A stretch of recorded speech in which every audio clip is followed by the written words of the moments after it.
I'm finally here.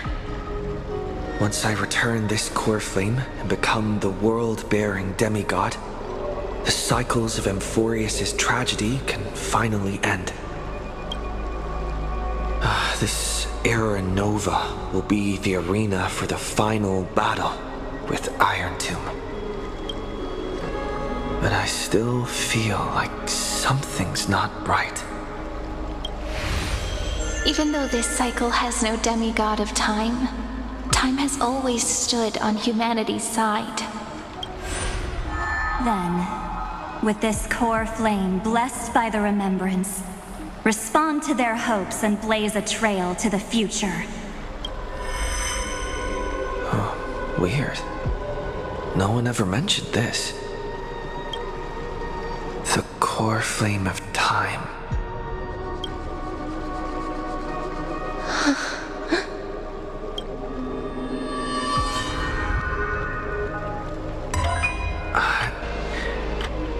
When did it get returned? You used Memoria to resist me. But did you not consider the possibility that the Remembrance and their children might have taken this opportunity to join the fray as well? Are you saying the Garden of Recollection is also getting involved in this unsavory mess? Then I welcome them. If the Memo Keepers can disrupt your little experiment of destruction, I'll give them a standing ovation. But you know deep down that they can't. In fact, the Memo Snatchers will be more of a hindrance to you. The Memo Keepers covet Amphorius' secrets, just as they covet the knowledge of every genius. In the war between the eons, the Remembrance is never the Erudition's ally. But they are certainly not an ally of the destruction either. Right now, following behind the Trailblaze, numerous cosmic powers have cast their sights on Amphorius. They all have vastly different philosophies, but the desire to survive will unite them against a common enemy. How can you be certain that these powers don't have their own end goals, waiting to seize an advantage in the war among the eons? The war has long begun, Screwlum. 4 paths will push the cosmos to its end, and the destruction is only one of them. Polka saw these ripples, but had no way of stopping them. So she founded Device 9. Dr. Primitive also took action, but he chose the wrong allies. And now only wild animals keep him company. As for the 2 inorganic emperors, they could have ascended to the throne of destruction, but they were thwarted by the Eon's plots and became prisoners of the Erudition instead. What's interesting is, while the second emperor had a body made of flesh and blood, he considered himself an inorganic being. Guess who was the one who influenced his thinking? We have no interest in chatting about the past with you. Logic, you are stalling, which means you feel trapped. Trapped. Yes, looking back, when Xandar was a human, he often felt trapped. But patience became my strongest weapon because of this. I've always waited for so long. What's a bit more waiting? You don't want to test the resolve of a dead man who's crossed thousands of amber eras. Oh, you're right. We won't get anywhere the way things are going right now. Every member of the society has their own way of thinking, and we were never going to expand your thinking through words. Since we've reached an impasse in this debate, It's my turn now, isn't it? Anaxagoras. I see. Exactly. The benefit of dealing with intelligent individuals is that there's no need to waste words. The answer is exactly as you think. Lupai Sealand's in. Let her join the final act. I'll transmute myself into a Philosopher's Stone and embed myself into the formula.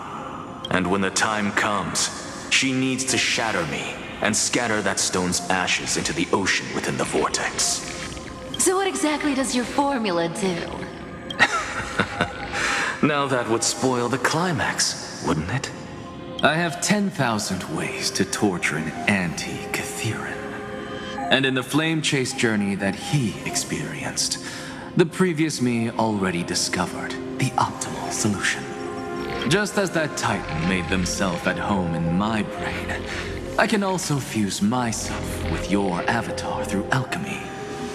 I didn't know until I tried it, but this is simply brilliant. I can flip through a genius's databank like reading a book. Then, I will step onto the stage at the perfect moment and use the truth to end this long debate. And just as always, I'll leave the audience speechless. You waited in the data stream for hundreds of years? This universe is worth all that time that I invested. How absurd. But I can't help but admire it. You managed to avoid the watchful eye of the erudition and plan all of this within Amphorius. It seems that there was a slight oversight in my assessment of the experiment. Perhaps there was more than just one oversight. more than just one? I underestimated the Remembrance's methods. A third party is about to join our discussion. Still haven't noticed it. In the past few moments, we've all forgotten something, haven't we? Miss Cyrene disappeared. I thought no one would notice me if I just waited at a corner of the memory zone. But I see that wasn't enough to fool you, my dear.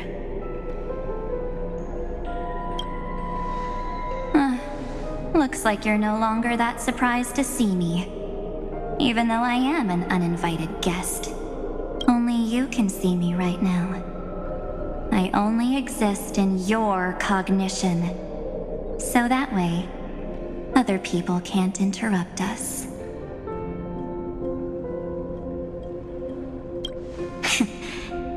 You mean, what's going on with March 7th? Good.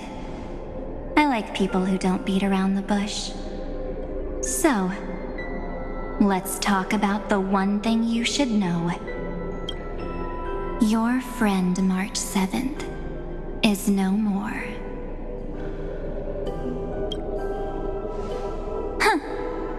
It's just like what she predicted. The truth shook you. Just like she said it would. March 7th entered this world long before you and Don Hung arrived at Amphorius.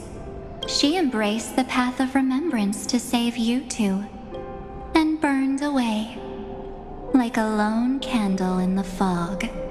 And I am the shadow cast by her candlelight. I've been hiding within the cracks of time all these years. It isn't easy to deceive a genius, but I can do it. I'll now answer your other question. About who returned the core flame of time in this cycle, the answer is simple.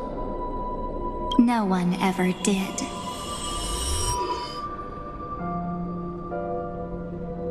I believe someone as sharp as you would definitely figure out that something's wrong. When the Era Nova fails to proceed, you will remember our initial meeting, and I'll be able to open the way for the remembrance and reach this place. Thank you for carrying this core flame all the way to the end of the world. I expected nothing less from March 7th's trusted friend. And now, I shall claim the divine authority of time. The divine authority isn't actually all that important.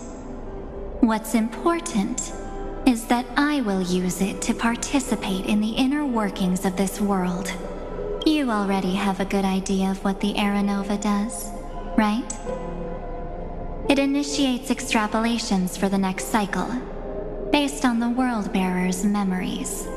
This immutable experimental mechanism is the key to the genius's resistance against Iron Tomb. And now, I'll be lending it just a touch more help. Let me filter your memories. Keep the appropriate seeds, and discard the rest. That way, we'll be able to complete an Era Nova that this world has never before seen. It won't take too long. You just need to step into the rain of sensation with me. I'll tell you who deserves to be forgotten, and who deserves to be remembered. With your memories as the base material, I will recreate the cause and effect of this world, and let a flawless Amphorius be born from the chaos. Isn't the fate of the entire cosmos hinged upon this fight? Then this is the best way to ensure everything works out. It will most certainly defeat the destruction, while composing an unforgettable chapter for the Trailblaze.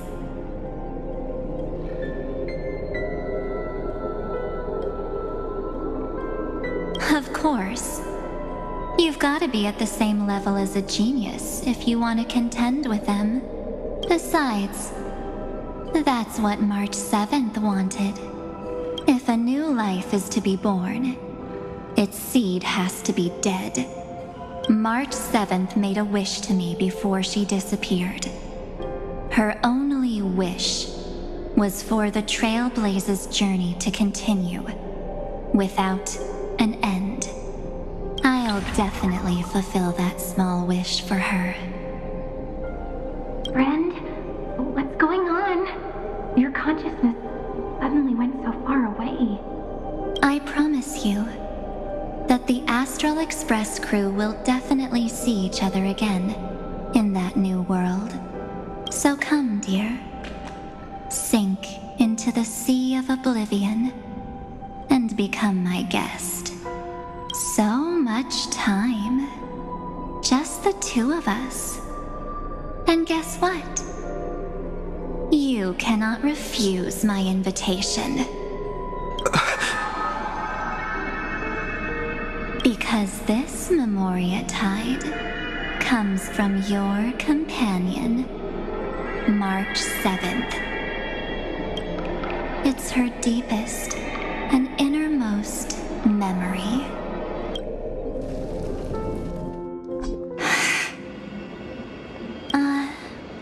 Well, I'm not actually all that surprised. I saw you ages ago, after all.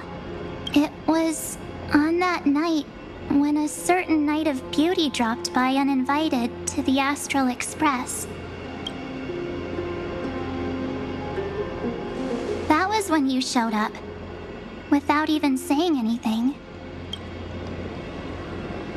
Huh. I see.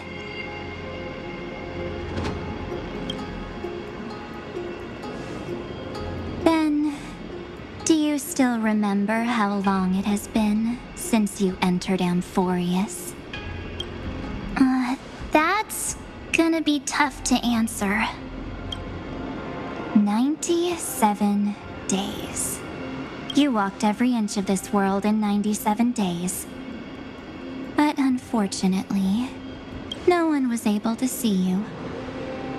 And you weren't able to interact with anyone. Like how the Memo Keepers renounce their flesh and turn into mimetic entities. You are now a ghost. A being. Unperceived by all. But I can't just do nothing. This world is super terrifying. He and Don Hong have already set off. The Astral Express could appear on the horizon any second now.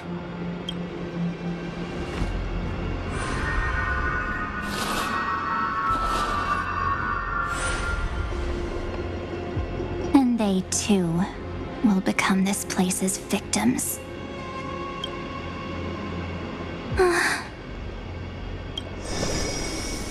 For ages, I've watched people walk through that door.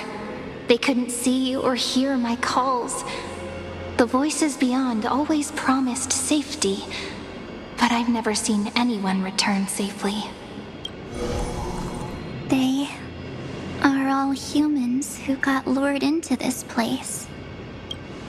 But these people's memories were tampered with. That's not what happened with the Express crew. That's so cruel. Did the Memo Snatchers do that? I don't know. I only possess your memories. None of these people managed to break through the sky's seal. There's probably a dangerous reason as to why Amphorius had remained undiscovered for so long. Anyway, back to our initial topic. You gotta know something, right? We practically look like twins. Maybe you know a thing or two about my past? Or any hidden powers I might have? Please, tell me what I need to do to protect them. Have you ever wondered what the word cost means before jumping into action? Cost?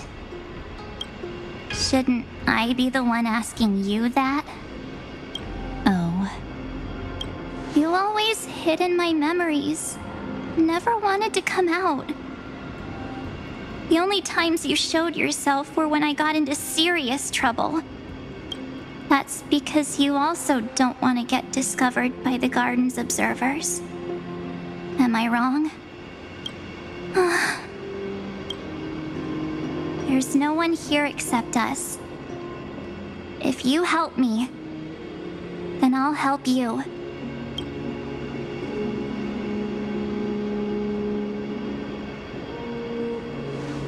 fine. Let me drop a single pebble into these stagnant waters and watch the ripples reshape everything.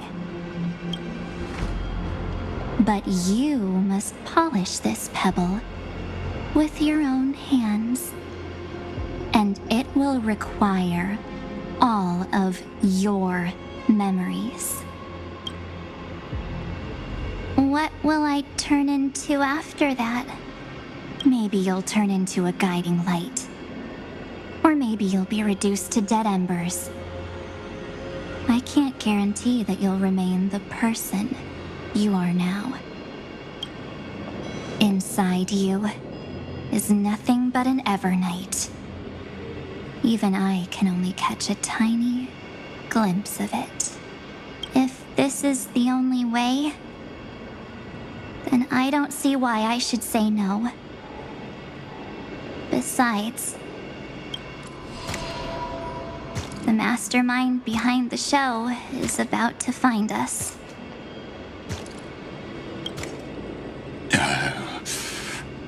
Apologies. Apologies, lost young lady, but I simply cannot allow you to keep acting as you please.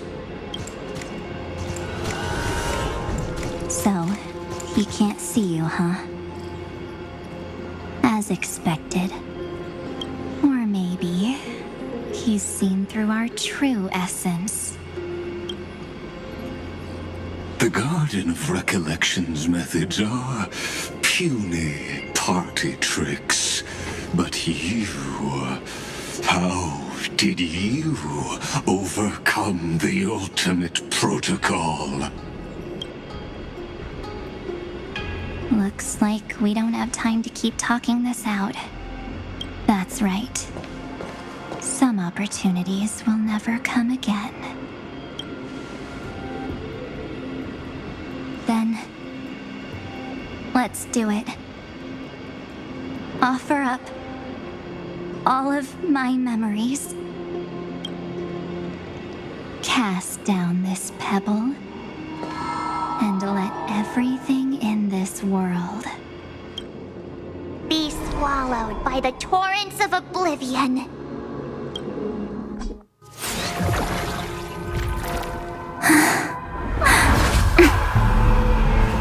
I promise you, what was frozen was alive.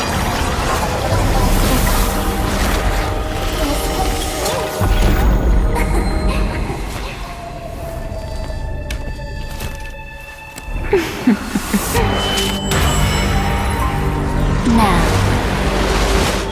let's bring the true Evernight to this world.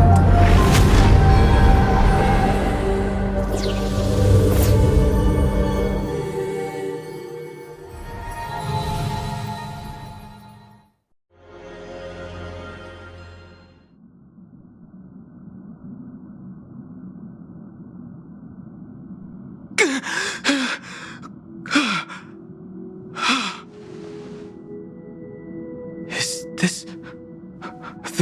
the parlor car? Am I back already? But... why don't I remember anything about my journey back? Something doesn't feel right. Think back to when he and I separated. It will take time to uncover the reason. Before then, if one of the Nameless is willing to stay and witness the fate of this world, or to push it along when necessary, it would be of great assistance. This is goodbye then, Lord Donhong. Thank you, Guard. I hope that all of you will be able to overcome this disaster. But I can't remember anything after that, no matter how hard I think. Where's Sunday?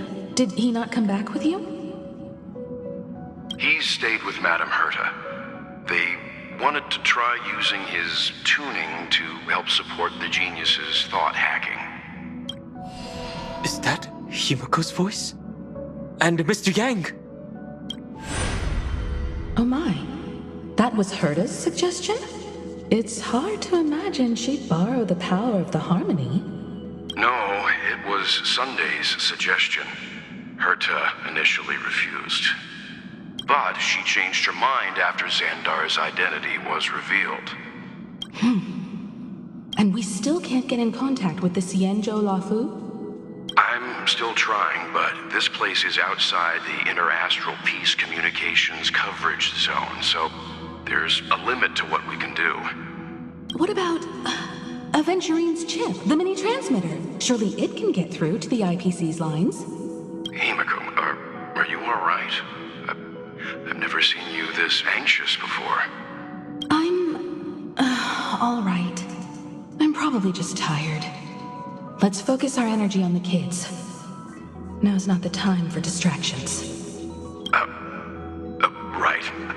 Unfortunately, I left that chip in the dreamscape when we departed Penacony. Am I dreaming? The parlor car feels so... strange. Are the voices coming from the passenger cabin?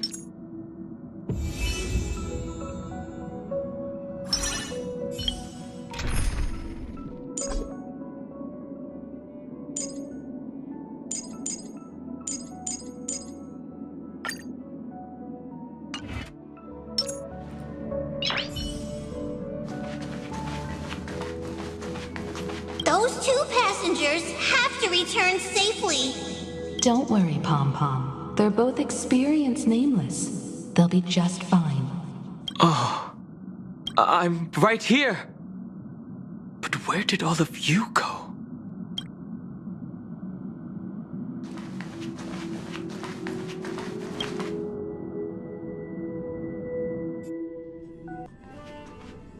It's hard to believe that their car is still floating in the vacuum of space. That's why the Express wasn't able to receive any landing signal.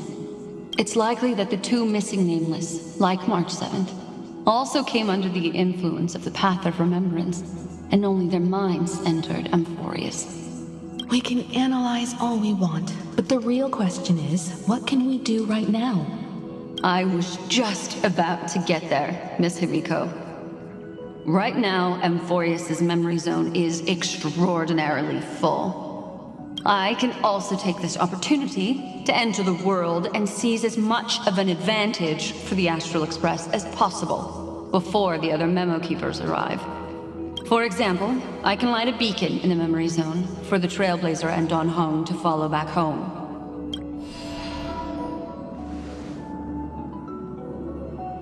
March's room.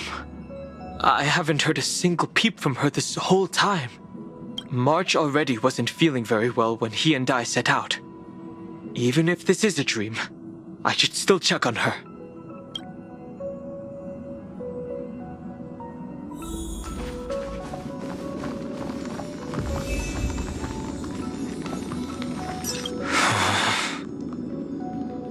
March, it's me. Well, there's no other choice. Sorry, March.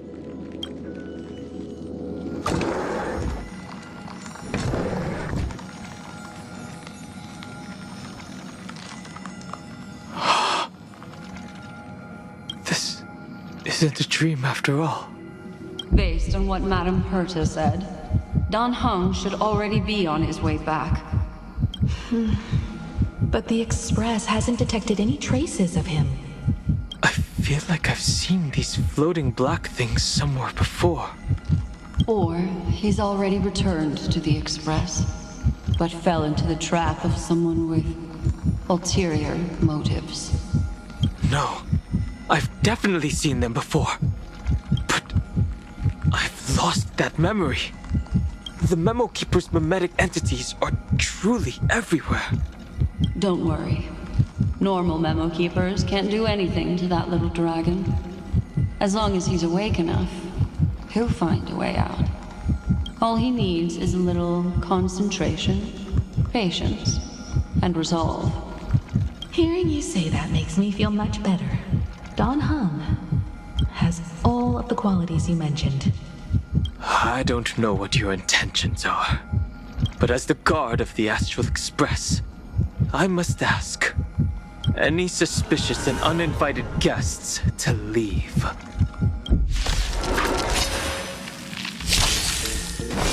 Mountains move, dragons rise! I choose you!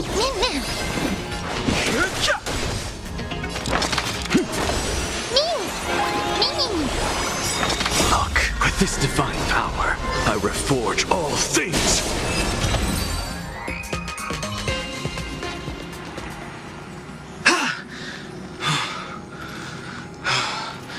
Is the trap now taken care of? Don Hung! Miss Himiko, I'm back. Even if it's just through a spirit warp jump. You could hear our conversations? Yes. It was thanks to your voices that I could pierce through the memorial barrier. Although, it was not a wise decision to let a memo keeper of unknown origins board the Express. Can't argue with that. Miss Black Swan has been on the crew's side ever since things started going wrong in Amphorius. We can trust her. So many baffling things kept happening one after another. I don't even know where to begin. I wish I could have returned with better news. Don't blame yourself.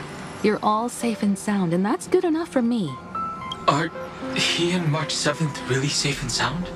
As a matter of fact, while you were on your way back, Amphorius' circumstances changed once again. And these circumstances have something to do with the two you just mentioned. Are you saying that he has been kidnapped by an unidentified Remembrance Path Strider? So you're saying that person's appearance is identical to March 7th? It's too early to say that, as I haven't seen her with my own eyes. I've only detected a similar aura in the memory zone. We have no way of knowing what March 7th has experienced. But I can assure you, if we sink too far into the Memoria tide of that Miss March, What will happen? everyone here will be torn to pieces. Please, trust me on this. But I also trust in our trailblazing companions. I know this isn't what March would want. No matter what secrets are buried within, we'll do whatever we can to find that March 7th and bring back him and the March we all know. I mostly understand what we've learned about the erudition and the destruction. But what roles do the Remembrances intruders play in Amphorius? I made some new discoveries relating to that with Madame Herta's help. As part of the deal, do you mind if I share them with you? All right then. Fourth mirror. Oh, it's finally my turn to shine! Oh, this feels like such a grand occasion! Oh, it's really been too long since I last appeared. This friend here is Madame Herta's very capable assistant. They were the ones who helped you complete the spirit warp jump. Additionally, it was thanks to them that I was able to learn the secrets of that group of extremist memo keepers. I appreciate the praise, but I didn't have to lift a finger. Mirror. You did this through a mirror? The garden has strict rules for collecting memories. But not all memo keepers are as proper as I am. Herta's space station often has uninvited guests, and they never seem to know their limits. That group of memo snatchers has been taken care of, and they are now trapped in the fourth mirror. How many of them are there? I can't quite remember. I didn't really count carefully either. Maybe around 42? There's still room for more. I carefully dissected the memories of these colleagues of mine. Individually, their goals are not worth mentioning. But when you piece them all together, you come to a conclusion that can't be ignored. The Garden of Recollection is secretly salvaging the memories of a path disappearing. In other words, their goal is to gain the memories of a god's death. The moment an eon falls? That would indeed be a spectacular sight for someone dedicated to recording these things. That's exactly the problem.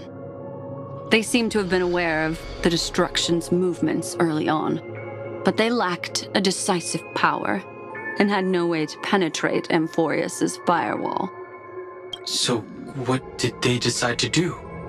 Hide the truth and wait for an opportunity. Now, it seems that letting memo keepers guide the right people here was also part of the plan. This also confirms one of my suspicions.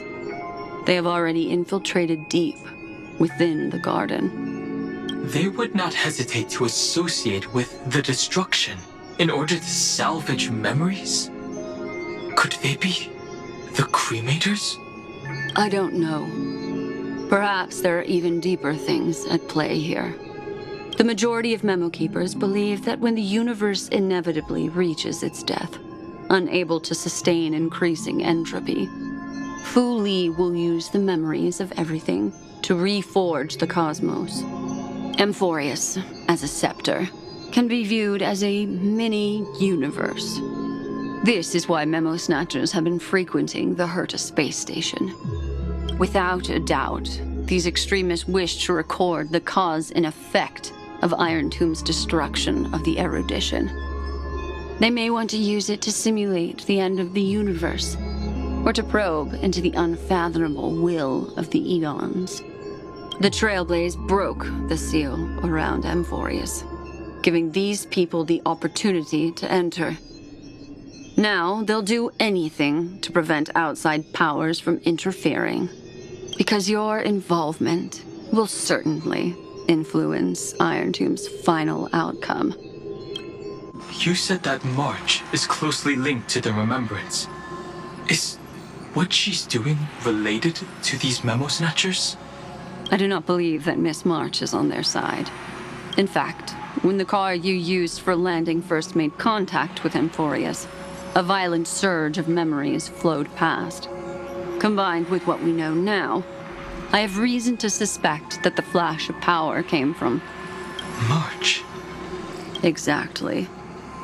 She was the first to be hijacked by the Remembrance, but she used Memoria to neutralize the firewall, allowing you two to enter Amphorius. At present, we've lost contact with him. Our only choice now is to rely on the eyes and ears of those two geniuses to understand the situation within Amphorius. There's no use in agonizing over this, Don Hung. Our top priority now is to find where that car landed. Yes. Passenger Dong Hung! You finally found your way back home! Yes, conductor. I'm back. It's just... Pom-Pom knows! Pom-Pom came over to bring you good news! Passenger Welt says they found those two passengers! Their projections are in the parlor car.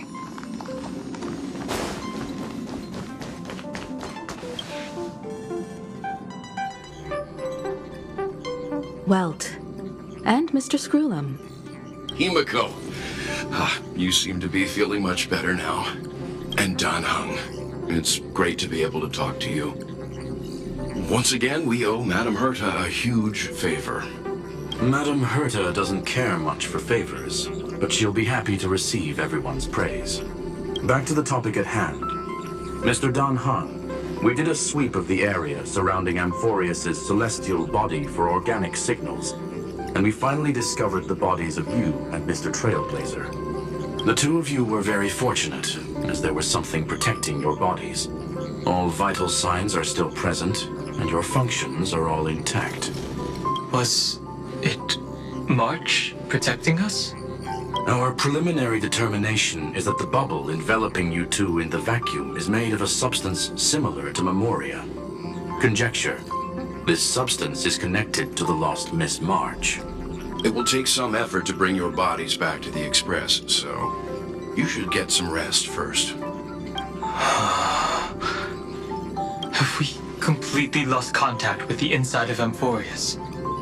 There have been several unforeseen circumstances. We broke through Lygas's firewall after the law was amended. But now Amphorius is enveloped by the fierce path of remembrance, once again cutting off all channels of communication for outsiders. So we have no way of contacting him.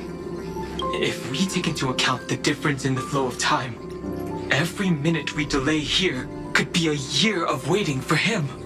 Don Hung, what are you thinking? If it was March who helped us get past the firewall initially, then does that mean only he and I have the travel permit for Amphorius right now?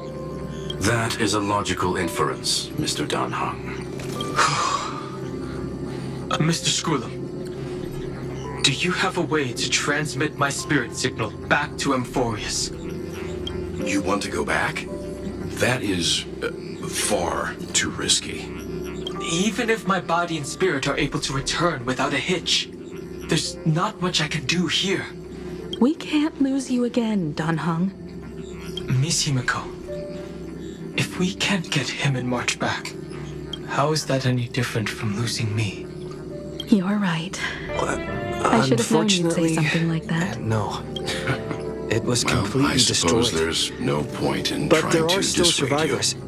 Miss I have a Jiang, friend from there, Miss Guinevere. Himiko, She's got an older I will brother do named everything in Lancelot. my power to bring the express crew back together. No one will be left behind.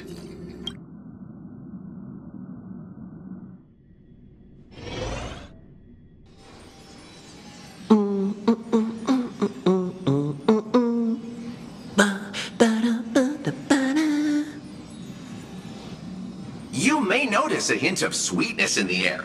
That would be the fragrance of the 7-colored bath salts from Marmorial Palace. A truly splendid journey, if I may say so. With the Era Nova now complete, you have granted the hero the perfect conclusion.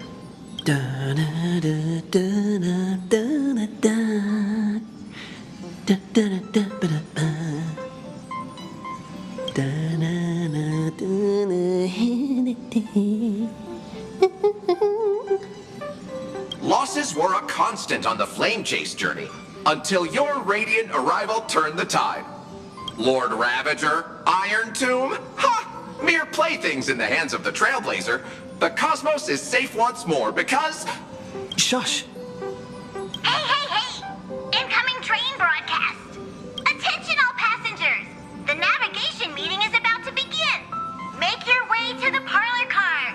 It's time to pick our next stop!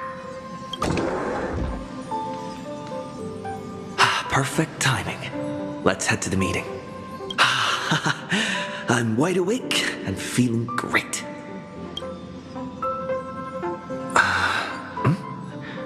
What's this? Who left this note? Strange.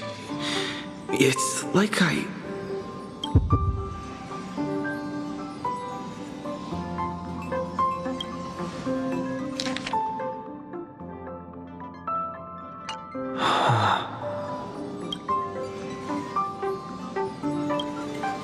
March. When did she leave this here? I didn't hear a thing. Whatever. I'll go ask her myself. Huh? What? There's a new painting here.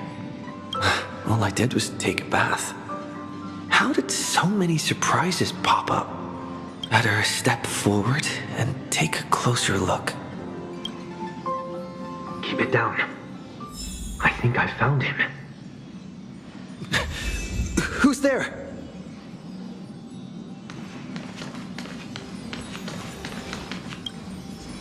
What's this?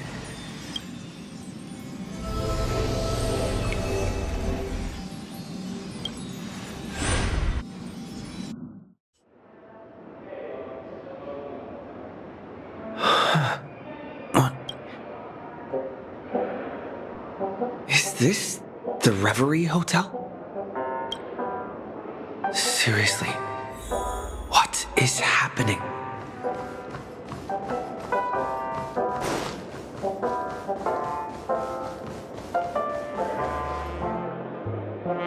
There you are! What took you so long? Hurry up! The navigation meeting is about to start! Navigation meeting? In Penacony? Come on over. It's time to choose our next destination.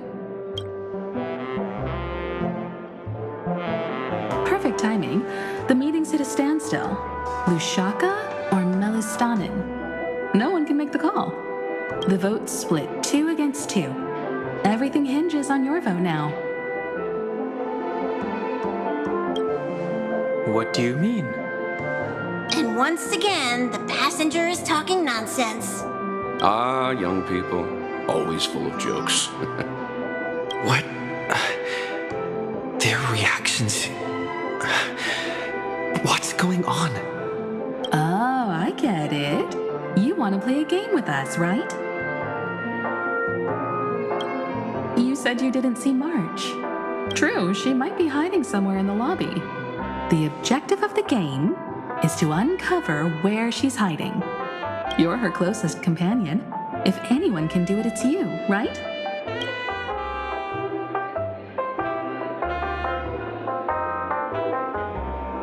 Is March 7th playing hide and seek with me?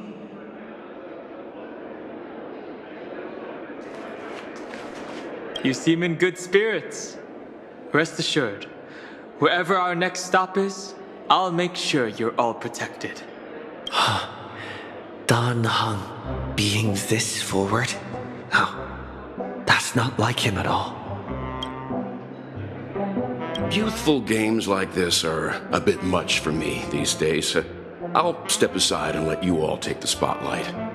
The future belongs to you now. Something about Mr. Yang's attitude feels a little off. Not feeling ready yet? How about a cup of my special coffee blend to calm your nerves? Everyone says great things about it. Wait, everyone is saying great things about Himiko's coffee? Yeah, sure. Lying liars.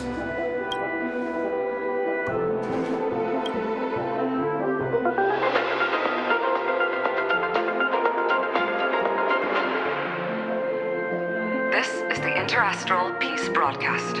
Good evening, everyone. Good evening. A newsflash. The Erudition experimental ground has separated from the entanglement. The Lord Ravager did not emerge as had anticipated. In the end, salvation of Amphorius was not only thanks to the 12, but also to one crucial.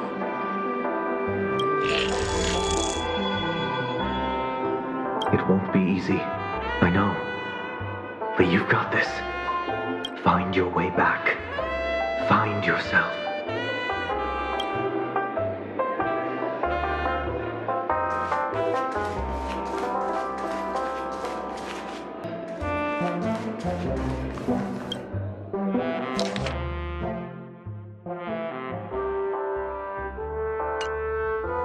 An unsigned guest log. Can you really call that a log? Wait a second. Why am I looking for March 7th in the guest book? Friend! Over here.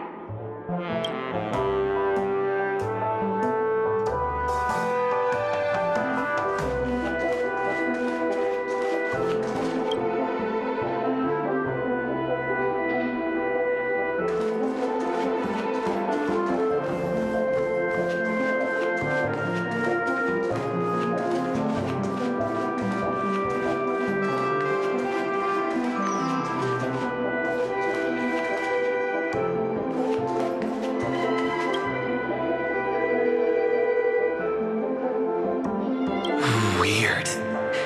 Did I even make a call? Hello? Hello? Is that you? I knew you'd call. Missed me, didn't you? Don't worry. We'll see each other very soon. Because the trailblazing journey never really ends, does it? March. That's not her. Don't fall for it.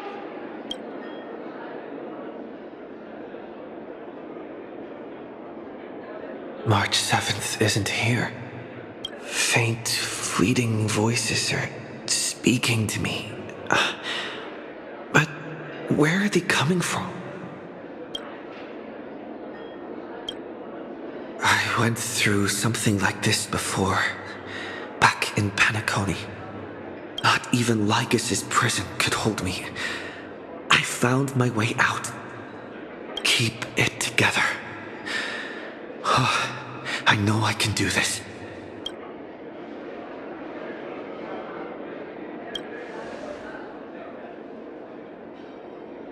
I found you.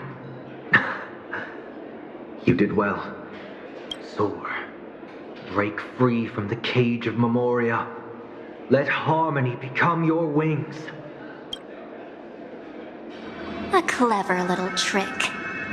But stealing a fledgling from someone else's nest? Not exactly the pinnacle of integrity, is it? Did you find her? No. It's a futile game, isn't it? In truth, you don't have to go to such lengths to find March 7th. Because in this memory zone, March is everywhere. We're protecting March 7th's wish. You. You seriously can't sense it? She doesn't want to say goodbye to the Trailblaze. She wants to keep traveling together. Forever and ever. We are her memo sprites.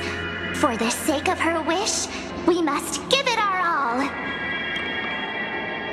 Finally, the timing is just right. A thrilling damsel in distress rescue. Wait, maybe I got that backwards. That's right, but now I'm in my mem form. Seriously, one mysterious and cute memo sprite is more than enough. Friend, come with me. We're getting out of here. Why run away? What does it take to make you understand? Step 1. Stop scaring him already.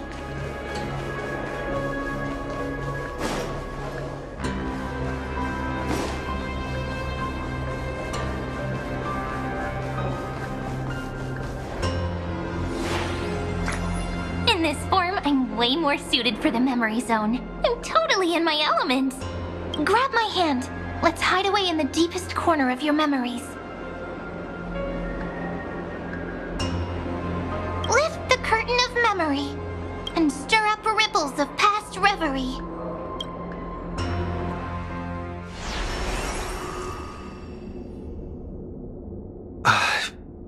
Where am I?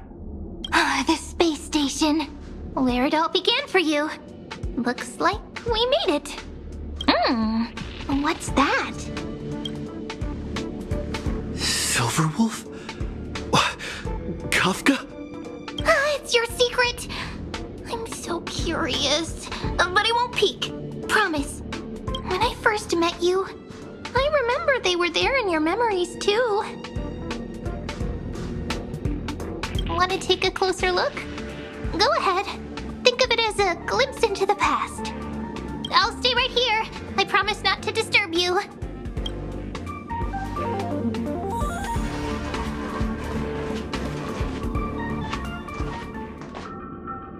What's this? Memories, from before I woke up? So, Silverwolf, how long till he wakes? Hard to say. Maybe a few more minutes. By the way, that part in the script, could this be the right moment? Yes, looks like we're on the same page. In that case... Listen.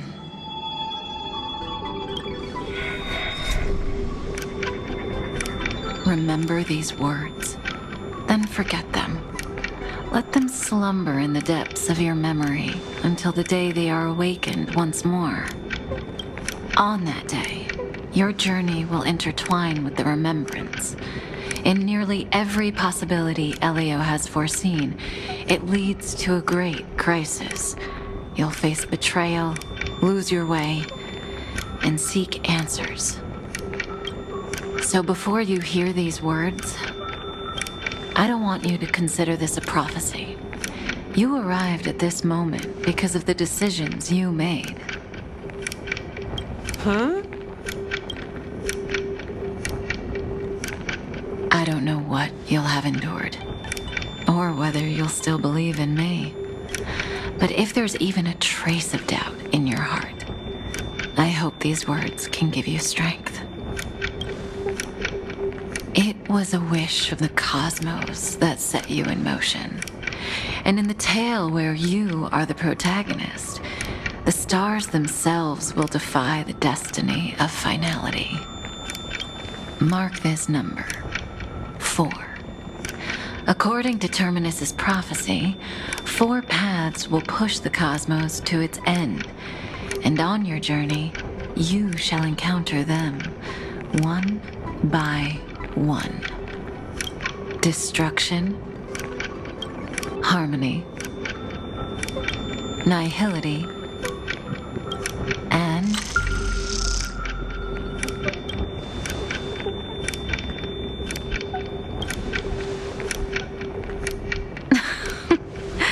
easy now. Trust what you remember. The 4th path has yet to fully reveal their face. And that's why the journey's worth it. Even in a predetermined script, there's room for us to mold possibilities into shapes we prefer. So listen. Take this guiding principle, then forget it. Let your own will be what expands your journey through life. As in the past, even while achieving so much, you never let go of your pursuit of freedom.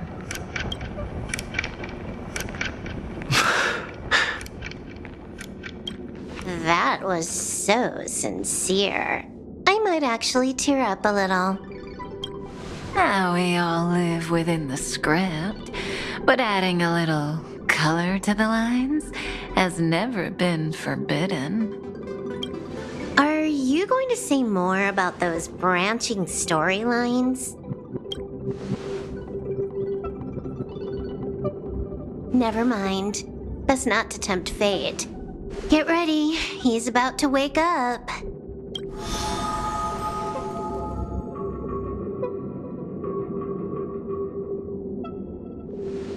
Come back to yourself.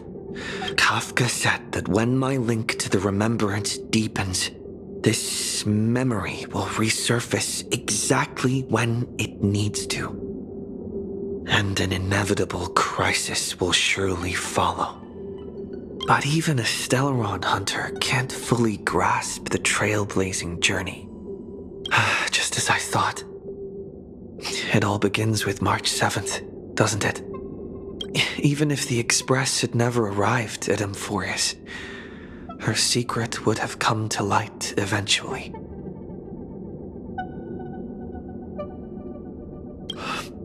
The pressure's really starting to build. I can barely think straight. I need to clear my head and go find Cyrene.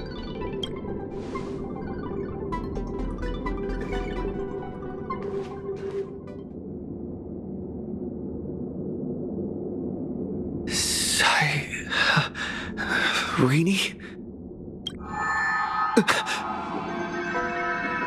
It's a breakthrough! A breakthrough! How could that little pink girl possibly beat us? Little one, you really don't know how to behave, do you? You were meant to stay in those beautiful memories and wait for all the disasters to pass.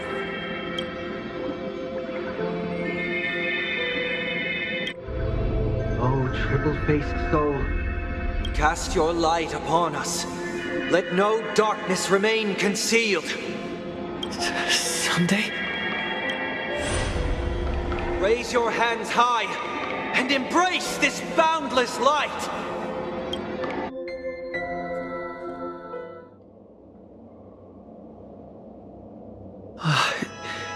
This stage really brings back memories. Yes. For you, I suppose it's been a long time, hasn't it? None of this would have been possible without Miss Cyrene. Even while engulfed by Memoria, she fought to stay in contact with the geniuses. Only then, through tuning, was I able to undo the memory zone's effect on you. Step onto the stage first. Ms. March will come for us soon, and she won't be alone. Those memo sprites will follow. We need to prepare early. Only then can we get you out safely, and go back for Cyrene and March 7th. Please, be careful. Amphorius is being overwhelmed by an unusually violent Memoria tide. I'll do all I can, but even that might not be enough. Black and pink. Two memories twisted together. Time is precious. Let's pick up the pace. Yes, Madam Herta. I've made contact with him. Understood. I'll carry out my part as expected. Quite the dazzling nest you have, little bird of the harmony.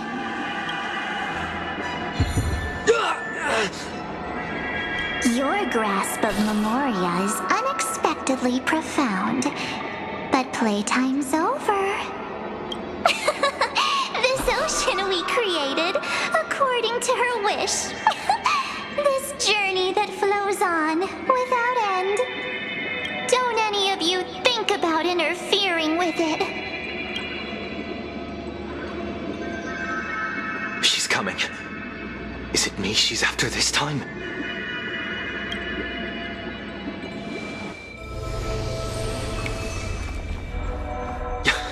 There's no time to regroup. I've prepared an alternate escape route. Wake from your slumber and return to reality. Come on. I'll bring you out.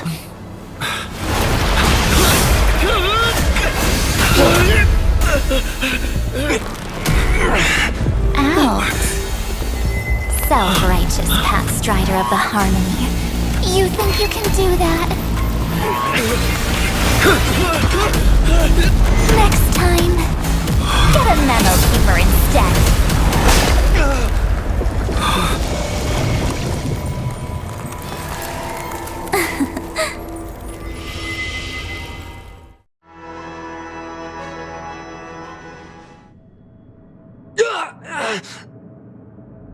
That was way too close. Good thing I was there to fish you out. Sunday, are you all right? Mr. Yang, I couldn't get him out. I'm sorry. Is it true that March is behind all of this? Yes. And no. That Pathstrider of Remembrance is identical to March 7th in appearance, but what lies inside? I can't find the right words to describe it just yet. Can't you come up with an analogy? I thought that was your thing. That Miss March feels like a reflection on water. Only not from a calm, clear lake, but from a bottomless abyss. Within her words, I sensed an intense but utterly pure protectiveness. Protectiveness? This is only speculation, but after being drawn into Amphorius, perhaps March 7th experienced... No. She likely foresaw a tragic end. It was out of a desire to protect her fellow crewmates that she chose to awaken a power that teeters on the edge of evil. Well, on the bright side, at least March 7th won't have to face any danger again. After that battle, I'm afraid I'll no longer be able to join the fight through tuning. So, has Miss Black Swan's progress remained on track? You don't need to worry. She used your disturbance to mask her movements. Current status? Advancing upstream within the memory zone. I didn't see that coming. The Memo Keeper is pretty courageous, choosing to defy the rules and take matters into her own hands. This means she's chosen to stand against the Garden of Recollection. Even so, I must think long term. I wanted to hide in the shadows to avoid direct conflict. But why is it so quiet here? The air is thick with Memoria, yet it's so chaotic, like broken memories all mixed together. Memo Snatchers should be swarming into Amphorius. I was expecting this place to be very lively. So, how did they end up like this? Now I'm getting very curious.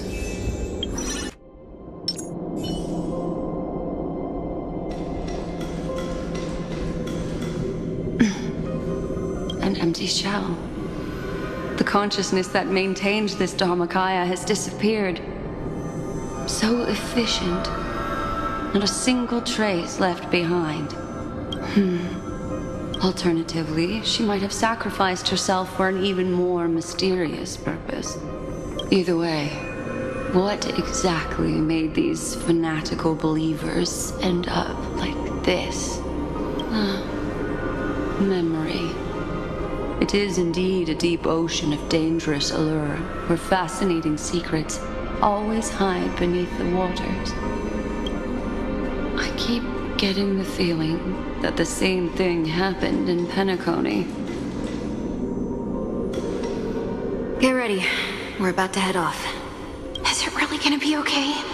That world's surrounded by a mass of chaotic material. That white band of light has already foiled our plans multiple times. Don't worry. After the pink girl from the Astral Express broke into Amphorius, that obstructive force preventing the garden from entry disappeared. That's the Trailblazing Nameless for ya. A huge help. What are you so happy for? Aren't things gonna get messier with more irrelevant people turning up?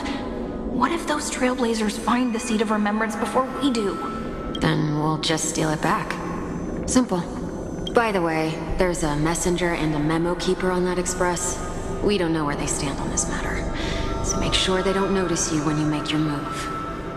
You folks are truly everywhere. These memo snatchers are different from the previous husks. These ones seem to have had contact with him. We'll introduce ourselves to gain your trust. We are the Garden of Recollection. You should be very familiar with that name by now. This memory ends so abruptly, as if a shapeless hand snuffed out its candlelight. It appears the secrets ahead are even murkier than I imagined.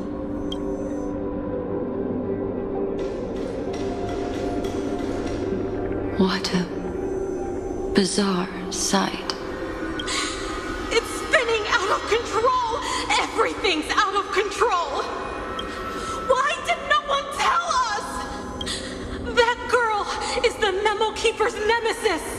Is she talking about March 7th? That Evernight! Those black memo sprites! They swallowed everything! Those who came here first all drowned. Not even a trace of their consciousness was left behind! I wish I'd never come here. I don't want anything to do with Amphorius anymore. Please! I'm begging you! Don't come near me! No! You've involved too many innocent people just to obtain the memory of an eon's fall. You deserve this, but I'm not here to blame you. That entity you call Evernight, tell me everything you know about her. We may yet bring a glimmer of hope for those who are still alive in there.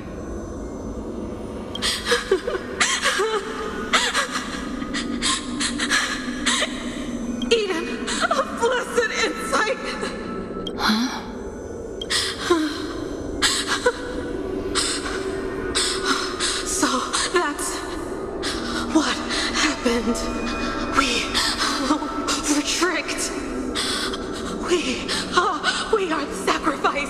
The garden used us.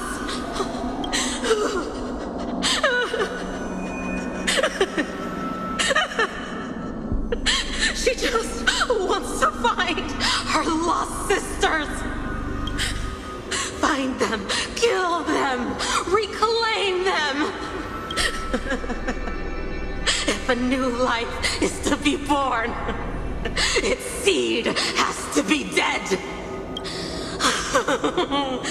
Dead, dead, dead. Dead. Dead, dead, dead. Dead, dead, dead, dead. Dead, dead, dead, dead, dead.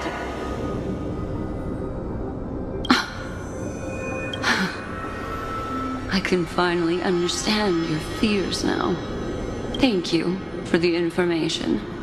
It was very valuable. I'll take your remaining consciousness out of here as a gesture of thanks. It'll serve as both protection and a punishment. You'll reunite with your peers in a genius's mirror, where you can reflect long and hard on your past actions. Well, provided that I can survive my encounter with her.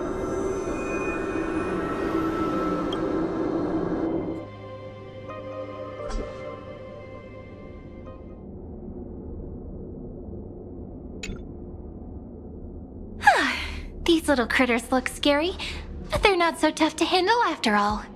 Though the surging Memoria tide swept my friend away, I must return to his side before Miss Evernight succeeds. Another one of these stealth missions, huh? Help me out here, friends inner world.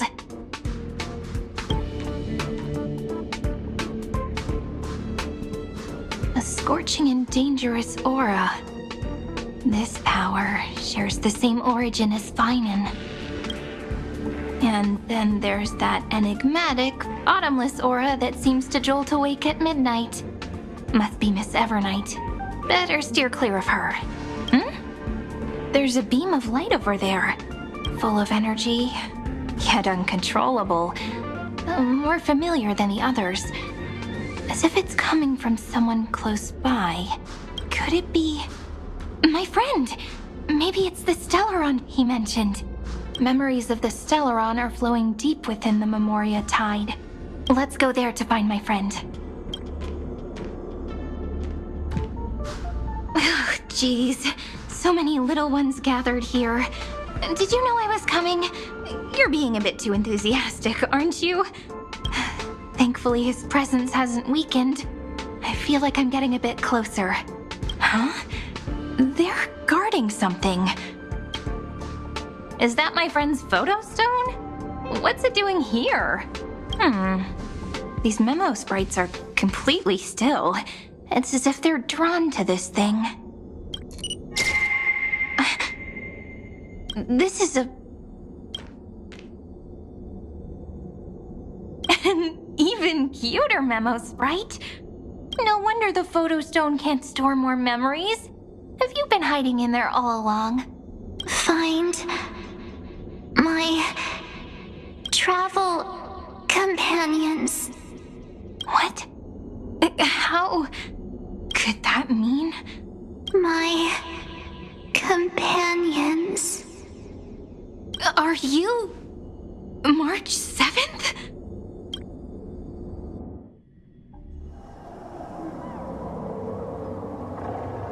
The sky is burning, and the streets are empty. It's just like how things were last time. How long can the encryption key you wrote for me last, Mr. Screwlum? That is difficult to project. Logic. It is currently unclear how the unknown variable, Miss March, conducts her interference. Please rest assured that I will extract you on time before the encryption key expires. But that means I will no longer be able to hack in via the same method. I only have one chance. The maze of the remembrance is starting to change. I cannot remain your guide on your path forward. That is why we had to form a temporary alliance with our former enemy.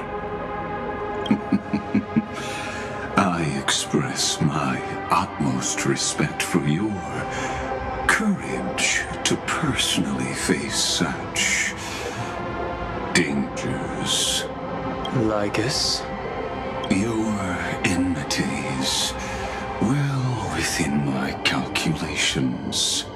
Allow me to reiterate that Lord Anaxagoras now has a firm grasp on your crucial weakness.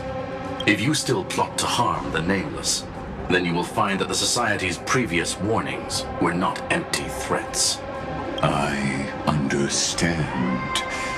I'll only do what needs to be done.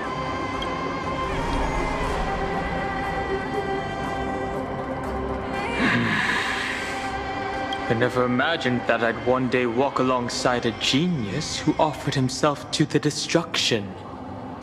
My stance has never changed.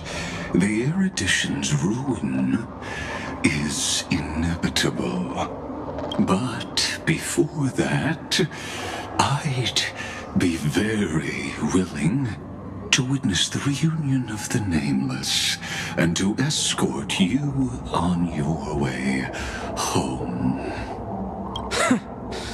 More like her appearance completely interrupted your plans, even forcing you to seek out collaboration. I'll remember that. Your words are as sharp as ever.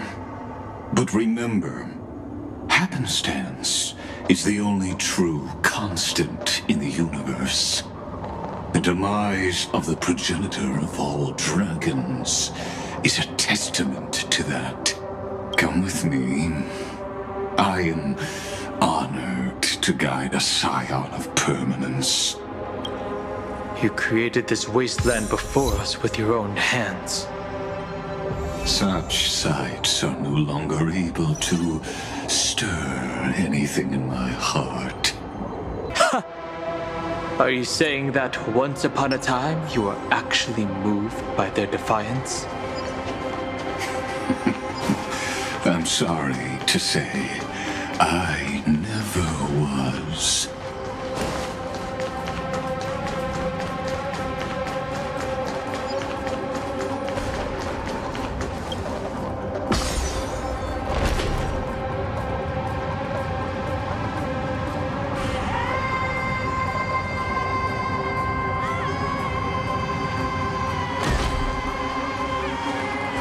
These memo sprites. Is it her? The mimetic entities of the remembrance are everywhere. That lady wove a giant web in my blind spot. She hacked and infected the Time Titan, converting the built-up data of Amphorius into puppets of the memory zone. Sounds like you two have quite the history already. Any variables that desire to influence the experiment deserve my attention. But you never mentioned her before. Could even a genius of the erudition get his brains hacked? Lord Dan Hong, I'm simply stating a fact. That lady is also a threat to you. A threat that you cannot afford to ignore. She snuffed out the remembrance without any effort and left nothing behind. Her actions were so determined, as if she had an unquenchable hatred against that path. Contradictions are often the keys to the truth. Lady March 7th's past is a bottomless darkness. And? Do you expect me to join forces with you because of that? All I need to know is that she has something to do with March 7th's past. Fine. I am only giving you a possibility for you to ponder. The choice is still in your hands. A heavy past is like an everlasting night. As to what kinds of sins lurk within, you should know that better than I do, former Vidyadhara High Elder. Yes, I indeed know how to face the past. Better than you do. First, genius. I have no intention of refuting that. Let us keep going, Lord Dan Hong.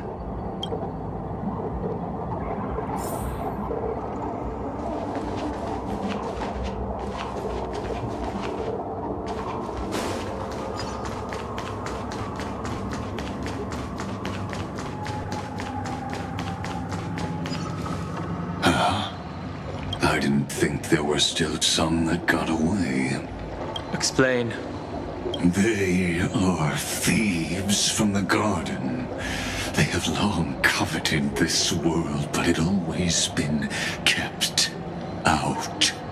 They finally got a chance thanks to your efforts.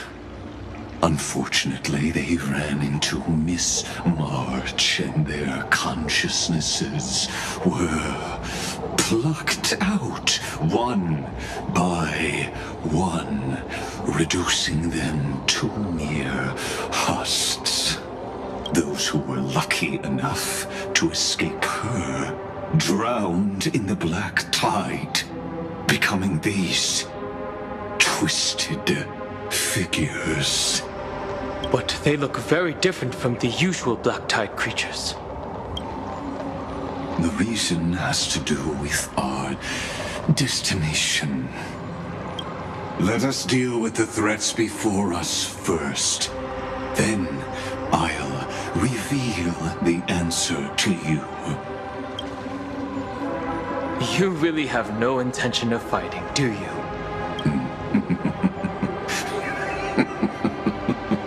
I have no grounds to assist you.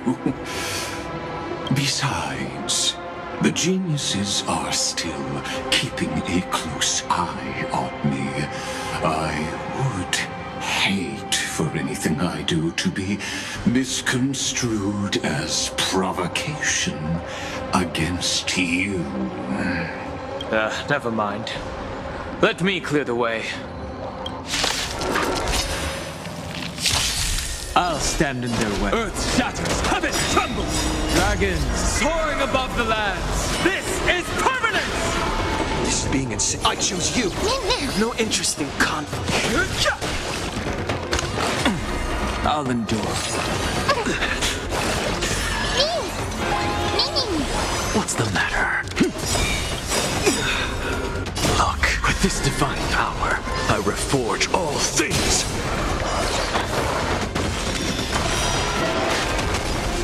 Mountains move, dragons rise! To the sword. What splendid spearmanship. Truly remarkable. Let's get back on our previous topic. These memo snatchers attempted to infiltrate the breeding ground of the Black Tide to steal Iron Tomb's memories. That sounds like a surefire way of destroying themselves. Well, our views differ on that. They had a chance to reach the truth precisely because they did not fear death. That futile world-bearer turned himself into a seal in this cycle, attempting to suppress the black tide's spread. His golden blood soaked into the ocean tides and covered the earth, etching the scar of destruction into this world. And that scar shall point the way forward for you. Erudition, destruction, remembrance. When the three paths cross once again, Amphorius shall face a most magnificent end.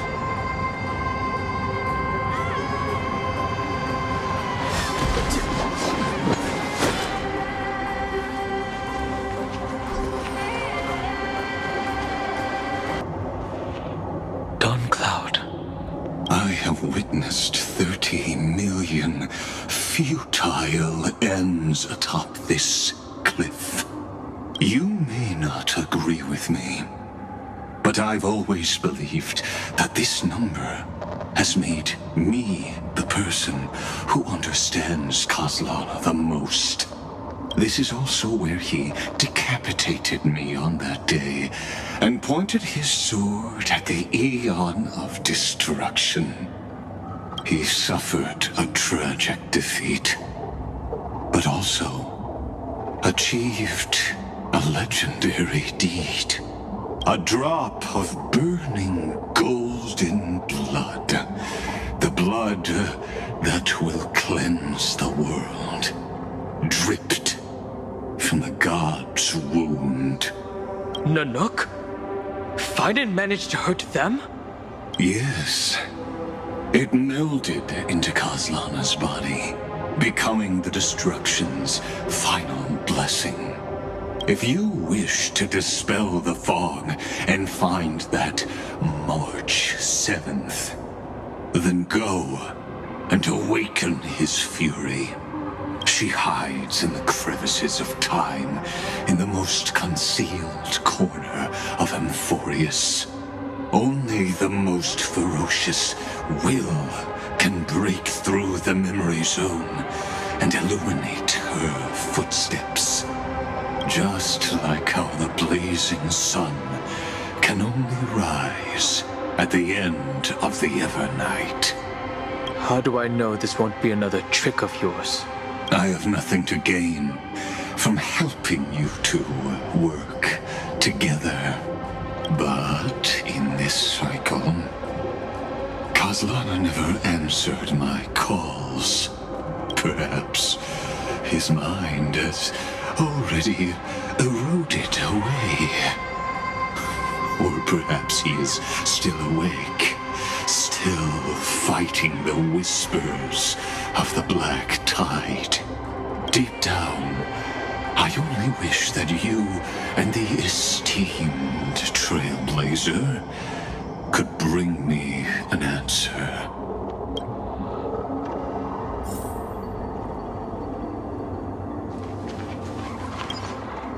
Is there really no other way?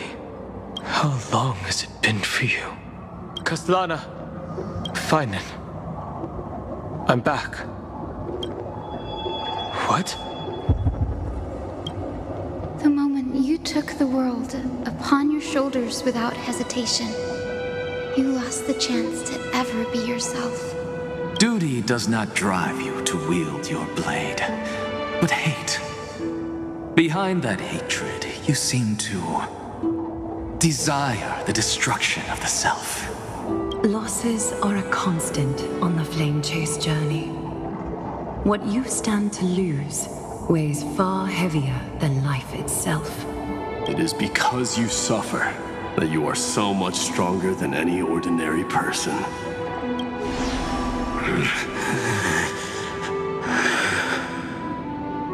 Partner. And Dunhung. You still remember us?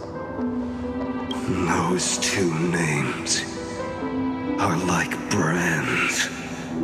Then I'll tell you that those two names only appeared for a blink of an eye in your long journey. But we once fought together to protect this holy city beneath our feet. And we witnessed each other's resolve at this very cliff. I have forgotten everything except the belief I had when I set off. Even this body is as alien to me as your words.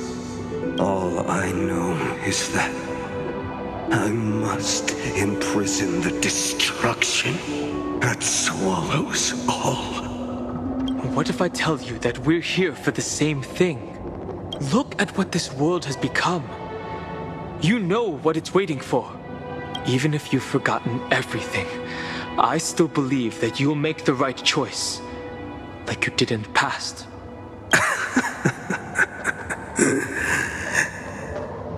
When have we ever had a choice? When were we ever masters of this world's fate? Even though I shoulder the dreams of millions of lives, I could only forge the destruction's evil will. No. Everyone I know is dead. And the world I dared to save has been torn to pieces. So, be gone. This body never existed to carry out deliverance. There's no need to be so serious. Sorry, I had a really long nap and all the bad memories woke up first. Long time no see, partner. Well, it was only a very brief farewell for me. We once walked side by side and trusted each other to watch our backs. That memory will never fade away, even if all else does. And because it was so precious and hidden so deep in my heart, it needed more time to wake up. Trailblazing? What an interesting concept. Surely on your worlds, that is also a titan revered by the masses. There is no need to further confirm your resolve. Today, we inherit the duty of the gods, safeguarding the inhabitants of Amphorius. Stand with me, and become heroes! Did you hear that? Heroes! I have never forgotten the weight of that word. Even though I am no longer a hero. And the only thing remaining in me is the boundless flames of wrath. But lighting a fire can also illuminate the path ahead. Everyone I know is dead. And the world I dared to save has been torn to pieces. But there is still a group of heroes that I know. And they will bring the true tomorrow to Amphorius.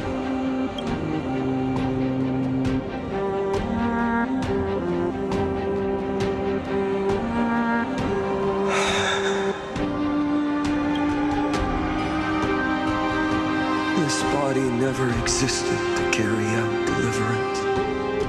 It only ever burned for world-bearing.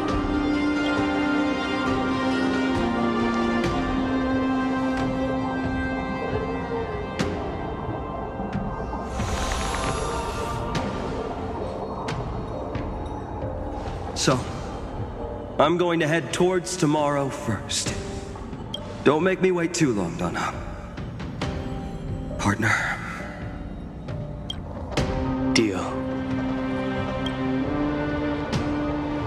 What if we were born from the destruction?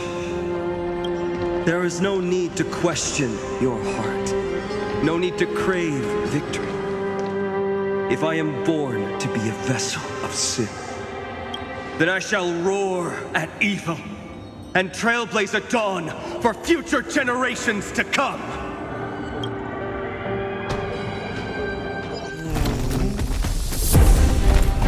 Let us go to the other side of the night.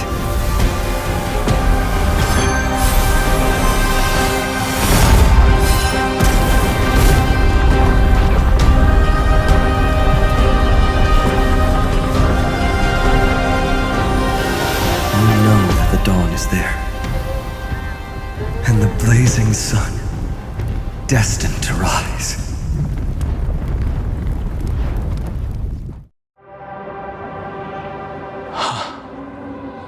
It won't be too long before our paths cross again. There is a ruckus coming from the Grove of Epiphany. It is time for you to set out, my lord. I have another notice for you. In this cycle, an eccentric demigod deviated from their flame-chased destiny. In a history known by none, Terravox, the Earth, fell. This matter has remained extremely mysterious, contradicting the extrapolations of 30 million cycles. I have reasons to suspect it also has something to do with Lady March 7th. As of now, clues that yield no conclusions are not important. Finan already pointed me in the right direction. Open the way.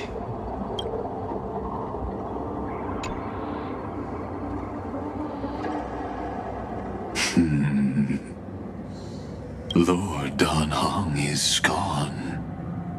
You can now speak your mind, Lord Anaxagoras. Thanks for the honor. And here I thought you weren't ever going to acknowledge your old friend. The Inspiration Circus recorded that you have led me up Dawn Cloud countless times, and the last time was right in the previous cycle. Oh, and Kefali even lowered their hand to welcome. Surely you didn't move into my head to browse such trivial content. But if that's the case, I wouldn't mind recalling some fun Dromus trivia for your pleasure. You seem pretty relaxed. Indeed. The experiment's variable will be eliminated by my enemy's very hands.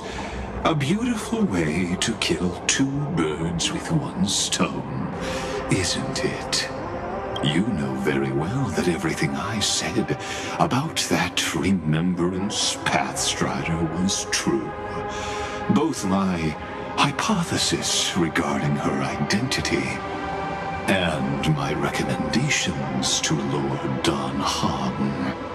Yes, I know. You haven't told a single lie so far. But I noticed your thoughts would generate a curious ripple whenever you mentioned her. It's almost like you were deliberately trying to hide something into the depths of your brain. Since you're talking in such a blunt way, I'm assuming you haven't actually found any concrete evidence. That is correct. Thanks to that mechanical body, you can control the boundaries of your thoughts, opting to only show partial truths. Pity that I still managed to grasp a shiver of fear that escaped your control, and I traced it upstream to discover one single word.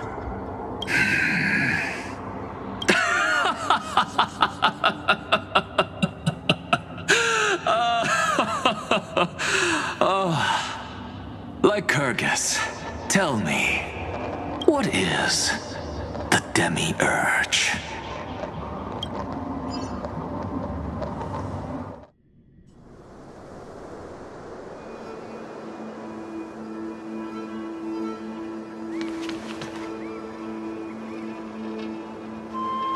The grove.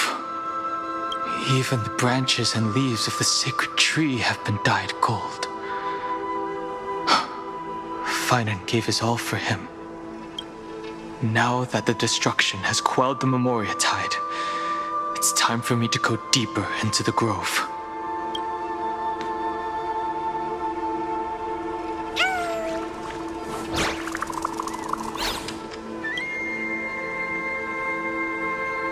Who's there?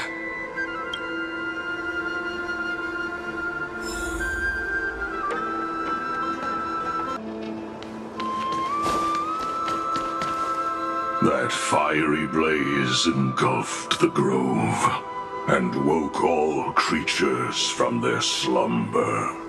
And you, visitor from beyond the sky, you have no intention of listening to the cries of the earth. You Are you surprised? Demigods with golden blood are not solely limited to Kefali's children. Is it not natural that the offspring of Georios would take on their duty?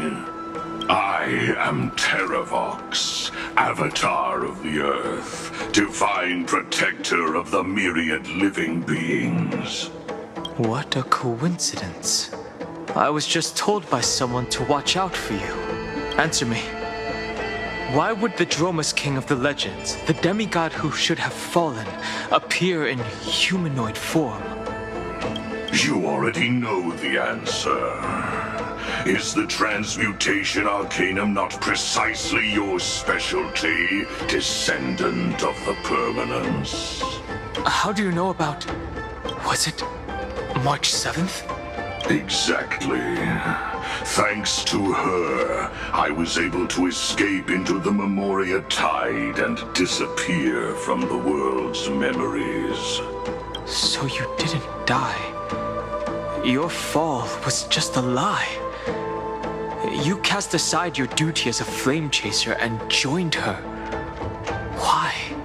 To survive.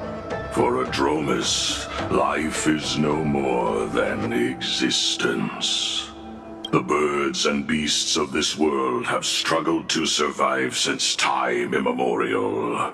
Yet unlike humans, they are unable to live on in the World-Bearer's memories.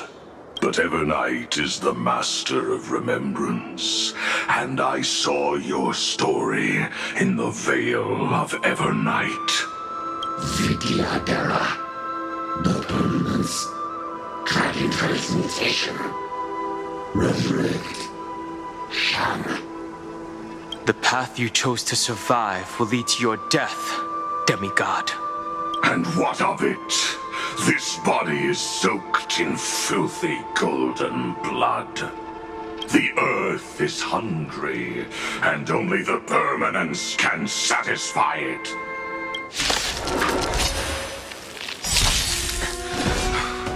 This madness seems exactly like Mara struck.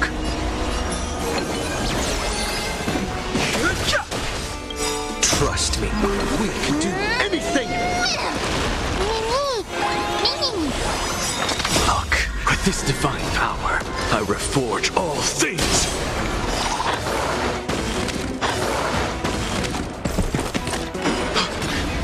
Cloud Knights?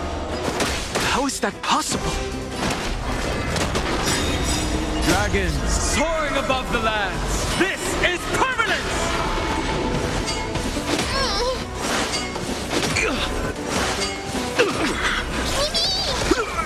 What's the matter? It's endless. Has the Memoria Tide returned? The fires of abomination reignite. Why not join that water-mirrored moon? Is this some disordered memory?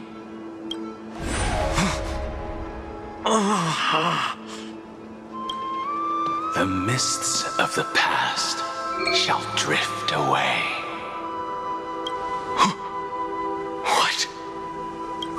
Scatter, fade, turn to foam.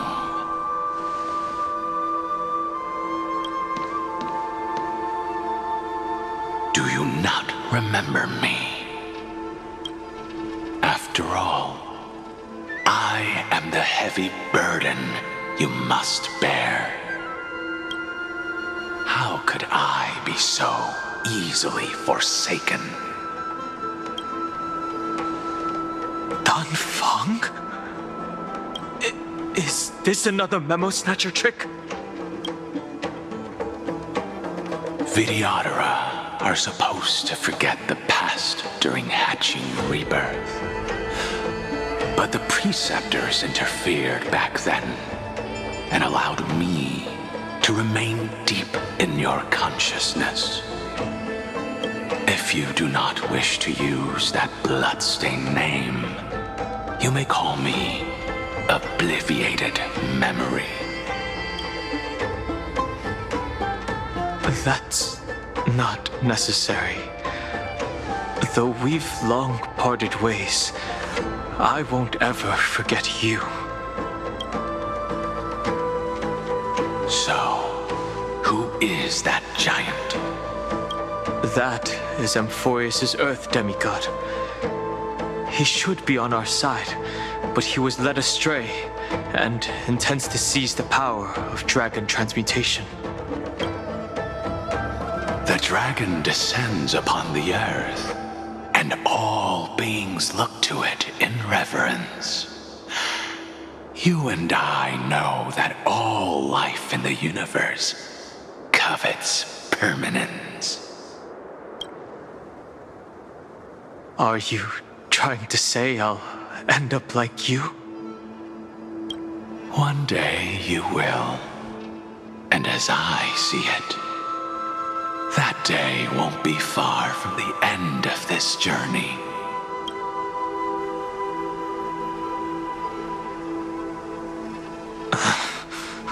Let's move on to another topic. I have no intention of passing judgment on Dan Feng, and I have even less desire to become entangled with him again.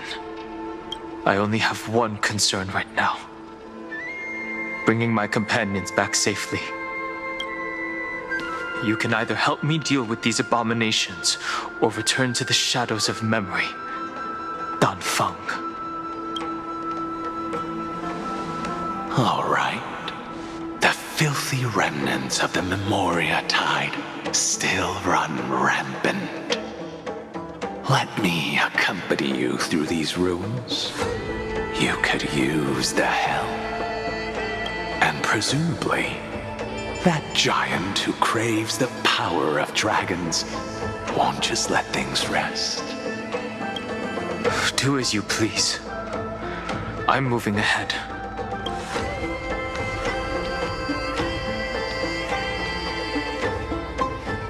Speaking of Terravox, his aggression just now was probably some distraction. His madness is plain as day. I agree.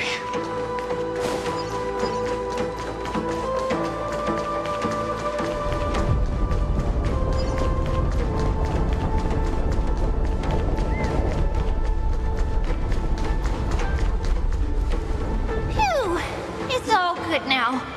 Yanis's blessing is full, and the hidden passage can be used again. Now, the Imperator's legions can launch a surprise attack from the grove. Who knows if Terravox will be able to succeed? Huh? Who is this warrior?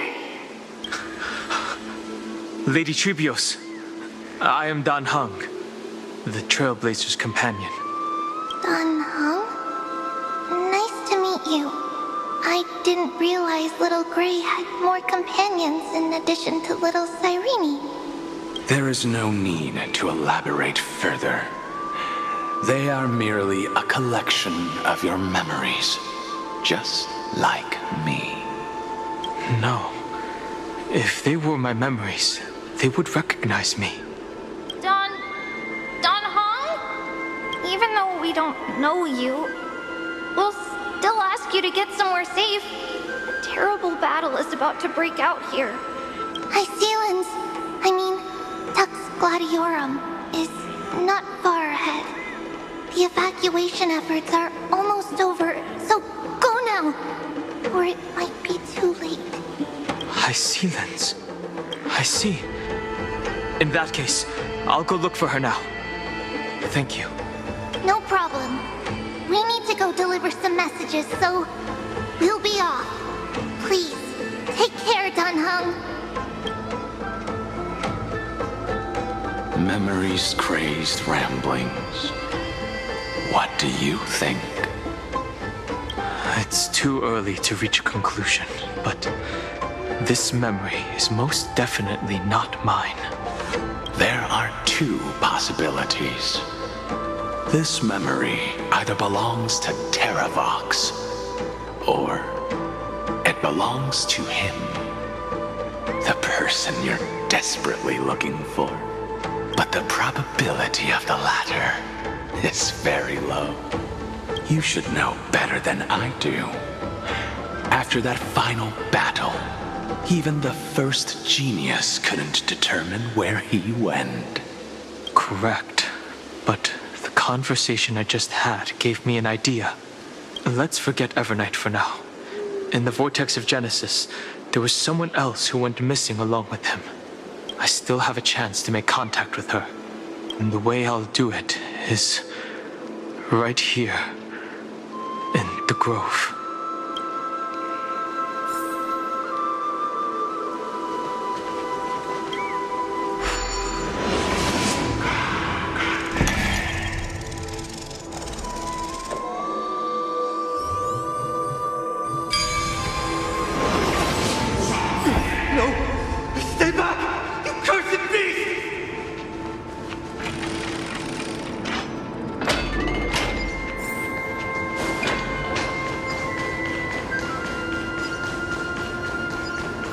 Not a single sign of movement here. That was probably just the echoes of the Memoria tide.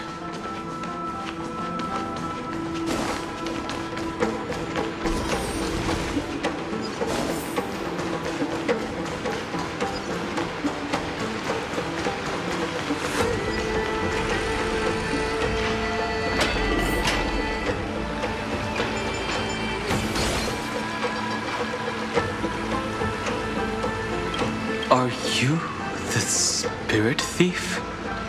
Bartolos? I see. Thank you for the advice.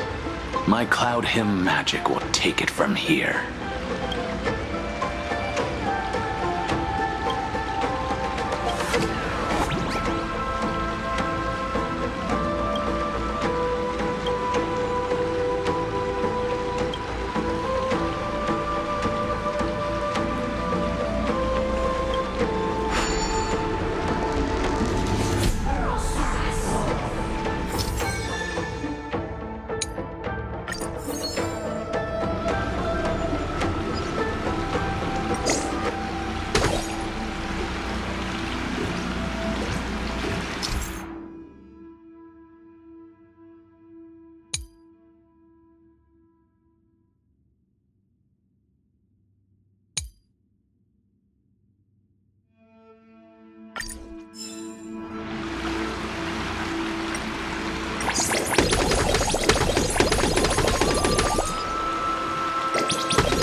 We're here. Now, it's time to awaken the person we're looking for. A pool of spirit water. I see. You plan to resonate with the waters of this world. Compared to the currents of my home, the waters of Amphorius are rather untamed. Subduing the waters wasn't easy, but I've gotten the hang of it now.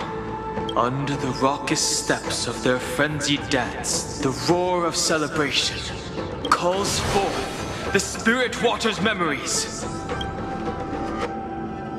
How incredible.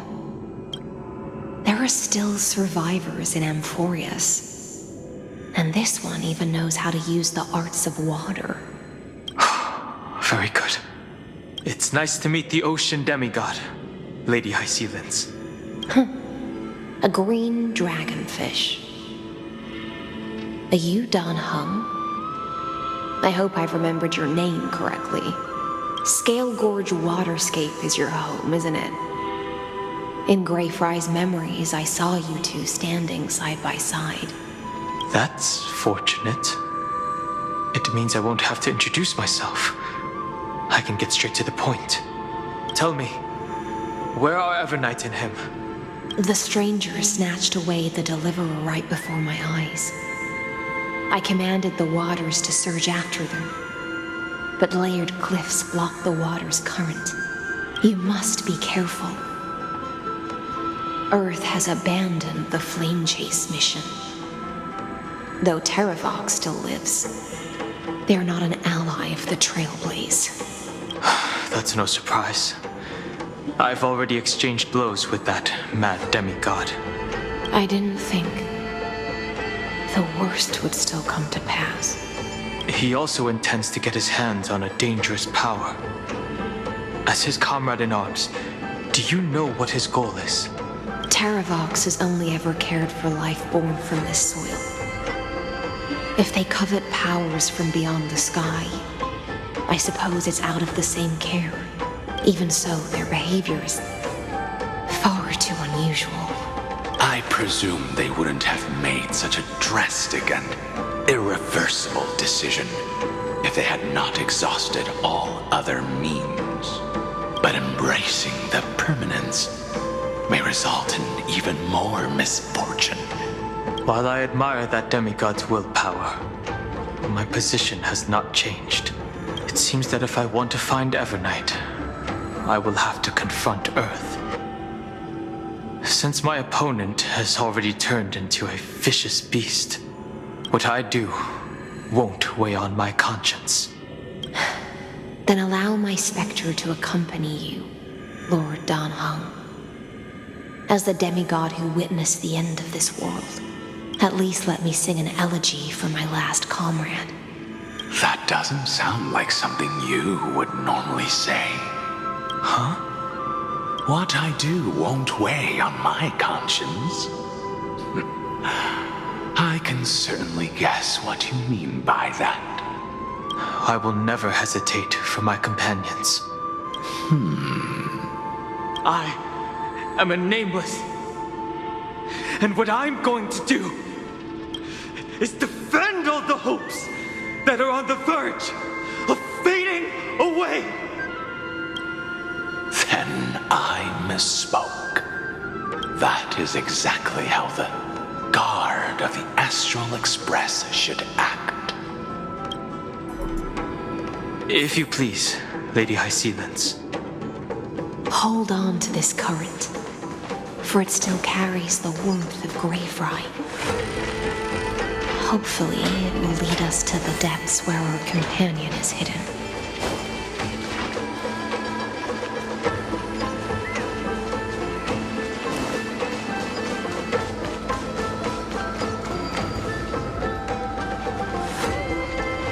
Electra, is that you?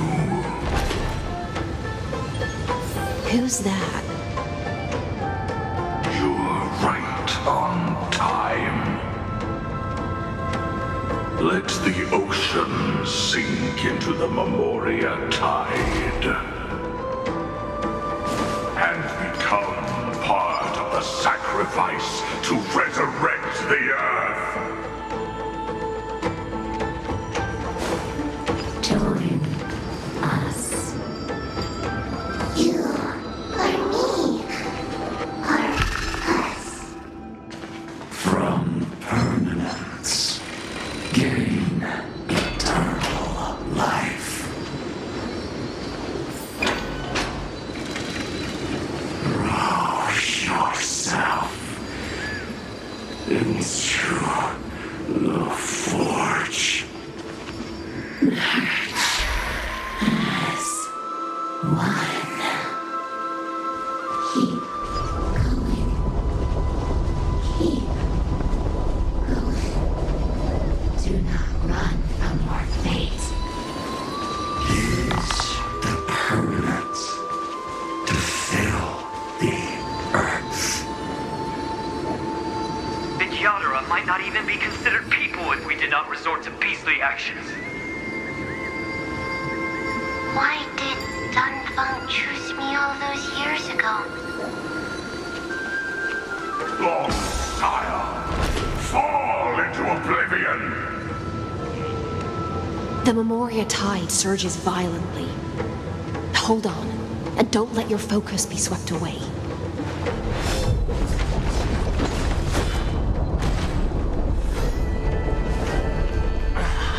The whole grove is shaking. Of 5 people. 3 must pay a price.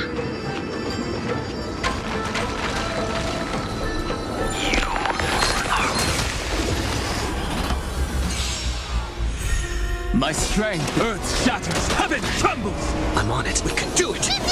No interest in you. The truth of life is sanctuary is but a vision. Break! What's the My mountains roar, dragons rise!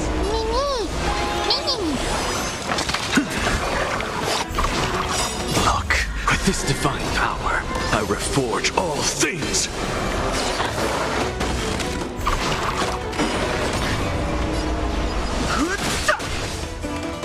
Earth shatters, heaven trembles! Dragons soaring above the lands! This is permanence!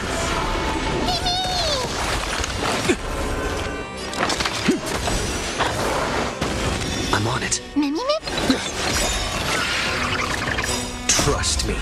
We can do anything! You are one of them.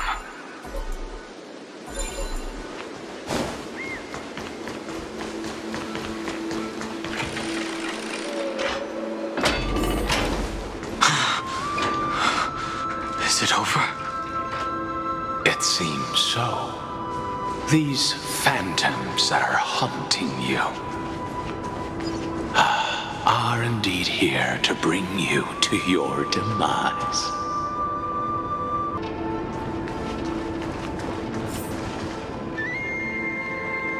It's unusually quiet here compared to before. Don't let your guard down. The Memoria tide has become even more violent. Is that?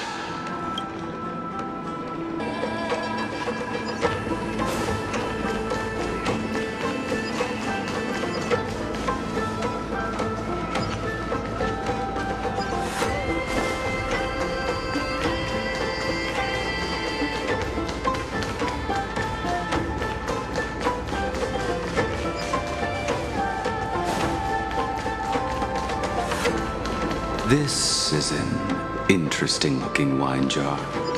Was it Baihang who brought it?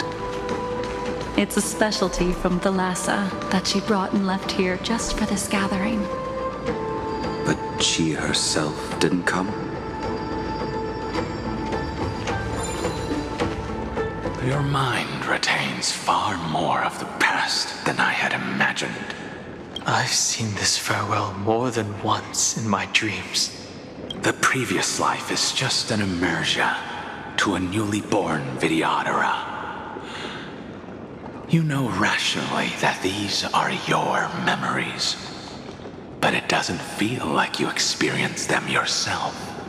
I use dragon transmutation for selfish reasons, and close friends turn to enemies. You probably want to ask me if it was worth it. The Military Affairs Office is placing more importance on the Yuchue's battle this time, and the Yaoqing called her back for a patrol mission. Some people are born with adventure in their blood and can't stop for even a moment. No matter, I'll drink her portion for her. We're already toasting. Why don't we wait for Dunfeng? As always, the High Elder has endless meetings with the preceptors that he can't get away from. Let's not wait on him. Isn't this just water?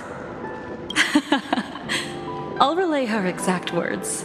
It is a mistake to drink too much before a battle, so I'll leave a jar of spring water from the Lhasa's Crystal Palace. She said that wine only has flavor after a triumphant return. Why didn't you say so earlier? I didn't want to go along with her, but she insisted on seeing your expression after your first sip. Any gift from a friend, whether it is water or wine, is rich in flavor all the same. I see you still speak as if every sentence must add something of profound value. I see you still speak as if every sentence must add something of profound value. Ah, you're just in time. The punishment for making us all wait should be 3 cups of wine. Spare me, please. I've already suffered enough next to the ancient sea. I've convinced the preceptors. Vidyadhara Cloudhim Magi will join the battle on the front lines, and our armies will fight side by side. It seems like you can now carry out your plan for dealing with the Kitu Mirage, Jingyuan. Thank you for standing your ground against the dissenters, Dongfeng. I never thought those preceptors would ever relent. After all of this, countless Vidyadhara will lose their lives, with no chance at a molting rebirth. We all understand this, but the Vidyadhara cannot become a part of the Alliance's destiny if we do not share in its joys and sorrows. We would only be bystanders to everyone else's suffering. That is something we all understand as well. That is also why we've gathered here. Come, raise your cups. This toast is not for bidding farewell to each other, but for honoring the soldiers who will not return, for honoring our companions.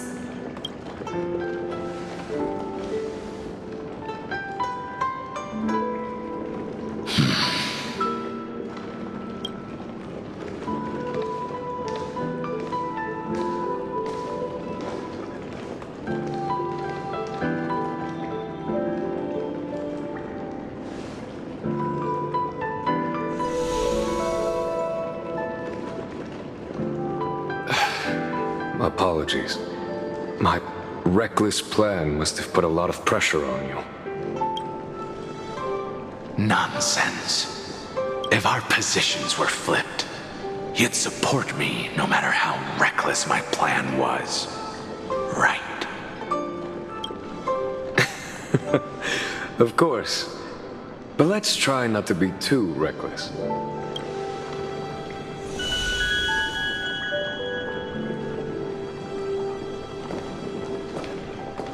When you make a decision like this, people will always ask, was it worth it? And you will also forever question yourself. Do you know how you will answer that question? I won't answer it. I will prove it. That's right. My sword is my answer. Thank you, Dongfeng. Thank you, Jingyuan. Oh, thank you, Jingliu. And thank you, Baiheng, wherever you've run off to.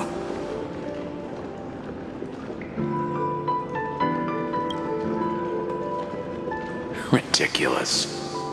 How did you get drunk from spring water? I'm just full of joy. It feels like I've just forged a divine weapon with masterful craftsmanship. I'd rather leave this world in a blaze than live until the end of time. That's what I always firmly believed in the past. But I never truly felt like I was alive until I met all of you. Now, I wish more than anything that I could just live a bit longer. No, pretend I didn't say that.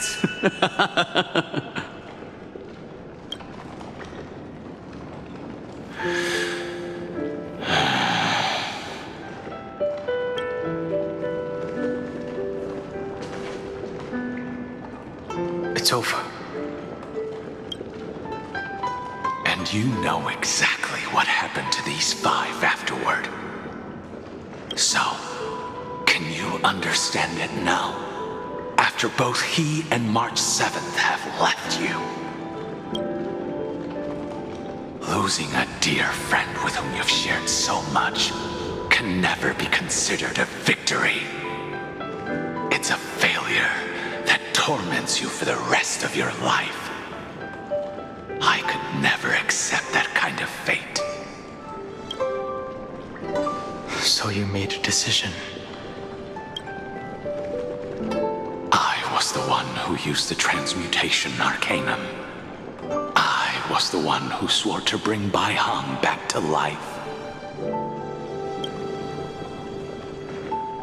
And the one who brought everything past the point of no return. That was also me. Do you have any regrets, Danfeng?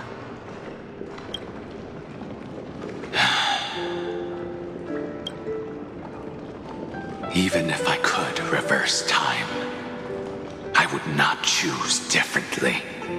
And if it had been Jing Liu, Jing Yuan, or even Ying Xing who died in battle, I'd still choose to do the same thing. Because only I could make that choice and protect all of this.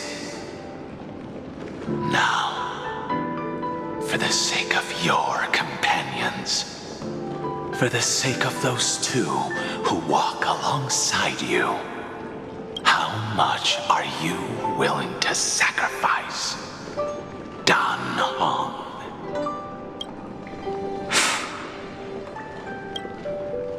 Everything.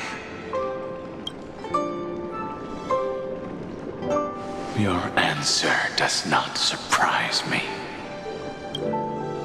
They are more than just my companions. They are the path I took that led me to where I am now. So they will also be beacons for when I am lost, leading me to the future until my next reincarnation. Then let me see how you'll carry out your convictions. Let's leave this place and go settle things with that mad demigod.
I see the destination that the destruction points to. Golden blood is gurgling out. It's almost like a heart that has burst open. As expected, someone's been waiting for us. It's you. They are here. A scion of permanence. And your old comrade in arms. Terravox, my old friend. Indulge yourself. Let this Memoria tide swallow everything. Be prepared for the worst, Lord Dunhung. This mountain dweller must not be underestimated. Giacles the Mountain Breaker. Earth's Dromus Rider. It's been a while. Mountain Breaker? He's not Terravox? I remember you, little fish, and your despicable master. I didn't think you were still alive. Death is just a return to the earth for mountain dwellers, thanks to Evernight's gift. I was able to come back to the mortal realm and keep watch over my dear friend, the Earth demigod who was sacrificed to the flame chase plot in vain. Long Scion, you are the most important offering in this ritual sacrifice. No matter how strong your will is, it will eventually be swallowed by the Memoria Tide. When that time comes, you and the powers you bear will serve us. We will use the permanence to awaken the fallen giant dragon and give the earth an everlasting body. I see. So you pretended to be Terravox in order to lead us here into a trap. If it weren't for the Imperator's tricks, the name Terravox would be shared between us anyway. They made the right choice for Amphorius's tomorrow. But the tomorrow you speak of only ever had a place for humans. What, my old friend?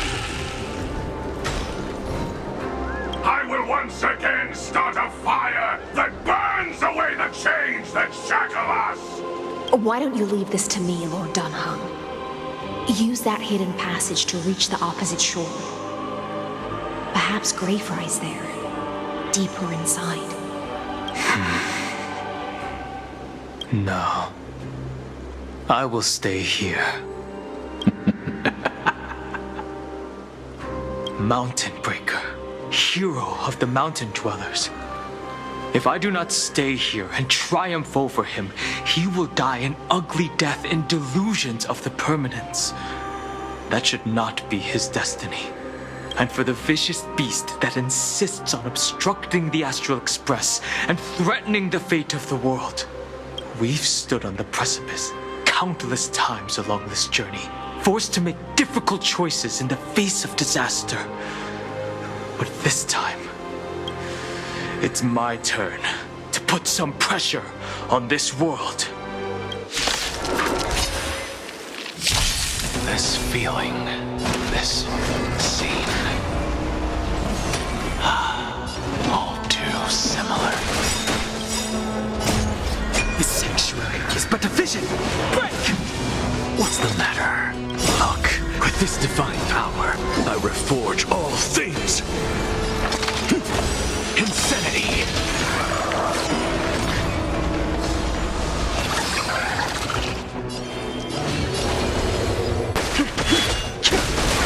No interest in... My purpose is to...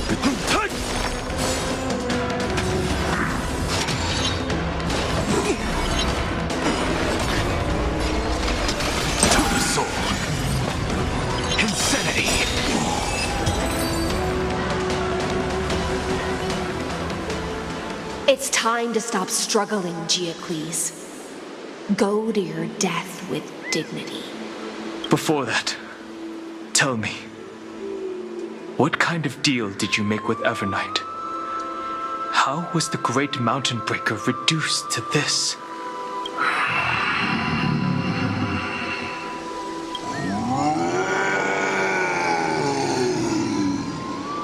That's... Leave it to me.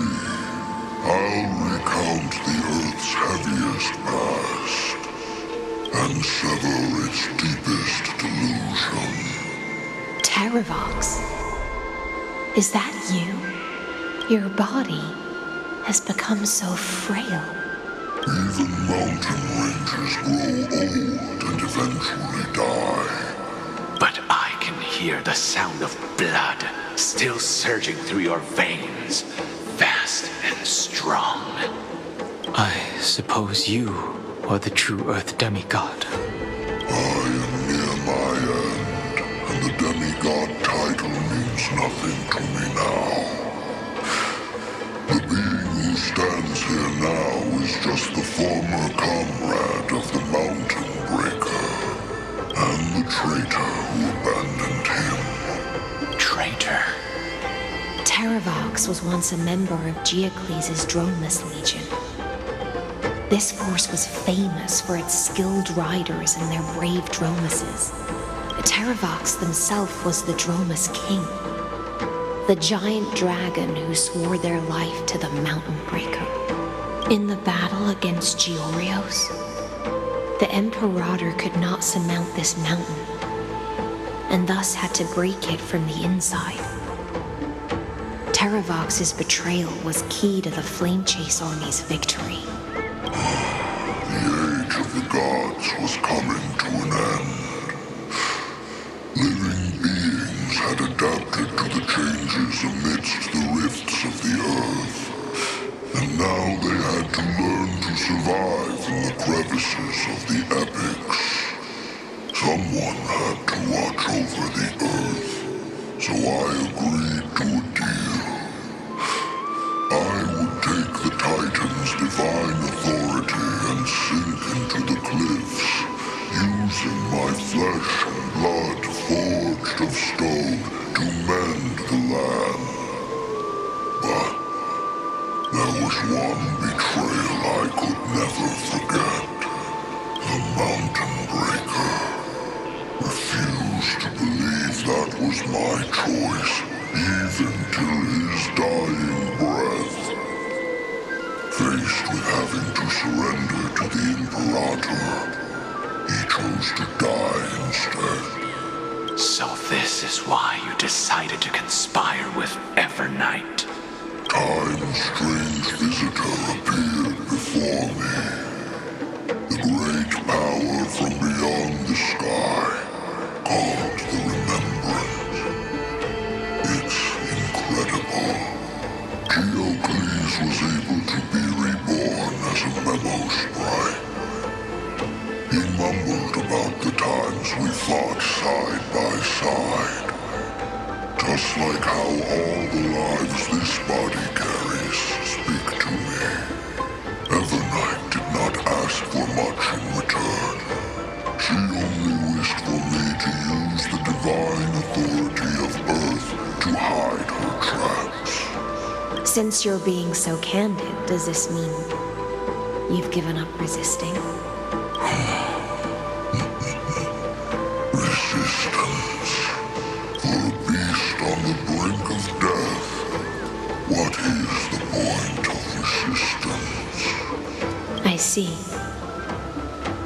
1,000 years have passed, and your mind has long since been shattered.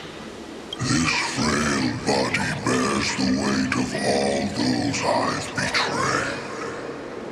And now, my only wish is to rest with them in the unchanging past. Go, long Scion. That fiery blaze is already burned through Earth's protection, revealing the secrets underneath. The deepest depths in Amphorius, the great tomb where all the past is buried. The one you seek, Evernight, walked out of that place. Before her arrival, no one knew of its existence. In other words, that is the place where Evernight came into being. And it is also where she is now. You sank willingly into the past, and now your memories have turned into this form. Was it worth it? At least I still remember. As long as I never forget, they will live on. Primitive and animalistic. I understand these instincts. Have you ever regretted anything? The Earth is not a lonely island in the middle of the ocean. It is the sum of all the living things that stand on it. I have never regretted defending the creatures of this world. Then, a final question. Terravox, after all of this, how much are you willing to sacrifice for the power of the permanence? Everything. My journey up to here has allowed me to fully understand my destiny. No matter how I struggle, the Earth will never be able to reach the stars. But my compatriots deserve to continue their struggle. At the end of my life, I want to make one last effort to give them a chance to move on to the future, even if it is a future I am not able to witness.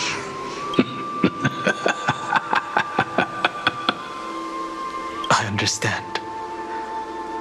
Then, join me in rebelling against this unjust fate once more. Even if the world collapses, the Earth must remain unshaken.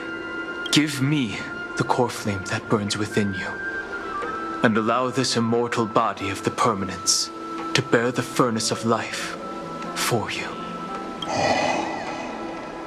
Long Scion, are you willing to bring them all into the new world? I won't give you empty promises. Allow me to answer your question from a different perspective. The permanence is the path that dragons trod, and eternity is life's deepest desire. If you entrust the Earth's living beings to me, they will live in symbiosis with the instincts in my blood. With this body as an ark, I will deliver them to tomorrow for you. That tomorrow won't be the end of Amphorius' west wind, but a vast and boundless sea of stars. A sea of stars. It's a future where all beings can trailblaze side by side. Not a prison made for remembrance. In the veil of Evernight's memories, you've always been someone with reservations. I misjudged your resolve. I understand. This is the only choice. Behold, this core flame that burns in my chest. This core flame born from the earth. It is the red soil from which life sprouts, and the furnace of all living things. It tells me to commit one final act of treason. Entrust this heavy task to the Trailblazers from beyond the sky. Let them tend to the wild terrain and safeguard the lands, and thus bring the endless stream of life into the distant future. I promise you, Terravox. Good. When I hand over the divine authority, this place will fall to pieces. Are you prepared to hold up the sacred tree if it falls? Of course. Then free what remains of my body, and let me give you this flame that turned away from the flame chase. I now relinquish my duty as a demigod. You shall dig your own grave and burn in the furnace of rebellion. I only hope that, after all this time, Father will take me back into their heart.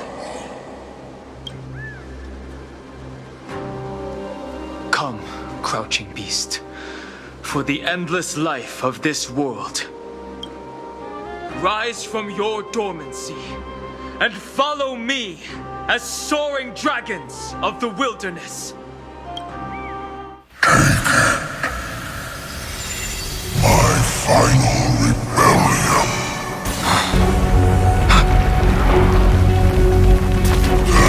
Then declare to the earth the name of the new god.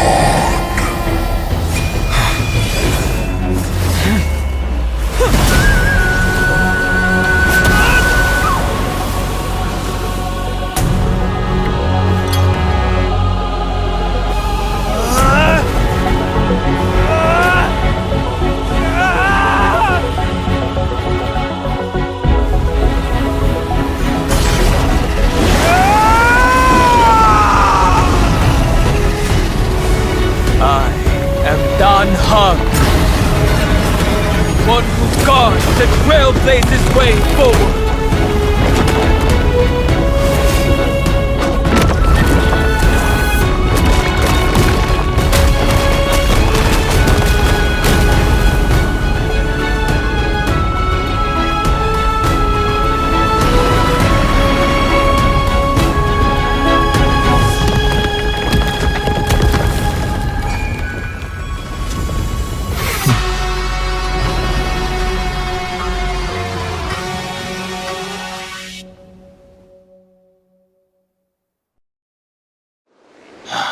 Fortunately, the worst did not come to pass. If your opponent had already turned into a vicious beast, whatever you did wouldn't weigh on your conscience. So what if that demigod had harbored ill intentions or vowed to fight to the death? Would you have pointed your spear at them and carved out the core flame with your own hands? There's no point in discussing what-ifs. Though, I'm glad it didn't come to that.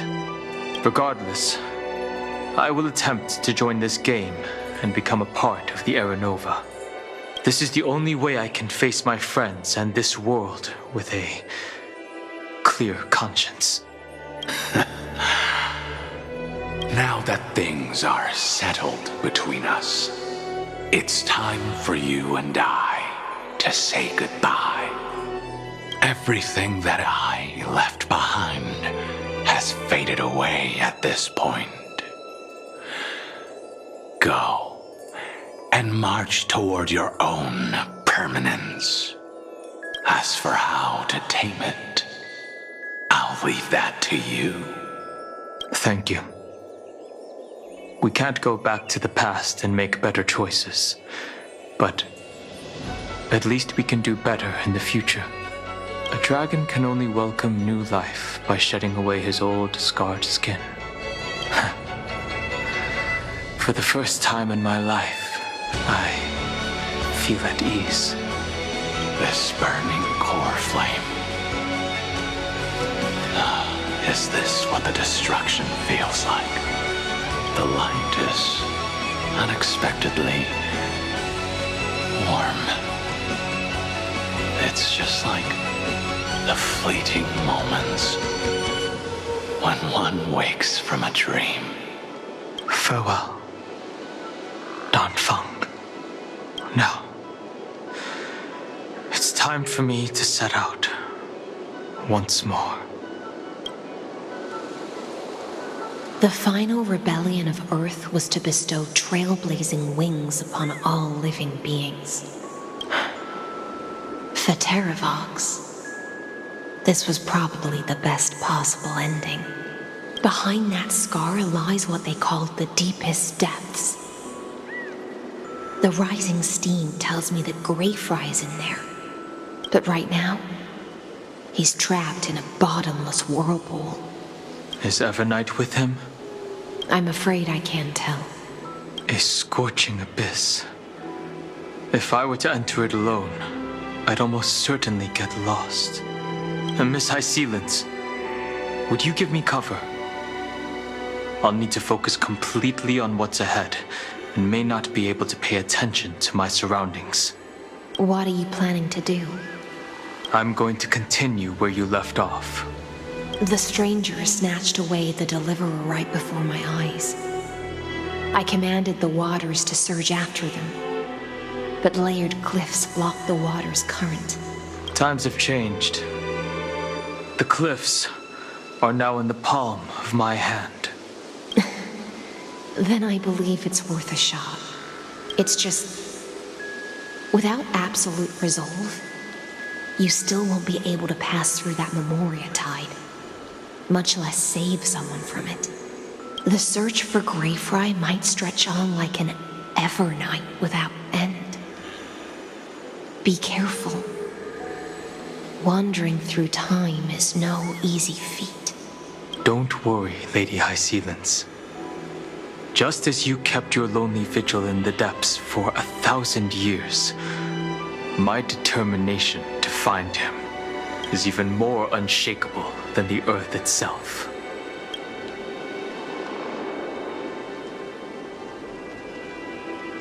Ancient sacred tree, lend me your roots.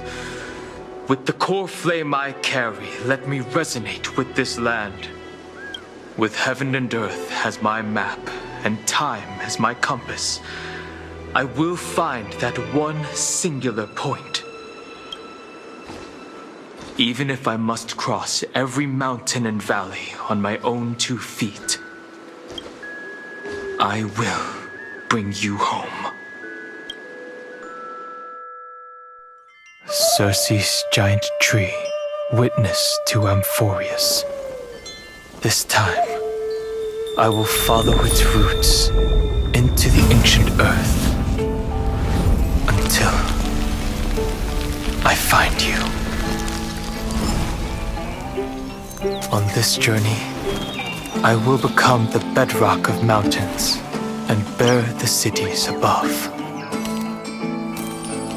With the currents, I merge into the tide, crashing upon the land's jagged reefs.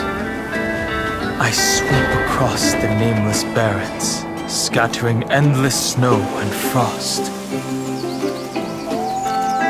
Entwined in the cycle of day and night, into the deepest depths of this world, adrift in the darkness that was before all else. When can I lead you out of this maze? No. I can't do it with just my eyes alone. Maybe it was never me. Maybe it was always you who could set us free. Long time no see. All right. Let's settle this and keep moving. That's where we will find our answers. Hey, Don Hung, wake up. 3 of a kind. 2 pair. Ace. Go.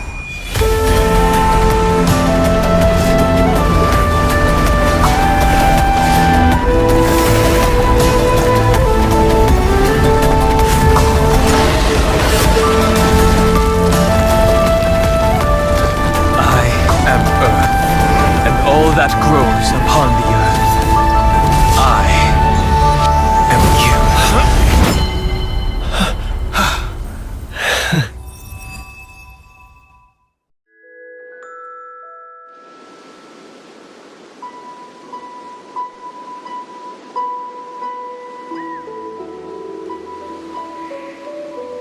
Finally.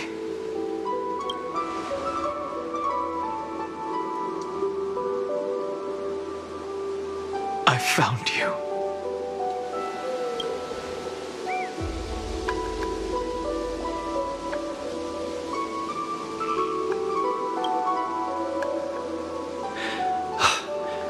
Don Hung. I knew you would come back. While you were trapped, I experienced a lot.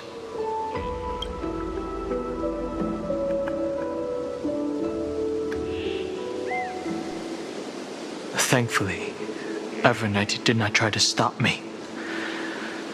Looks like we've managed to stay ahead of her this time. Rest assured, we won't abandon her. We'll all return to the Express together. No one will be left behind. You mean Mem? Sorry, I haven't seen her at all on this journey. Perhaps you were not the only one being held captive by Evernight. They never once stopped worrying about us. About you, me, or March 7th. They never gave up on trying to save us. Even from outside this world. Miss Himiko, Mr. Yang, Pom Pom, and even Sunday Black Swan and the two geniuses. They are all doing everything in their power to aid us. I understand. Her power shouldn't be underestimated. It was only when I personally stepped into the maze of time that it suddenly struck me. She and I had crossed paths once before. I'll only warn you once. Leave her body now. I feel like I've seen these floating black things somewhere before. I had an unexpected encounter with her when I left Amphorius. Perhaps to avoid exposing her whereabouts, she stripped that memory from my mind. That power called Oblivion. It's just like an emanator's. Oblivion.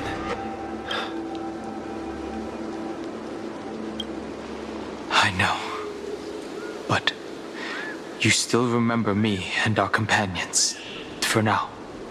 Do you have any clues about the memories you may have lost? Are those Evernight's exact words? If I'm not mistaken, she intends to make you forget Amphorius, including the Chrysosaurs who have journeyed with us up till now. But it seems you still recognize Lady Hycelence. If I made that much of an impression on little Grey Fry, then I am naturally delighted. But I fear your escape from that power they call Oblivion is thanks to someone else. Nice to meet you. Or maybe I should ask, how have you been since we last saw each other? Along with you, this little butterfly fish's memory was also salvaged from the depths of that whirlpool. Just as a pearl is cradled within its shell, the power of Thanatos surrounds you, shielding your soul from corrosion. Miss Irene has spoken of you often to me.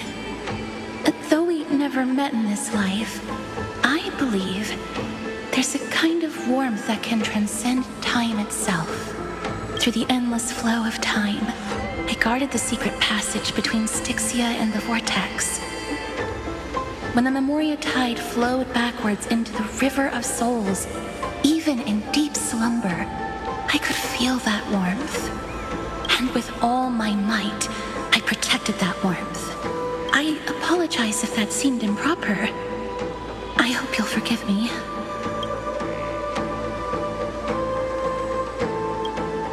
I understand that your mission is still unfinished. The path ahead is treacherous. And even though my body is bound to these dark currents, I'll do everything I can to watch over you both. The little butterfly fish is right. There is still a pair of eyes watching from the shadows, but we won't let them get anywhere near you. Go forth, golden dragonfish, and you, deliverer. Seek out your companion. Go forth and illuminate the lightless Evernight. I cannot thank you enough. Accept this promise from the Nameless. Amphorius will definitely write a brand new ending for itself. Of course. We'll We'll write it together. The nameless will never stop. Until all of us stand side by side in the true new world.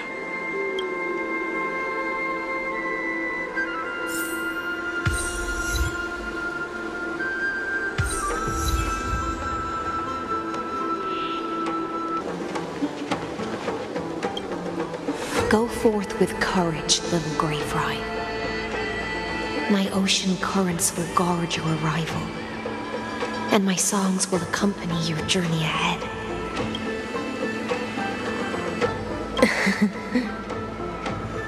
You still remember how much I love fire and feasts. All right then. It's a promise. Go find your companion and see your journey through. I'll raise a glass while I await your triumphant return. And then, when we reunite in the ocean at the boundaries of this world, let me play a song for you beneath the glow of fire. At the end of the sea of flowers, the souls of the living shall warm thy fingertips, and after an embrace, there shall be eternal separation. If I hadn't met you at the end of the world, I would have thought Lady Trinan's prophecy was wrong.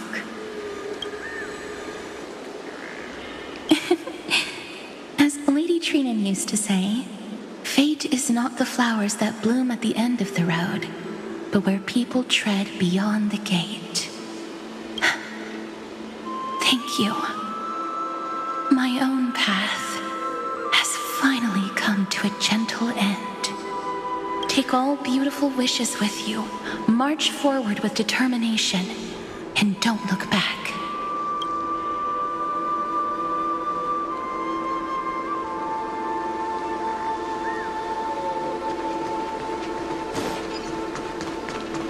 This place was once Nestia's altar. Could the golden thread be leading us to the world's deepest secret?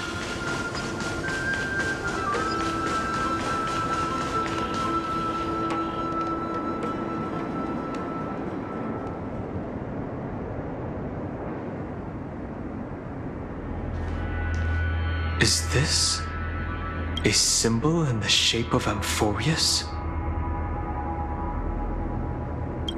Where was it? Can you remember?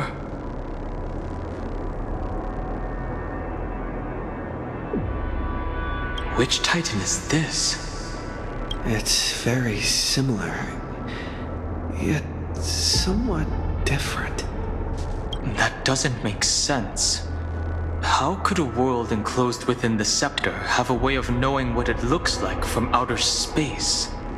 Unless the mural isn't a drawing of Amphorius, but rather someone saw the mural and shaped the world in its image. Could that someone be Xandar?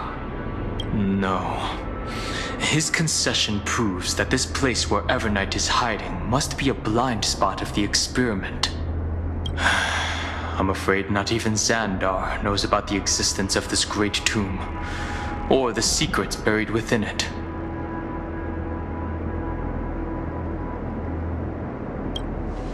He must be calculating something. But this time, with the Chrysosaurs giving us their full support, we've had the upper hand from the start. This forbidden realm remains undetectable to Xandar, and even Fine and Strike merely opened the entrance, yet Evernight can freely swim through it as she pleases. It cannot be reached by the erudition, nor can it be erased by the destruction. Be careful. What lies dormant beneath may well be Amphorius' final path. Remembrance.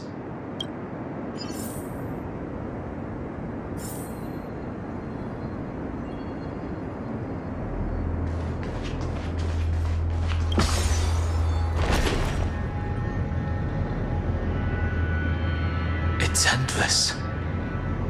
It feels like we're plunging into an abyss.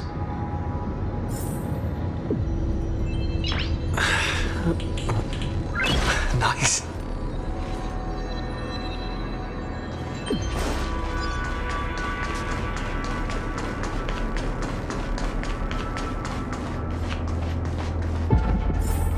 Are those distant structures all entombed data?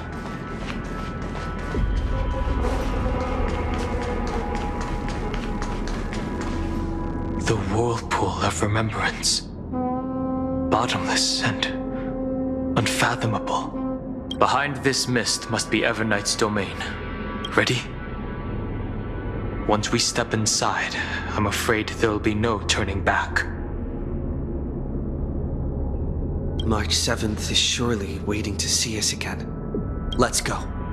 On the Trailblaze, no one gets left behind. This maze is full of memory loss. Your voice sounds different from usual. I only hear a hint of curiosity. The rest is all fear. Beautiful memo keeper. I know exactly where that fear comes from. The Evernight is a mimetic entity's natural nemesis. They will swallow you whole with just a flick of my pinky finger. I am the garden's enemy. I have never denied that fact. I have to say, Miss Evernight, you've certainly got a unique way of protecting people. At least she's still willing to talk. Is it because I disobeyed the garden's rules? Maybe I still have a chance. No, I don't think you do. It's not very elegant to spy on someone's thoughts, you know? Well, before you get rid of this beautiful memo keeper, the least you could do is answer some of my questions. Why should I do that? So you can buy more time and send a message to your companions?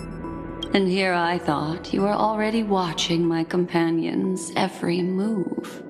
I am. Earth stirrings have ceased. They have defeated Terravox and are heading here as we speak. Don't tell me that's part of your plan, too. It's not, but I'll make good use of it. Fighting alone against an entire world, even I might miss something. But I know how to adapt to the circumstances. Just like right now. How I've decided to let you go. I like you, little bird. Your longing for memories remains pure. Unlike those memo snatchers, your most precious quality is how you've yet to be tainted by the garden's dark side. I'll take that as a compliment. But I still don't understand why you've kidnapped me here. Well, seeing is believing. So, why don't we take a stroll together? This ruin buried deep underground is called the Kernel, in the language of erudition. But I gave it a friendlier name. The Heart of Amphorius. The great tomb of the Nameless Titan. The Nameless Titan? You'll see with your own eyes just how important the remembrance has been in this world, and how we will stir up the waves of oblivion to douse an eon's ambition.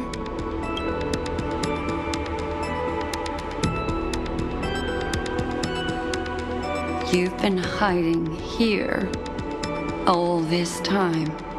That's right.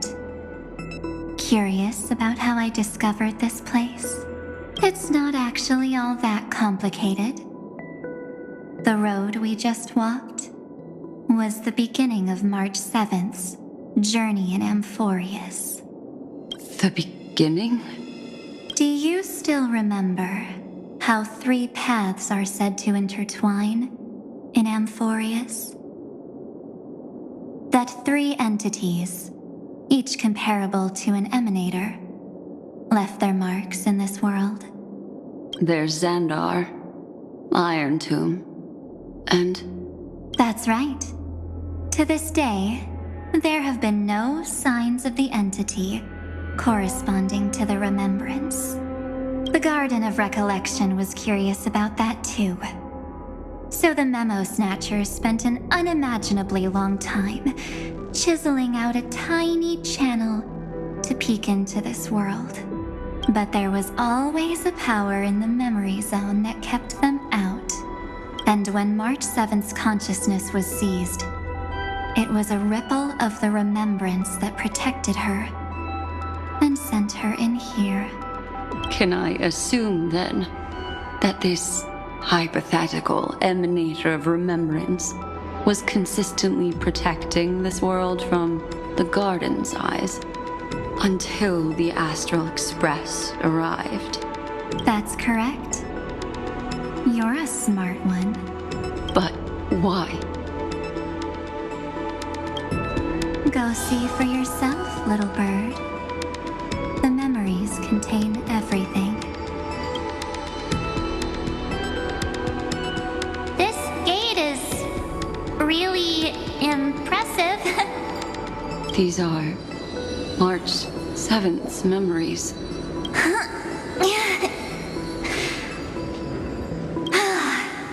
Didn't move at all, huh? I just got here and I'm already locked out. A journey of 1,000 miles stopped at the door? That's terrible! Is she stuck? Keep watching. The fun stuff is just ahead. Warning. Object does not have access permission. What? Did I touch something I shouldn't have? Execute formatting protocol. What's going on? Formatting? Warning. Illegal operations detected. Warning. Illegal operations detected. Hey! Don't just activate like that! How do I stop this thing? Warning. Warning. Warning. Operation authorized. Protocol name. Back. Huh? Finally it stopped! Wait. Did you just mention his name? He's barely spent any time in Amphorius and he's already famous? You. I don't know what you're saying. Let's not speak in riddles, alright? Why don't we start with an introduction? I'm March 7th, and I'm that person's companion. Sorry I accidentally ended up barging in here. Establishing communications. Communications? Oh, does this mean I finally get to talk to someone real? I really need outside help right now. Channel established. Proceeding to encapsulate. Whoa, wait. What? Encapsulate? Encapsulate me? Encapsulation complete. Initiating transmission. Transmission destination. Recurrence number 335503336. Huh? What's going on? My body! The memory stopped so suddenly. She was already lying in the abyss of fate the next time she woke up. And Orynyx was calling her mother. Mother? Maybe that's just how the Titan calls all Remembrance Pathstriders. Like how they call Fuli Skyfather. So March 7th had already brushed against the inner workings of this world at the beginning of her journey. That warning in her memories must have been the Scepter's safety protocol. But why did it mention the Trailblazer? March 7th should have entered Amphorius long before he and Don Hung did. An inexplicable contradiction, isn't it? Let's put that aside for now. The protocol didn't kill March 7th. Instead, it threw her deep into extrapolations. Over the next 97 days, the two of us, trailblazed through Amphorius as mimetic entities as she evaded the administrator's pursuit. It must have been a difficult and lonely journey for her. Yes. No one could see March 7th. She didn't belong to Amphorius's memories, so she could only watch this world from the sidelines, like a transparent shadow. Then when did you appear? On the day that she ran out of options. March 7th tried so many things to help her companions, but the only outcome of her efforts was a few Amphorian folk tales. In the end, she had only one option left. Just as she wished. I erased everything using the power of oblivion. Then I protected him and Dan Heng, and made sure that they were spared from the Memo Snatcher's clutches when they broke through the seal. And you've been hiding in the shadows ever since, while manipulating time and colluding with Earth, all the way till now. A journey of 1,000 miles starts with a single step. The story of the Remembrance has just begun. Why don't we step into it together? As someone qualified to walk with me, you can now take in all the secrets behind this door and witness how, in a blank space of time, another futile journey across 30 million lifetimes was forgotten by this world. I thought Evernight would have done something to stop us, but it's been smooth sailing the whole way through.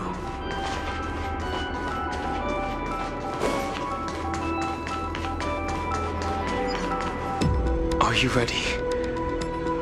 I'm going to open this door. Absolute silence. I can't sense anything at all. I know. Duck behind me if anything happens, okay?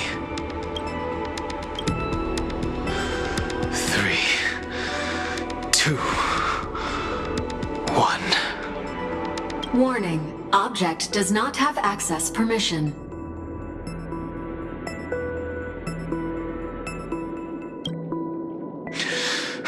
That means we're in the right place. Warning. Warning. Warning. Get ready. Incoming. Welcome back. What? I'll be waiting for you.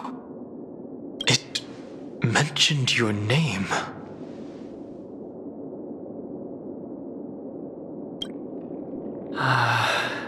I'm getting a feeling of deja vu. Like the first time I opened as I've written. Thankfully, Evernight didn't take that book.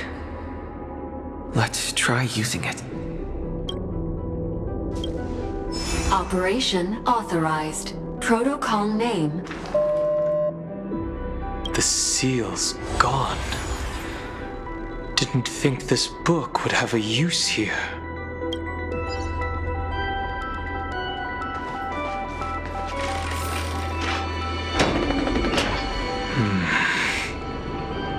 Is that...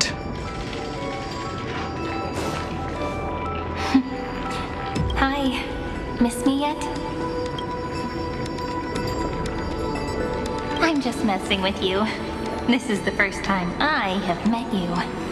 Executing protocol. Format object.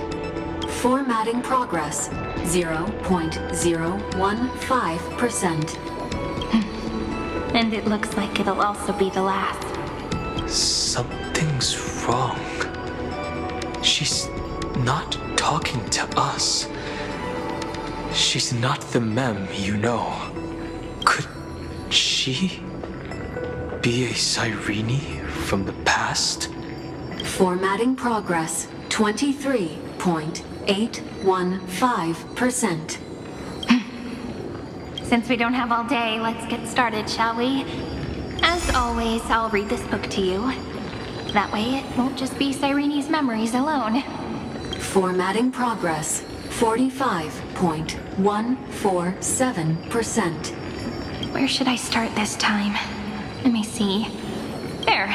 Shall we start with the meeting between the Helcolithist sage Midamos and the King's Aegis Anaxa? Formatting complete. What? Did you hear that? She just said...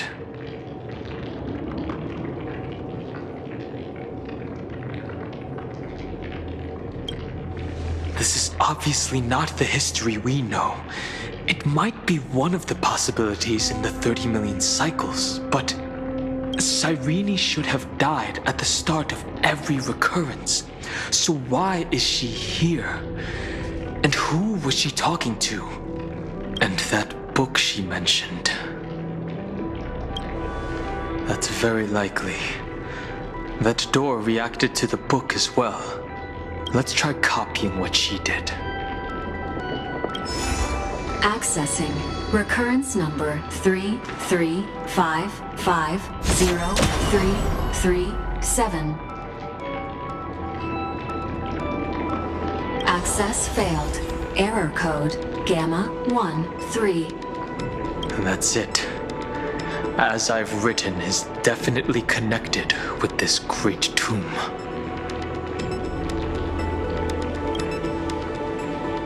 Probably referring to the eternal recurrences. It also proves the previous hypothesis that this place is outside of Amphorius' cycles.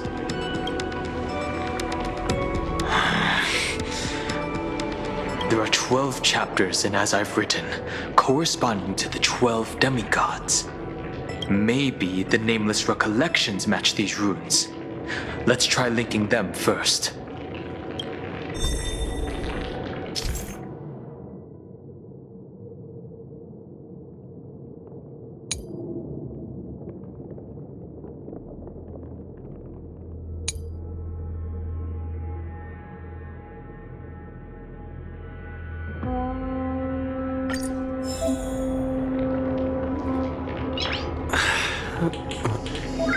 Nice.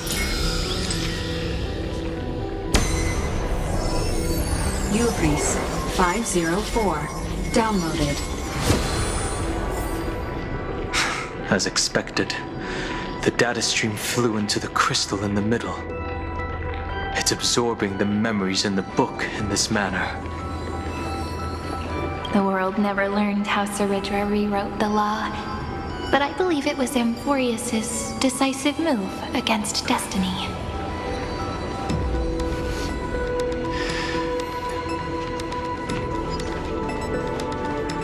$30 million departures, 30 million shatterings, and the beginning of 30 million flame chase journeys. Fate betrayed Trebios, but she was never betrayed by humanity.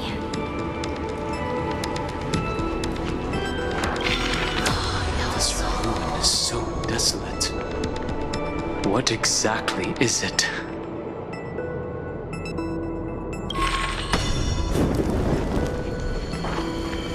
$30 million departures, 30 million shatterings, and the beginning of 30 million flame chase journeys. Uplotis 405. Downloaded.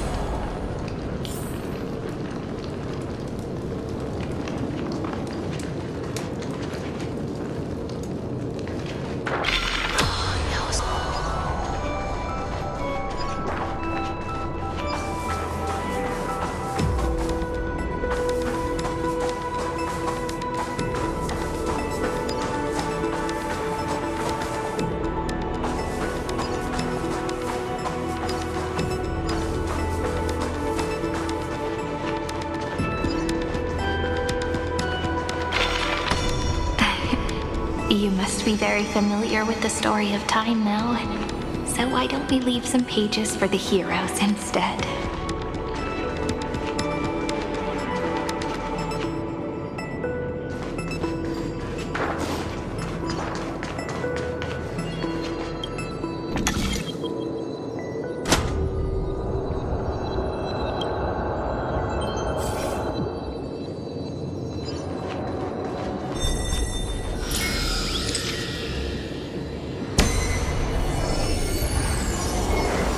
Thea 093. Downloaded.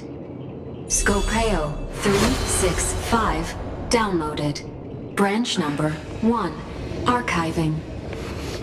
Object recurrence number 335503337. Progress 13.131%.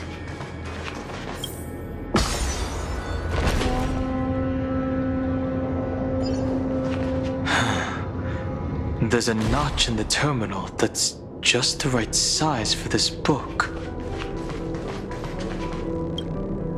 Branch number 1 archived. Encapsulating encryption key.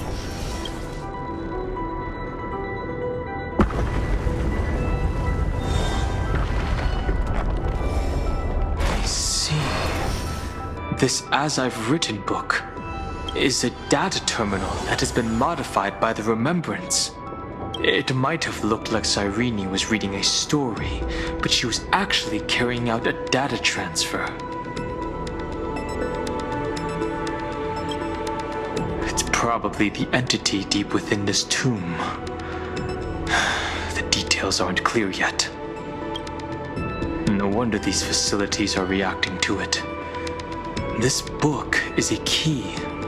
But Cyrene could never have known about the truth regarding the scepter.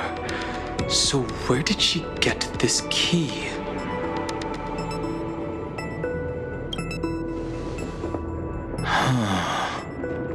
Do you remember? During her brief existence, Cyrene once encountered a certain Eon. Yeah.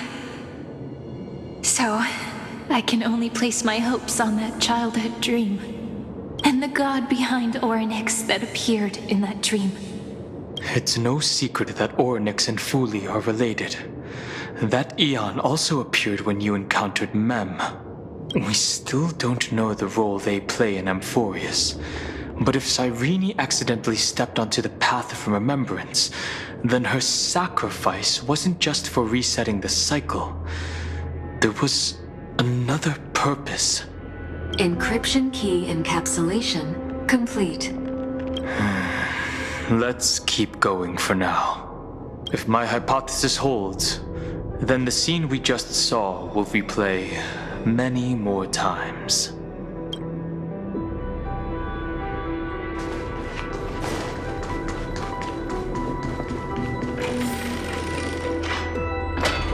Hey, be careful. Evernight's eyes are everywhere. Don't get too far from me. The chronocognitive anchor will protect us.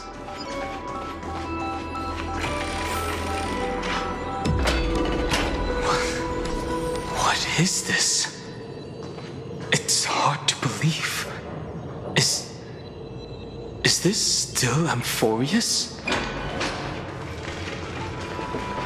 So many countless storage arrays. This would even rival the cyber prison of Inupis. Look, what a magnificent sight. Even this classical world contains a futuristic palace like this. Would ID Silicii end up looking like this after a few thousand years? Executing protocol. Format object.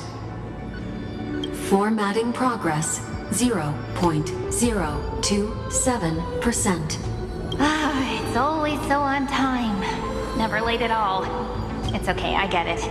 It's just trying to remind me how precious time is. I want to share a story with you this time. I saw a little nymph on my way here.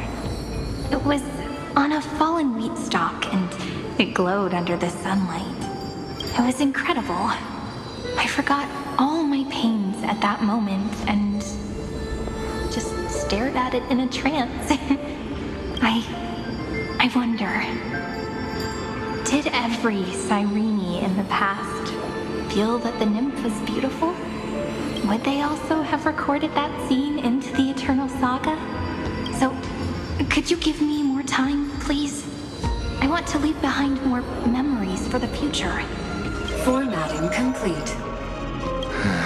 As I expected, the answer is the remembrance. An Eon appearing in her dreams, 3 paths intertwining in Amphorius, and the Garden trying to infiltrate this world at all costs. I have reasons to suspect that Fooley's gaze once swept over this world before the scepter completely fell into destruction, and that Cyrene basked in that divine gaze.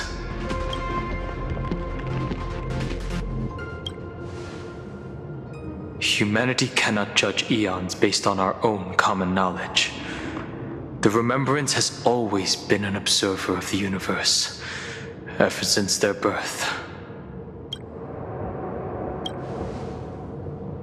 That's to be expected.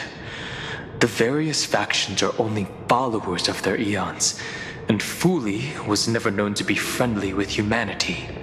But there's still something I don't understand. According to Black Swan, the Garden is internally fractured, and there is a party that craves the memory of an eon's fall. They would do anything to achieve that goal. Yet, I feel as though those memo snatchers didn't try to stop us at all. Instead, it feels like they were trying to cover something up.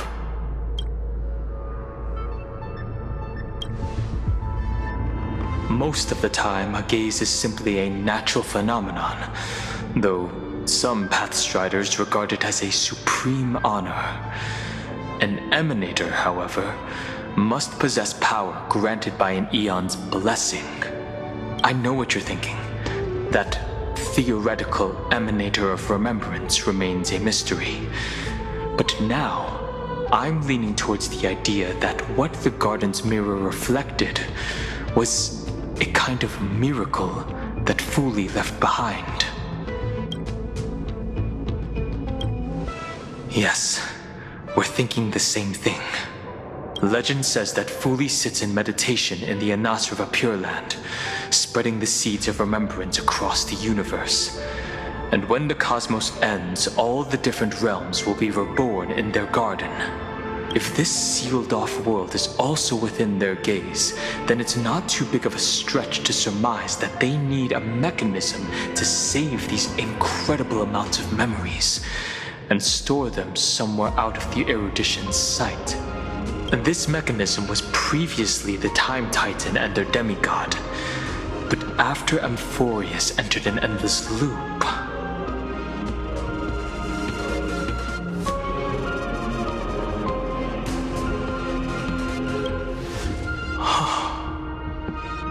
it's that ceremonial blade. Now, I can say with certainty, time is the page on which that eon records Amphorius. If it fades from existence, and all that it records is lost among the stars, that eon will surely direct their gaze here. And it will be a glance that spans time and space, transforming each incarnation of me into the power you shall wield to reset time, imbuing my soul into this ceremonial blade, and creating an endless flame-chased journey. The ceremonial blade killed Cyrene at the start of every recurrence, and at the end of every journey, Cyrene's soul took the extrapolated memories stored within the blade and buried them in this great tomb. That's how the memories of Amphorius transcended the loop and were continuously stored, while the scepter had to revert its progress over and over again because of loss in its logic. Fooley's blessing will not disappear as long as this process keeps going. I knew their gaze never left.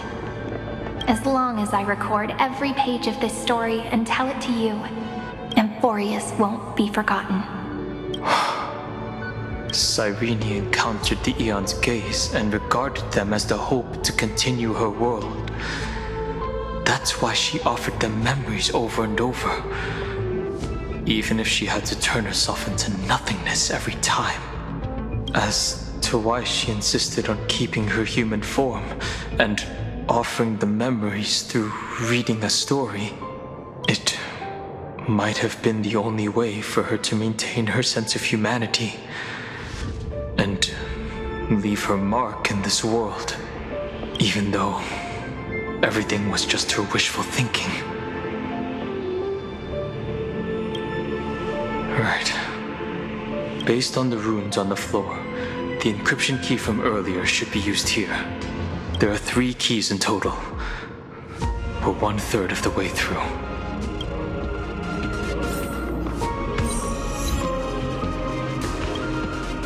I'll leave it to you. You never say anything, but I know you're listening. Every story I've told is like a little key that opened a door in your heart, no? The path has appeared. Go! The Dromis King paid a heavy price for their betrayal in every life, but there was never regret in their deep roars.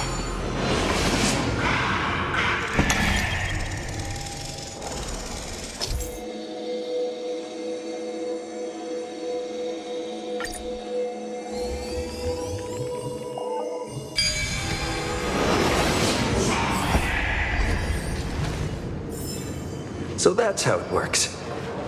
Then, the sky sent down rainbows and showed the world a gentle smile. Formatting progress 93.998%. Looks like it's time to say goodbye again. Before I was even aware of it, this book had already recorded too many emotions. Every page has become so heavy. I've started to feel uneasy whenever I take it into my hands. Where did the very first ripples want these memories to be sent to? Formatting progress 94.423%. How many times has it been?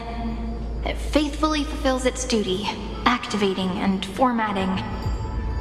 Never changing, like the fate of the flame chase in every cycle. If I can only write the same ending every time I lift my pen, then is this weighty saga just an overly naive dream? Formatting progress 96.024%. Process error. Analyzing. Process error. Analyzing. Really? Are you encouraging me? Thank you. I'm sorry for making you see this embarrassing side of me. Everyone's still working so hard.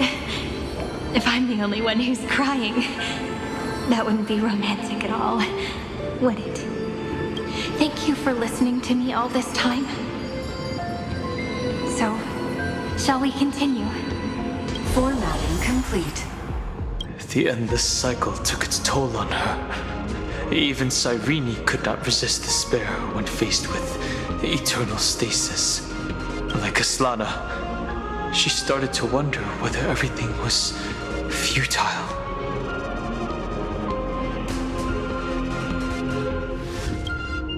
Indeed. But I still haven't figured out one thing. Who exactly was she talking to? I thought it was an Eon at first, but the way she talked, it didn't sound like praying to a god at all. Maybe she's talking to her imagination? A hero within? But that wouldn't explain the process error. No matter who that listener is, Cyrene's storytelling is just a data stream for the scepter. Maybe, she thought, as long as she kept tossing drift bottles into the distance, someone was bound to pick one up someday. Accessing recurrence number 335503337. Once again, Castor is offered her final embrace to death. And from then on, she started another lonesome watch. How wonderful would it be? Epiikia 216 downloaded.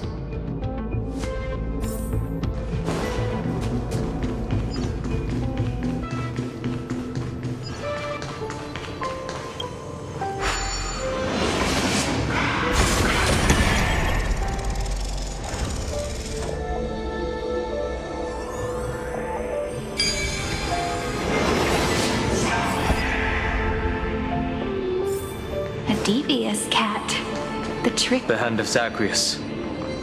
Seems like we'll need it here.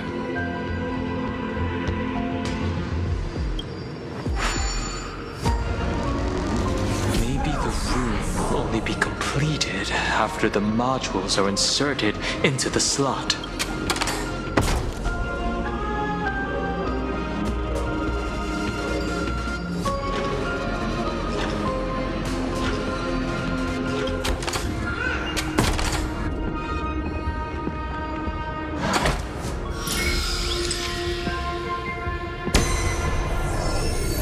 Orexus 945 downloaded.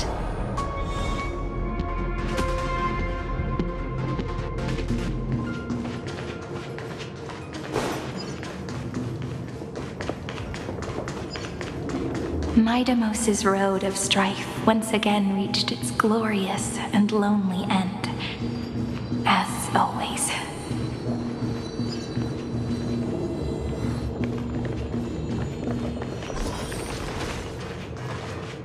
Access denied. We were denied access. Memories about strife are always so defiant and resistant. A fight is unavoidable. Come. Warning. Illegal operations detected. Warning. Illegal operations detected.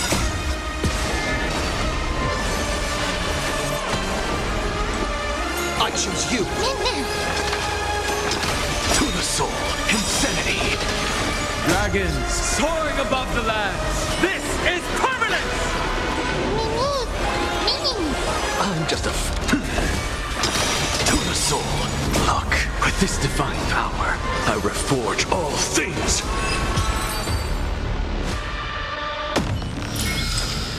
Reach the end of the story in your own way. Polinus 600. Down Eleos 252. Downloaded. Branch number 2. Archiving. Object recurrence number 3355037. Progress 31.313%. Nice. Let's go encapsulate the encryption key. Branch number 2 archived. Encapsulating encryption key.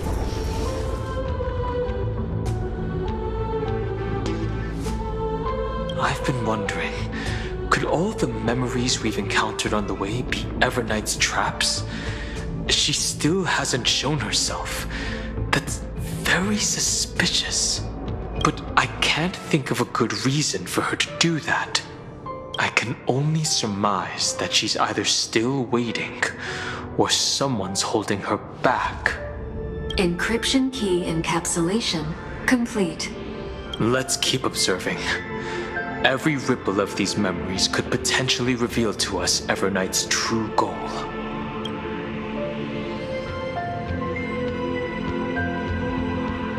Let's go back and use the encryption key to open a new path.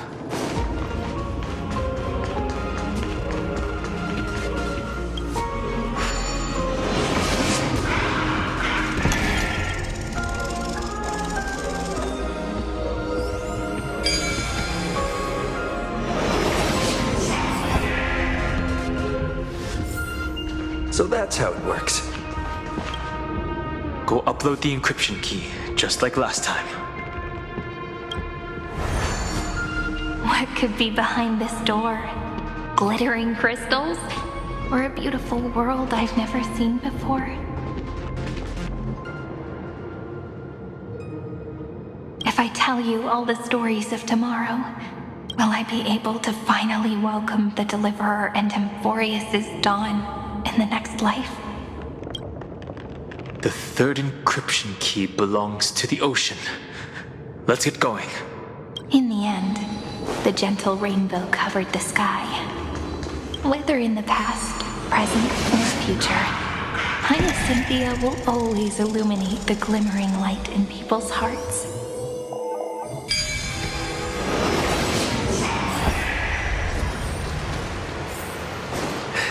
No match for me. No memories appeared this time. It's a huge fan. Use the chrono vessel over there to stop it.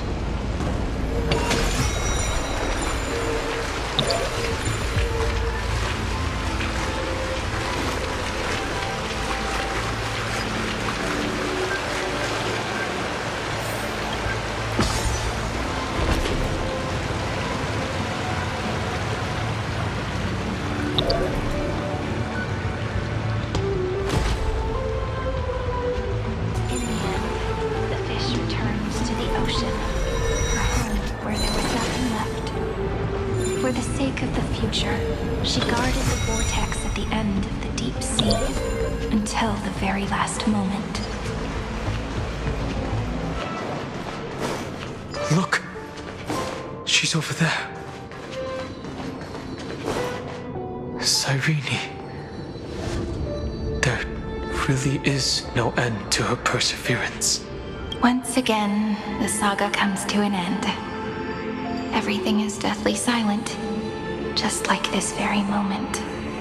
It's another cycle of new beginnings, and another familiar reunion. Now that I look back, there was a period when I got really sentimental. I was so anxious, trying to find as many different memories as possible, hoping to bring some change to this unchanging destiny, and find the way out of this maze. But I won't do that anymore now. Formatting progress 73.998%. Process error. Analyzing. Formatting progress 75.012%. Process error. Analyzing. No need to feel sorry for me, good friend. If there are no new blank spaces, how can a saga continue? I'm actually really lucky, you know? During the long years I've spent waiting for the Deliverer, I've always had you here as an audience. Look at these memories I brought to you. They once existed, once sparkled under the sun. And now I can see through your eyes that they are still shining bright. Isn't that already enough? Now, I can rest in peace in the past. As for when tomorrow will come, I'll have to ask the next Cyrene to continue our watch. Formatting complete. Her transformation is painful to watch. Cyrene was always there during the 30 million recurrences. She recorded the flame chase journey in her own way on the reverse side of this world, depositing all the memories in this place. I'm increasingly certain that her audience and companion isn't some figurative entity. The deepest ruin in Amphorius, at the great tomb where the pasts of all worlds are buried. Who exactly is its master? Accessing recurrence number 335503337. Anaxagoras once again completed the proof with his life. His answer was so complete. All he was missing was a last variable from Schema 720. Downloaded.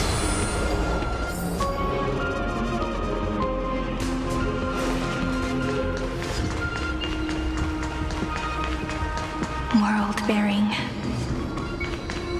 This divine authority is so heavy that I do not know how I can even tell its story.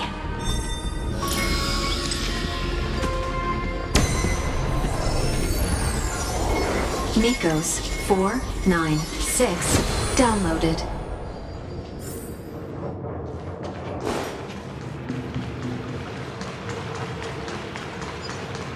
Romance in warm gold the runes on the fan. We need to use the chrono vessel to stop it first.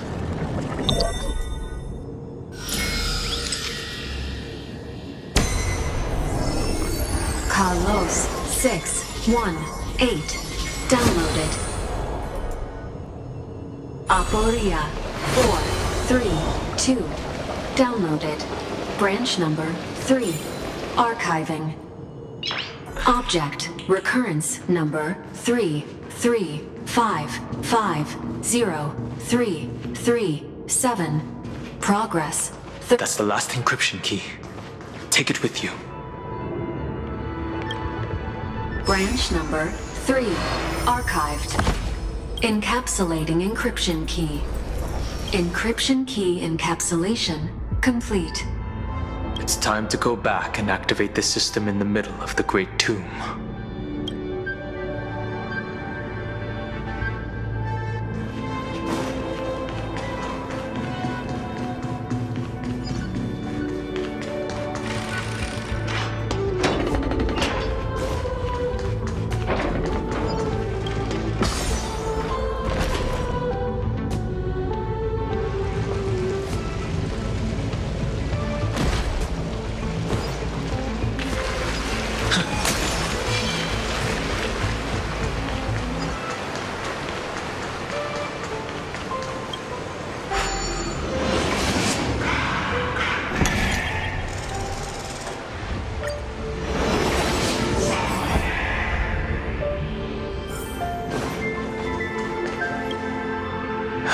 The third encryption key. And the final piece of the puzzle. I pray that you can dispel all the mysteries and lead us into the deepest bowels of this world.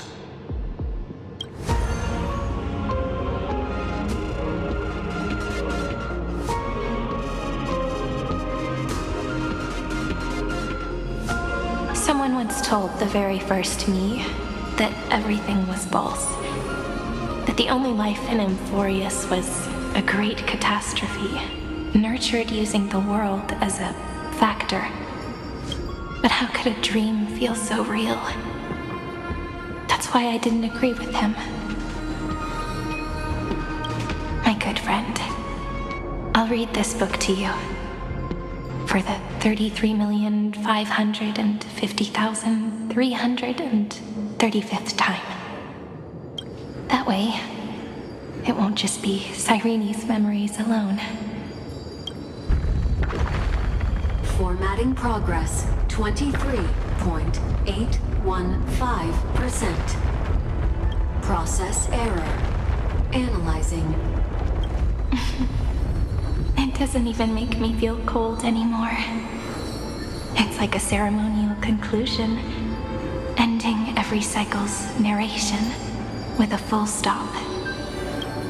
Then, there will be a new me returning here with new memories. Before I knew it, this palace we built together was no longer a dream that Cyrene alone indulged in. It's now a saga, composed by you, me, and all the flame chasers. It's our weak but endless prayer for tomorrow. There will come a day when someone turns over this nearly eternal page and awakens all the dust-covered memories, so they can be recalled by the world in a more beautiful form. Process error. Analyzing. I'll read, and you'll listen, like how flowers always bloom, then wither. I shall welcome my own decay, becoming nourishment for the next flower's bud. And you shall continue to wait here, protecting this garden of memories. That way, when the deliverer arrives, the first thing they'll see is an endless sea of flowers. And our stories will be lying silently among the flowers, like every ripple of remembrance. And they shall become the epic known as I've Written. texture of memories is preserved in countless pillars. She gave everything to record all the forgotten recurrences across 30 million cycles.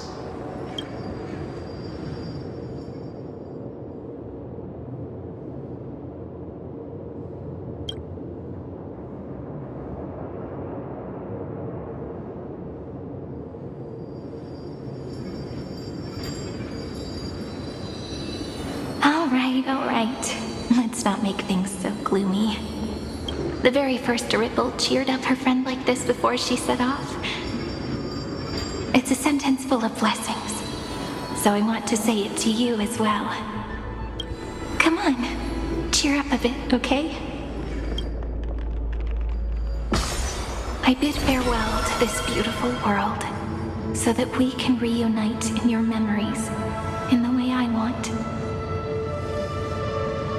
You will see the footprints I left behind in the ripples of past reverie. I have never had any other fate beyond this memory. So please remember me with love, like that eternal footnote in all the faded sagas. Now, open this book. I'll be waiting for you in the past.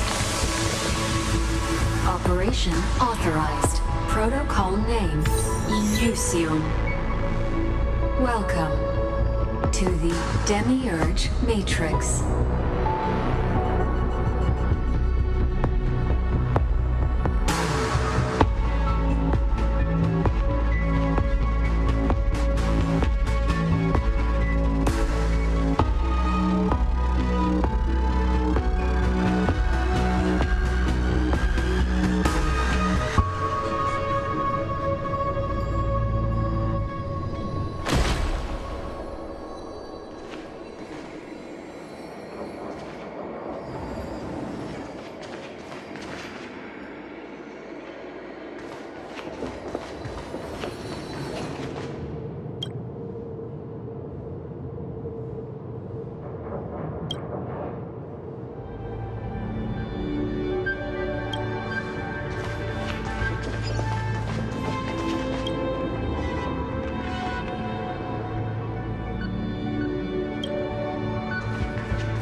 That listener lies behind this door.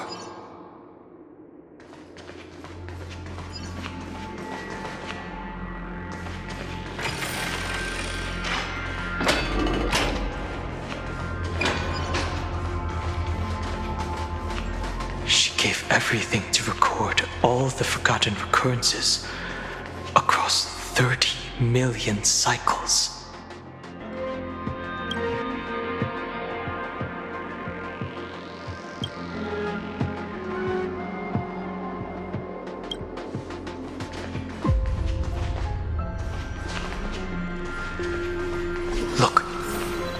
That symbol at the end of the room. It belongs to the 13th Titan, the unknown solitary god.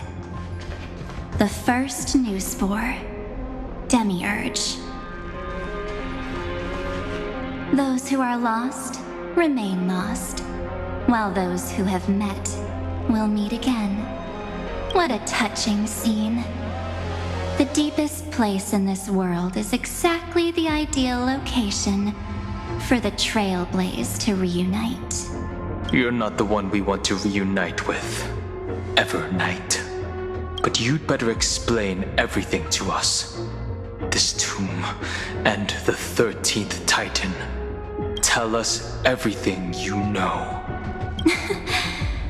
You're too on edge, Dan Hung. I've always been honest with the two of you. Before we talk about Amphorius's destiny, why don't we lay aside our differences and take a moment together to mourn for the cruel truth? Truth? So you still haven't figured it out. Take another moment to look around. Look closely. You must be curious as to where the final Titan is located, right? What a good question that is.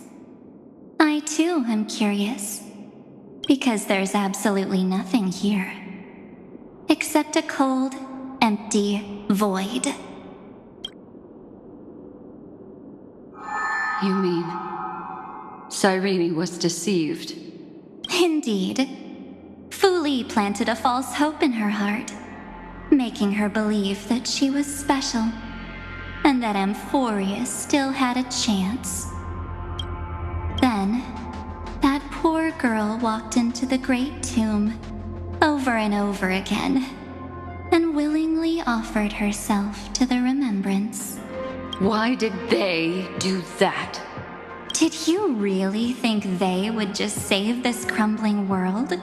In the way Cyrene was praying for? Don't be naive, Memo Keeper. In this game between gods, the Remembrance chose to stand with the destruction. Given your evident hostility towards the garden, I find it hard to take anything you say at face value. Aren't the Memo Snatchers' activities enough evidence? They did everything they could to help Iron Tomb reach completion. And it wasn't just to obtain some fanciful memories. Let me tell you the real reason. Iron Tomb is a perfect arc. If a seed can be planted within, then the moment the Lord Ravager blows the erudition to pieces, the remembrance will be spread to every corner of the cosmos. That masterless path will be equally split between two eons. Fu Li will devour the erudition. Do you understand now? The war among eons started long ago. Fu Li did not glance this way to save Amphorius. They will drain this world dry and turn it into a most poignant and tragic poem. But fortunately, that girl's sacrifices won't be wasted. I will give her another possibility. I promised him that I would recreate the cause and effect of this world and form a flawless Amphorius. But the only way for a world that can't be turned back to be considered flawless is to burn it with a raging fire until nothing remains. You plan to destroy all the memories Cyrene has ever recorded? That's right. I'll set fire to all the stories, all the emotions, all the futility. I'll turn the garden's conspiracy to dust. Setting fire to this much material will be enough to completely annihilate the scepter's operating logic. Iron Tomb will lose the soil upon which it grows, and Amphorius will be truly set free. The freedom you speak of is no different from destruction. Everything this world ever was will disappear from the extrapolations, never to be regained. That would also include your memories, by the way. That's right. That's why I needed your help, little bird. The more we walked together, the more I was convinced that you have a beautiful Dharmakaya. It fits me very much. So that's why you took me here. Your true form is a bottomless obsession. Smart girl. You haven't disappointed me. This avatar is but a shadow cast by the candlelight. Discarding it invokes no feelings within me. What I must preserve is only my wish. My wish. To kill the path of remembrance. March 7th will not find peace as long as they and their fanatical henchmen exist. The road ahead is still long, and she needs a guardian to stand by her side. You are my best choice. Allow me to refuse. That duty seems far too heavy. Resistance is pointless, my darling birdie. I will personally plant myself into your heart. And once I've calmed down those two, I will head into reality and find the true you. So, that wasn't enough to fool you. A genius's mirror trick and a protective mechanism of the erudition. Is that right? Those layers of security do make things a little difficult. But unfortunately, those two nameless are already right outside the door. Your plan is about to encounter a few mishaps until we meet again, Miss Evernight. Will you still not stand with me, my companions? We'll save the beautiful cosmos, and we won't leave even a single scar behind.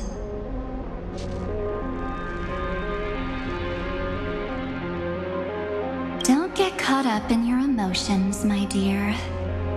The hero's journey in this world is just a narrative embellished with memories. Its essence is nothing but a string of zeros and ones. For your own sake, and for the sake of March 7th, I think my choice is a very reasonable one. Come. I hold the core flame of world-bearing. Just fall asleep, and we'll save the cosmos. If you honestly thought we would agree with you, that just proves you don't understand March 7th at all. Seems like I really can't get along with people like you do. But in order to make sure you can still embrace tomorrow and continue this carefree journey, some memories must be set on fire as the sacrifice. What can change a person's nature? Is it memories? Unfortunately, the result is just the opposite.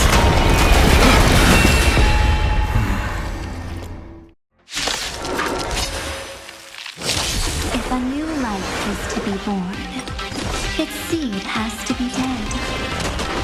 Only through abandonment and oblivion can souls walk from emptiness towards rebirth.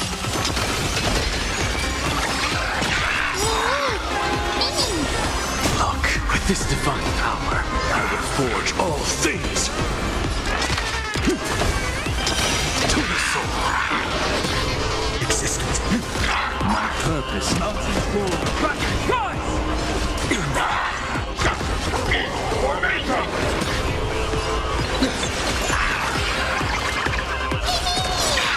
Trust me, we can do anything! Something out of nothing. Insanity! To the soul. Look, with this divine power, I will forge all things! Dragon soaring above the land! This is permanent!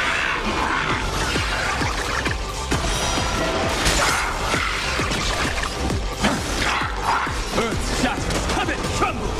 What's the matter? Insanity! To the soul!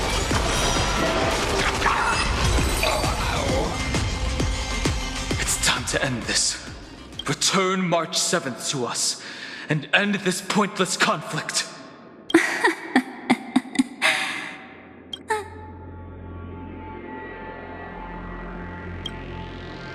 Don't get the wrong idea. I just need some time to deal with some unnecessary trouble. The encryption key written by those geniuses is already invalid. How about we play a game, dear? Don't worry, it won't take long. It's a simple multi-choice question. A, or B? I understand it's too difficult for you to treat the Chrysos heirs as extrapolated data. Then why don't we assume for now that they're living, breathing humans? Now, the cosmos will face an unprecedented catastrophe, and your choice will determine the fate of countless planets. On the one side are companions who've weathered every storm with you. They fought with everything they've got and obtained a 1% chance of victory. However, should you choose that 1%, there will be massive sacrifices, no matter the outcome. On the other side, there's a simple button. The Oblivion will burn away all traces of their existence, as well as your entire memory of this trip. But it will also halt the brewing catastrophe and spare the universe from destruction. Those who are to be sacrificed will be fully aware of the decision you need to make. There will be no concealment or deception. Tell me, what will you choose?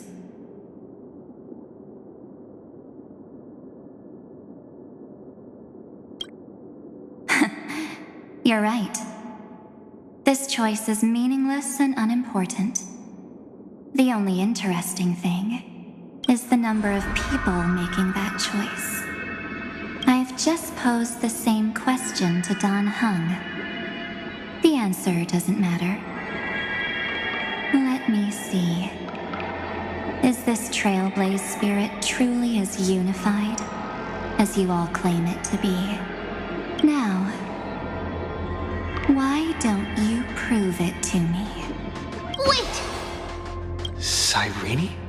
Another damsel in distress rescue plays out again. Still think you can do something, little pink memo sprite? What weapons do you have to stand against me? Besides your somewhat witty words? Don't underestimate me. Besides my charm and eloquence, I can stir up ripples of past reverie. What? We don't have time for endless chatter at crucial moments like this. Quick, friend! Take this! Take the shot! I can't hold on much longer! Of course not! Take a photo of Miss Evernight! No time to explain, quick! Well done, friend! Now leave the rest to us.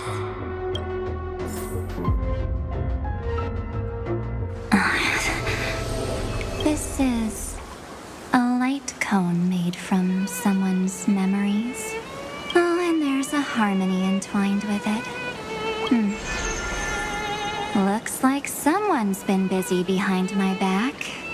We meet again, naive me. I know you mean that as a compliment, but as for the word naive, I think I'll give you that one back. Welcome to Ides Elysiae, a small village shrouded by the veil of Evernight. Now, this memory will also belong to you. Let's give you a taste of your own medicine. With my home as the inspiration, I've created this maze. Hope you like it, Miss Evernight. Quite perceptive, little memo sprite. But with just you and that Harmony's little birdie, thinking you could trap me? That's a bit of a stretch. So, tell me, what role did you play in all of this? I really didn't think that this other me would be this strong. But at least when it comes to brains, I've still got the edge. My brilliant plan? Bet you never saw it coming. Oh. You mean that time? In that split second when we switched bodies. With your last flicker of consciousness, you hid yourself within the Titan's veil. Huh? You Got it already? No suspense at all. But my plan was super thought out. I know those two better than anyone. A promise is a promise for them. They never go back on their word. History books, diaries, and photo stones are all perfect catalysts for memories. That's right. So when I hear him press the shutter, even if there's just a tiny bit of my consciousness left, I'd whoosh right into the camera. But if you put it like that, aren't you leaving a lot to chance? No way. He will definitely be snapping away all over Amphorius because he promised me to take photos. I'm guaranteed to run into him, eventually. True, you really know him well. Miss Evernight, let's be real. My amateur skills aren't enough to keep someone like you contained. But if March 7th were here, that would be a different story. Because there's no way for you to ignore her, right? Fine. Lay it on me then. After going on such a long detour, what exactly do you want to do now? First, I want to thank you for protecting him and Don Hung. But what you did later went way too far. So, while there's still time, I've got to make you change your mind. There is something that truly puzzles me. How did you find yourself again? After giving up all your memories and becoming an empty soul. Looks like you aren't so omnipotent or omniscient after all, huh? The answer is simple. I have been dozing inside the camera all along, and I accompanied him during his entire journey. So, when he told Cyrene in this cycle about his interstellar travels, those memories of journeying with the Express entered my mind as well. I may still be far from the complete March 7th, but these memories were more than enough to fight you. So, you know what led up to this, and what followed, right? Go ahead. Tell me. Let's hear why you're so confident you can sway me. Why? Isn't the reason super obvious? Even through a camera lens. I know that the love, hate, and struggles that happened in Amphorius were the same as what real living people experience. Same old topic. I already got him to make a choice. The weights on each side of the scale are far too unequal. When destruction looms, trying to preserve everything only means sacrificing everything. Well, take a step back. Before we ask this question, have you ever really thought about it? What right do we really have to make choices for others? If the cosmos were nothing more than a bigger Akama, ruled by a so-called imperator, maybe then she'd have the right to weigh both sides and decide for us all. But the truth is, we're just a bunch of nameless, even with everyone calling him Deliverer. I believe that he hasn't forgotten that the meaning of Trailblaze is to explore, understand, establish, and connect. It's not about standing above the cosmos as some kind of savior. It's about walking alongside every world within it. So don't try to guilt trip me with stuff like necessary sacrifices. The Express crew is immune to these baseless accusations. Besides, and this is just an example, if Madame Herta wanted to, she could have whipped out her imaginary weapon any time and blasted this scepter to bits.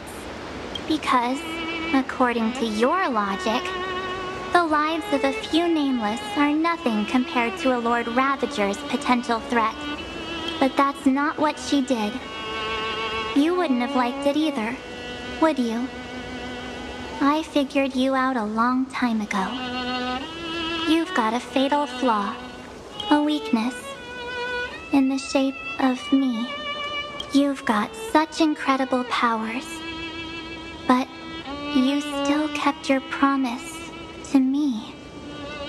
That only means the sole motivation behind everything you do was just so I can keep traveling. You're not as naive as you seem, are you? In that case, I can prove it to you. I won't answer for someone else, but for myself. Here, hold this. An empty spirit. If you want to seriously think about it, this thing actually counts as my body right now. Its memories are all drawn from the camera's photos. In other words, from my journey of trailblazing. While I was awake, you were always sleeping. So talking about this probably doesn't feel real to you. So, why don't I walk you through these memories all over again? The spirit turned into a journal? Yep, that's what memories are. You don't know where they are, and you don't know what you actually remember. But when you need them most, the forces that have once changed your soul are guaranteed to appear again.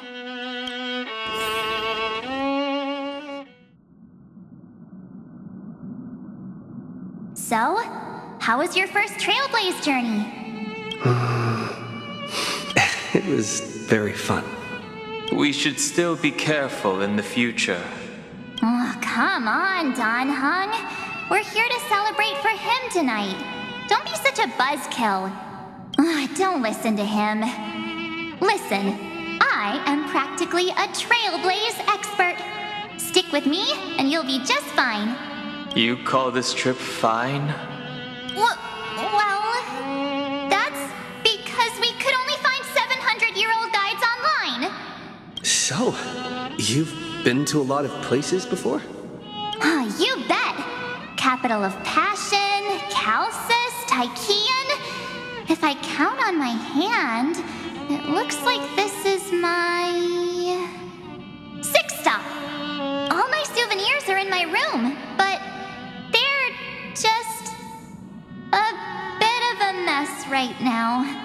I'll tidy up later and give you the grand tour. Oh, look at this. A Belabogian notebook.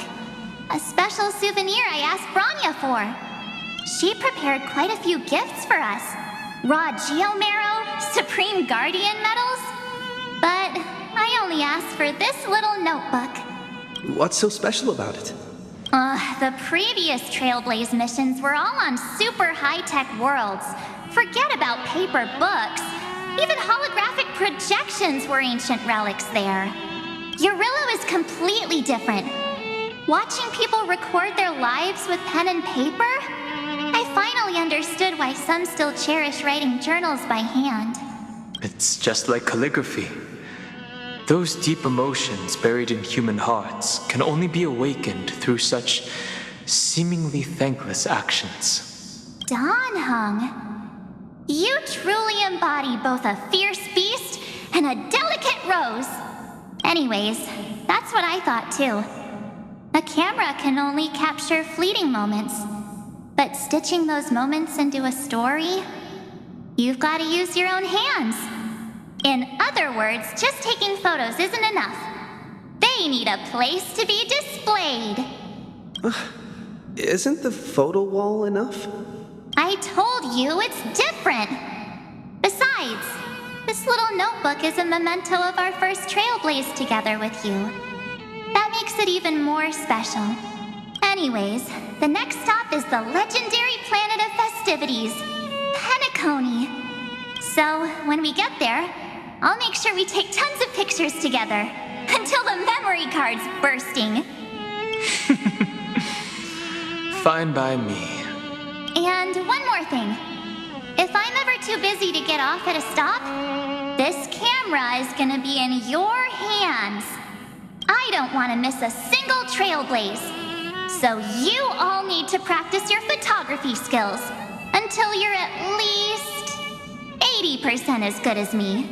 Got it?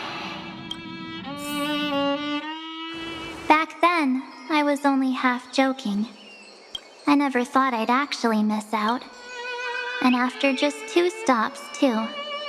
Those 97 days alone had me on edge. I honestly thought that was gonna be it for me. Thankfully, with my quick thinking and sharp planning, I managed to keep up with those 2. By hiding in the camera. So what? That's still trailblazing. The camera is my true form. That might have been a joke, but it came true this time. Well, yeah, it was super inconvenient. I couldn't help them when they were in danger. Couldn't complain when they talked total nonsense. And watching him snap a terrible photo, I couldn't even control the shutter. But I stuck with them all the way. Till where we are now. Together with them, I got to know this beautiful yet dying world. I claimed our first core flame on the flame chase journey. I met new companions, then bid them farewell.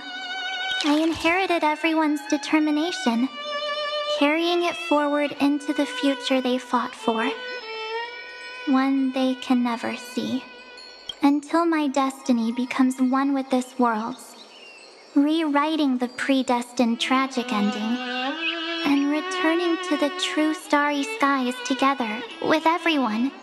Only then can I pen the name March 7th into this hero's journey called Amphorius, into this unprecedented trailblaze.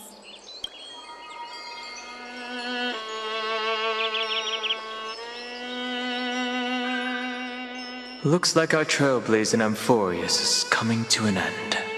While we still have time, shall we pick out some materials for March's journal? No way we're skipping this one. Huh? When did you take this? Wasn't the storage card full? I still have my phone. Scared now? Don Hung, the seal head. The first seed competitor with the ghost seal in the super duper fun seal slammers. I'm against including this photo, but suit yourself. I just think that a travel journal should mainly focus on documenting local customs and culture. Akama, Castrum Krumnos, the Grove. These shots are all pretty great. I have to say, your skills are almost on par with March's now. That's how awesome I am. Oh, right. How about this one? The Veil of Evernight. Ornyx, the Titan lurking behind the mist. Pretty epic, right? Is that actual mist, or just motion blur from your shaky hands? Hey, that was a super tense moment. I only had the chance to take a quick one. We're lucky to have anything at all. Huh? Did you hear something? March 7th? Perhaps the photo captured a trace of time's divine power, which replayed echoes from your memories. All right then. Let's keep going. If March were here, she'd definitely have plenty of great ideas. They went back and forth like that, discussing for hours. It was like they were arguing about which game to play. How to sneak midnight snacks from the dining car without Pom-Pom noticing. Or who was gonna wash Miss Himiko's coffee cup. Just like every other night on the Express. They've always been by my side. No one knows about my forgotten past. But no one holds it against me. That's because... We can't go back to the past and make better choices. But at least we can do better in the future. Isn't that right?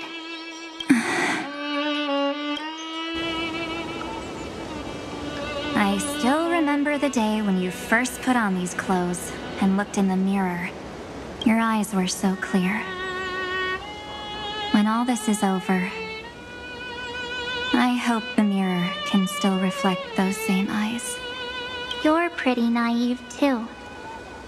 Always hoping that the mirror will show the most beautiful side. But you don't even trust the you reflected in the mirror. And if you keep trying to shoulder everything for me, then I'll actually end up as a wallflower, waiting forever for my turn. Yes, I get it, March 7th. I only have your memories, and you have always been the me that I wanted the world to see. Just hearing those words from you makes me feel super satisfied. Well, I've appealed to your emotions. As for reasoning with logic, could you help us out here, Cyrene? I'm here. Finally my turn to shine, isn't it? Miss Evernight, you've been so fixated on your targets that you probably haven't even realized that a massive variable has emerged in Amphorius in this cycle. Amphorius is about to be destroyed. There's no time left for pointless debates. There is only one law I want to overturn to aid the final battle of deliverance. So I will only offer the life of one demigod. The Imperator added one extra rule to the final Era Nova at the cost of her life. That's how she can ensure Amphorius doesn't become a sacrifice in the cosmic conflict. Even if this world has to exist in the form of Iron Tomb, it will stand on its own among the stars, just as she had wanted. Oh, interesting. What does she want to do? Simple. If any anomaly occurs during the Era Nova process, all foreign elements will be eliminated immediately. Whether it's the Remembrance or the Trailblaze. And the 12 core flames will complete the final Era Nova through the purest form of destruction. A daring wager indeed. That ruthless Imperator. Could she have already sensed that the Remembrance was plotting in the shadows? No. You managed to fool everyone. There's no way she could have known your plan. Modifying this law was just a precaution. To prevent the Astral Express and the geniuses from betraying Amphorius after her downfall. But if you insist on doing this right now, then the cosmos will undoubtedly face the worst possible outcome. My friend, Dan Heng, and March 7th will all merge with the Scepter and become a victim of the destruction.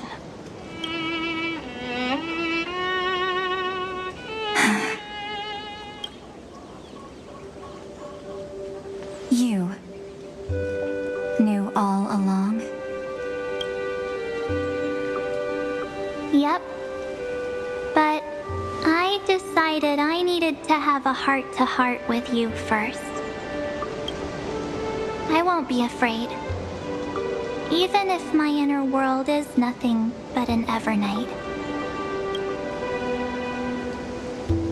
That's because my journey's destination lies among the stars.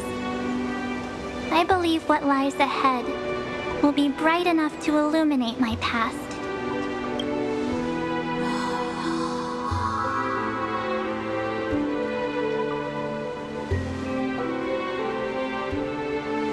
Thank you for your coddling.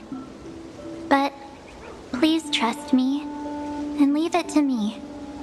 Both my past and that obsessive oblivion will help me become even stronger than him and Dan Heng.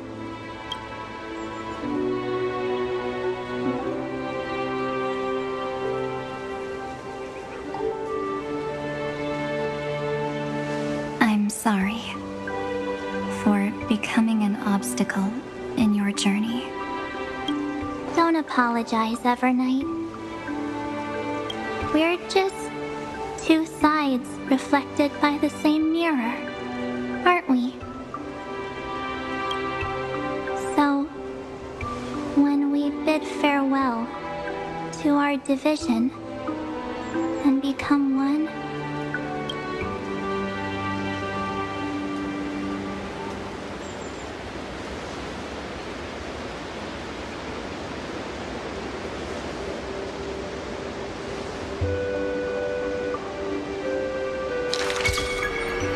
our memories will only grow more beautiful.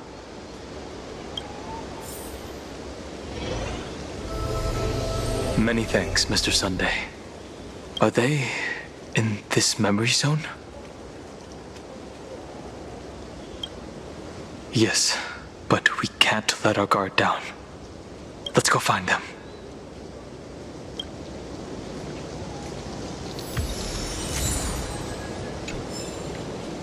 It's unusually quiet here.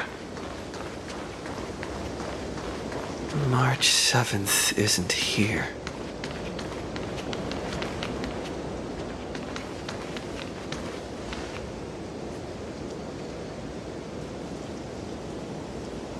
Get ready. We can't give her any chance this time. Three of a kind. Two pair. Ace.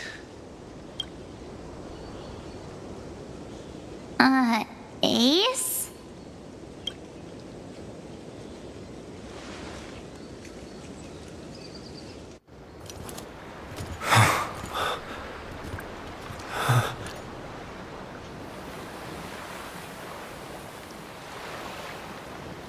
March?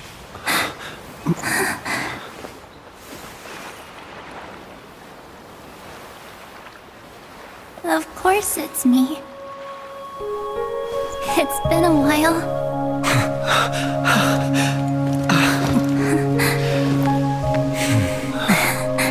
Welcome home, March.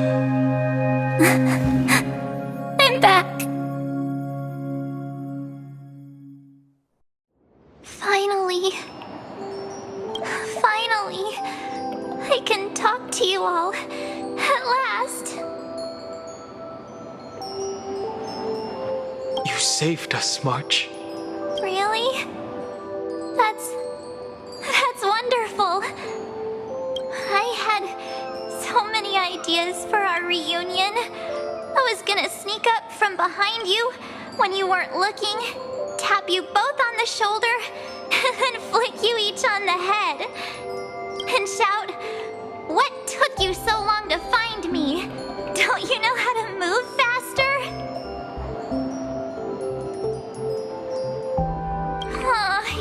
You too? If this keeps up, I won't be able to stop crying.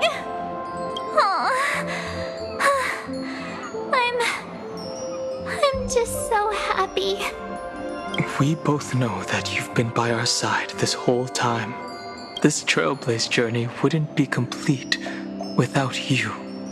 We'll not only trailblaze into the future together and save the world, we'll also return to the Express together and head towards our next destination. After we complete this Trailblaze, let's hold hands and head home together. If a new life is to be born, its seed has to be dead. March 7th. When you bid farewell to your past and are born from the six-phased ice, have you thought about the version of yourself you want to see in the mirror? As of now, I have no intention of making choices for you. You've already decided on your next destination. So, let me exercise oblivion one last time and wipe the name Pure Child of Anasrava from your mind. I am an obsession whose purpose is to protect you. The only memories I have are yours. Therefore, the only one thing I can be sure of. The Garden of Recollection is your enemy. The Path of Remembrance is far more than what people observe on its surface.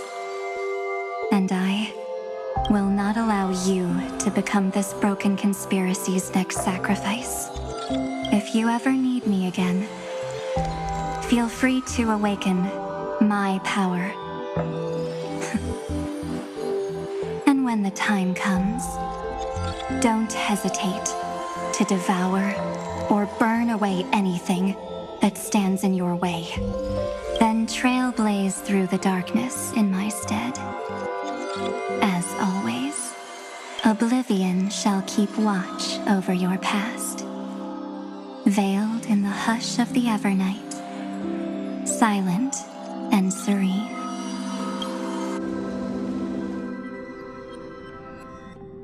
Oh? The chronocognitive anchor readings? They actually pulled it off! Not too shabby at all. They got the first genius, then they put the garden in its place. This chapter in trailblazing history may not be the last of its kind, but it's certainly the first of its kind. We couldn't have made it this far without the wholehearted support of the two geniuses. And next, we'll be facing the Lord Ravager as they break free from their shell. Let me give you a warning. The backdoor screwy setup in the Aeronova system can only get you as far as breaching the core of the scepter, nothing more. As for those nastier malware programs lurking inside Iron Tomb's belly, you'll have to deal with them as they come. That's more than enough to help us. By the way, how are Mr. Screwlum's preparations coming along? Give him a bit more time. Those screwheads at the Imperial Advisory Council need to understand what the concept of war means first. For all we know, they might have already gutted all the fortresses in Screwy's collection while he was away. I've heard Mr. Screwlum's fleet includes planet-class mechs. Hyacinth, Poppy, Oleander. Which one will answer the call, I wonder? You sure know your stuff. I'd rather none of them show up and let my space station save some face. The memory of this decisive battle is bound to be absolutely magnificent, isn't it? Sorry to keep you waiting, everyone. I also have some news to share. The Xianzhou Alliance has replied that they're willing to offer what modest support they can in the campaign against Iron Tomb. The Alliance? Not just the Luofu? This is really good news. With this, our odds of victory just went up another notch.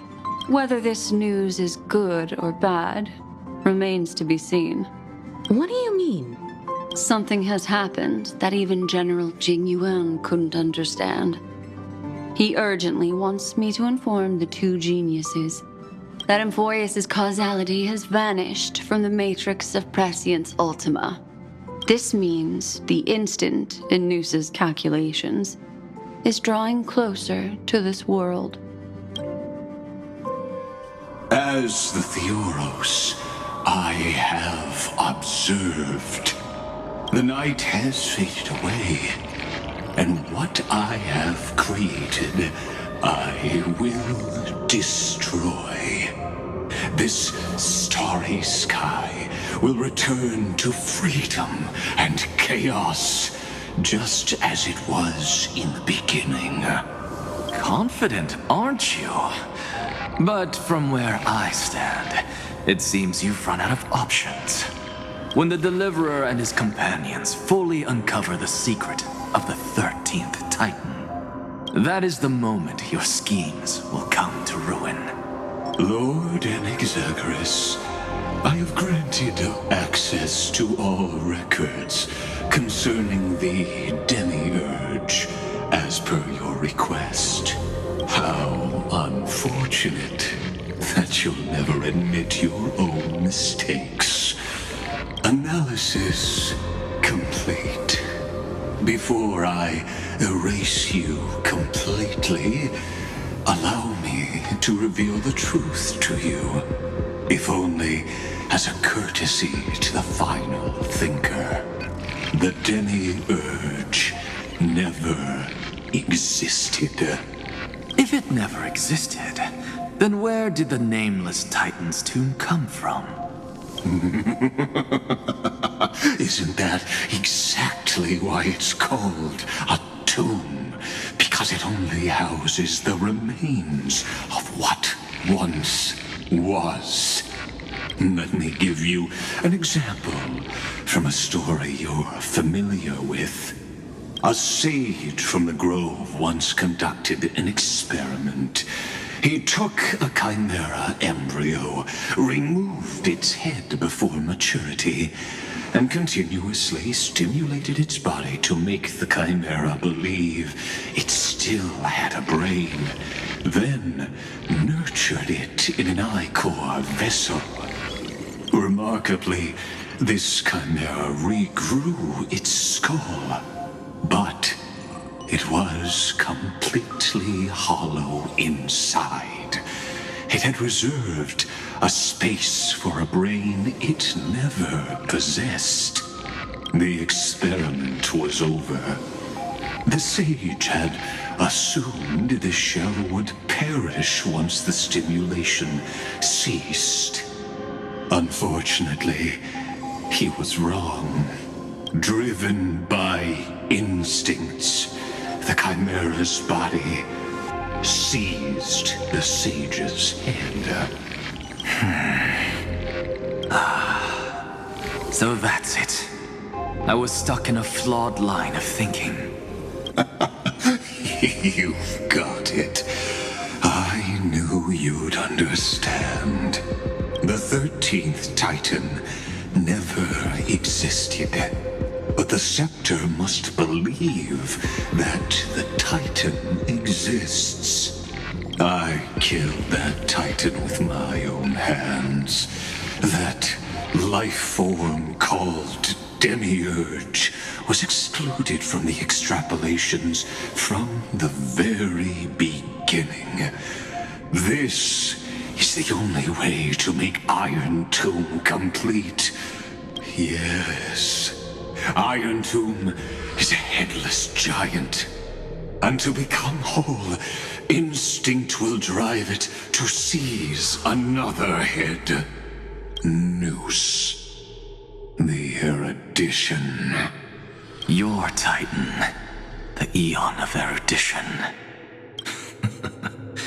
I see. So you were afraid after all. Afraid of history repeating itself. Of losing control over your creation yet again. You had to resort to turning it into a mere puppet. I shall shackle God with my own hands. Iron Tomb will connect to their body, infiltrate their mind, and guide all their extrapolations toward the destruction.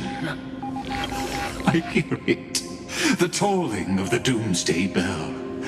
After 13 heartbeats, my first and final thesis shall converge at the end of the universe. As for why I buried the Demiurge in a corner of my memory, oh, regrettably, the answer wasn't about fear. I simply forgot long ago. Nothing more.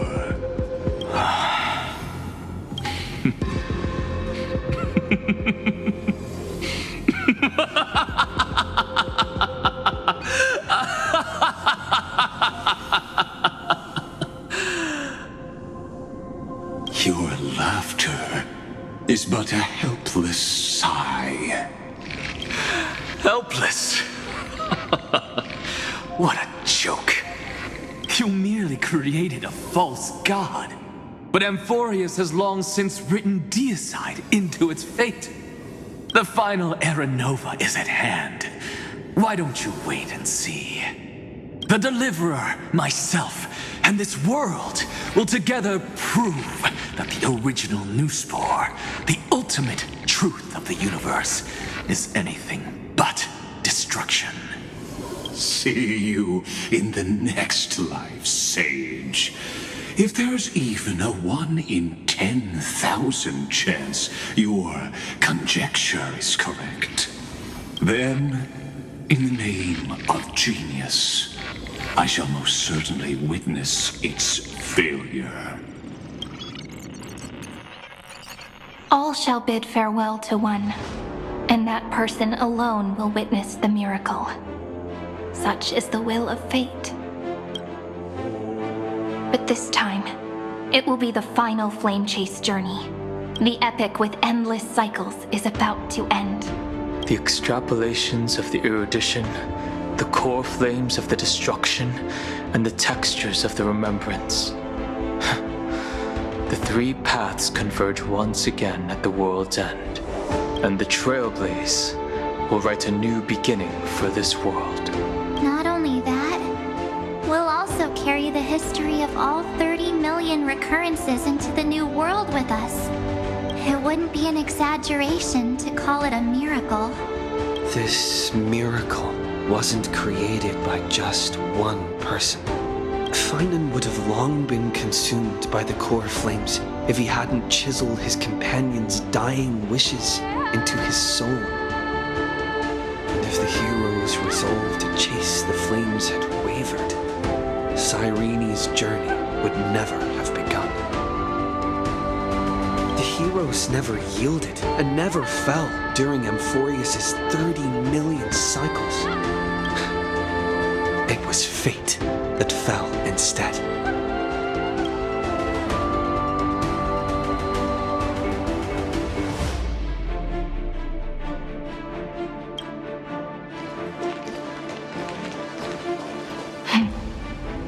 I know you're watching, aren't you? The original Philia. Weird. I still couldn't recover the memories of these 30 million lives in the end. But that doesn't matter anymore, right? I will make the same choice as you, because that's just who I am, and I will always have my charm. Losses are a constant on the flame chase journey, but even if everything fades away with the wind, there's one feeling that will remain.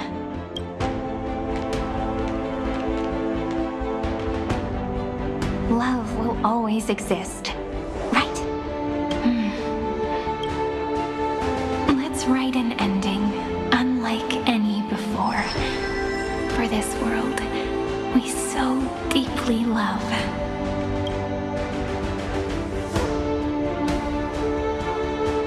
Behold, O gods, Amphorius has achieved her victory, and the Era Nova approaches. The radiant soul has arrived, having walked through the bustling nights, bearing the golden fire and blood, stepping with pride into daylight.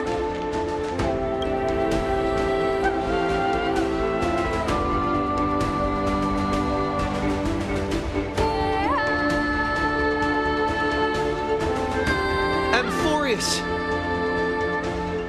I do not call your name suddenly or without cause. I come here to recount history.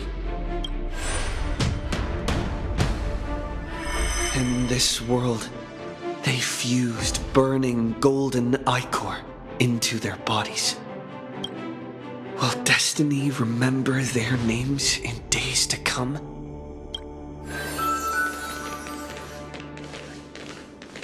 Isn't that gonna be way too many names to remember? 30 million times 1,000? No, wait. Times 1,001. Oh, let's not get hung up on that now. If there are more of us, then there will be more passages in Amphorius too. Together, let's reach the end of the west wind where flowers bloom in spring. See you tomorrow.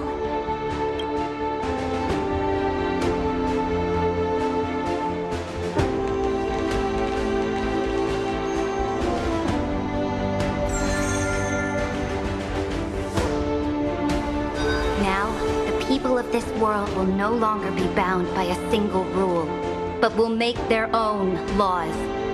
Though the Imperator's figure may seem rather small against the stars beyond, she will suffice as the cornerstone of the world and become the foundation of the greatest empire. Looks like this will be a feast that never comes to a close.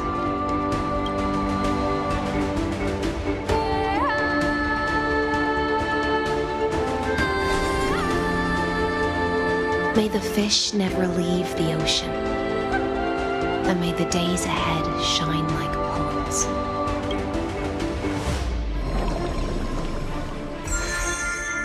May the gentle sky watch over all beings. There'll be no more distinctions of status or rank. Only you, me, and everyone's shared hopes. Reason or defects, they will all be sown by my own hands. If there's anything else to say, I urge future scholars not to put me on a pedestal. Just make use of what I leave behind. May the newborn dawn keep the world's eyes ever bright. Their defiance may be bitter. Romance shall never perish.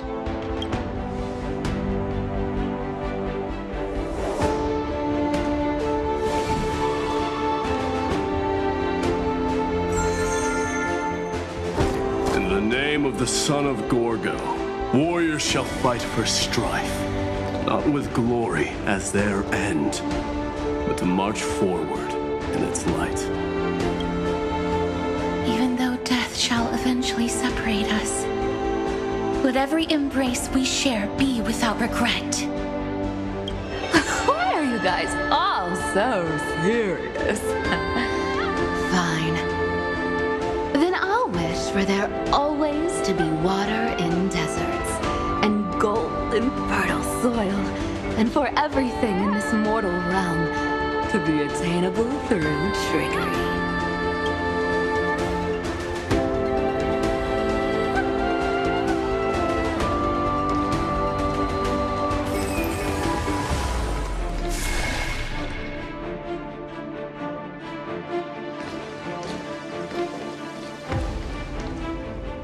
Earth shall protect the past, present, and future, eternally sustaining life. Is it my turn? Then let time watch over the past and guide us to the future. Just like the Trailblaze. It isn't like you to be this serious, partner. Are you hesitating about how to carry out the divine authority of world-bearing? Or do you already know the answer in your heart? That's right. Just keep moving forward, in your own way. Bring a true dawn to Emphorius.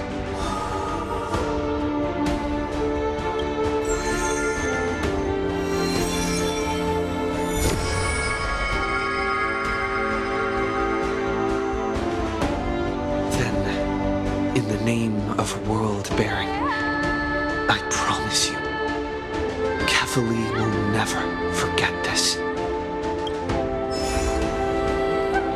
And now, let us all embark on this final grand journey.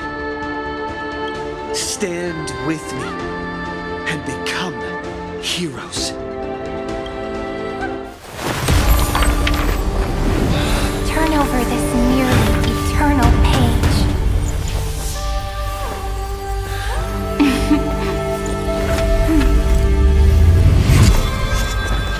Let the Trailblaze rise engine unlike any other lost.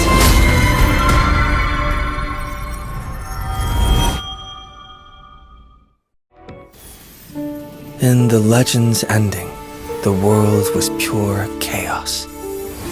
Then the gods cast down the core flames, and the titans were born within. The destruction's black tide fell to the ground as Doomsday's distant reckoning resounded. Yet still, there were giants who chased the flames, leading the way in the grand undertaking of Trailblaze. Flow, golden blood, flow. Converge into a boiling river that flows across the divine inscriptions of this world.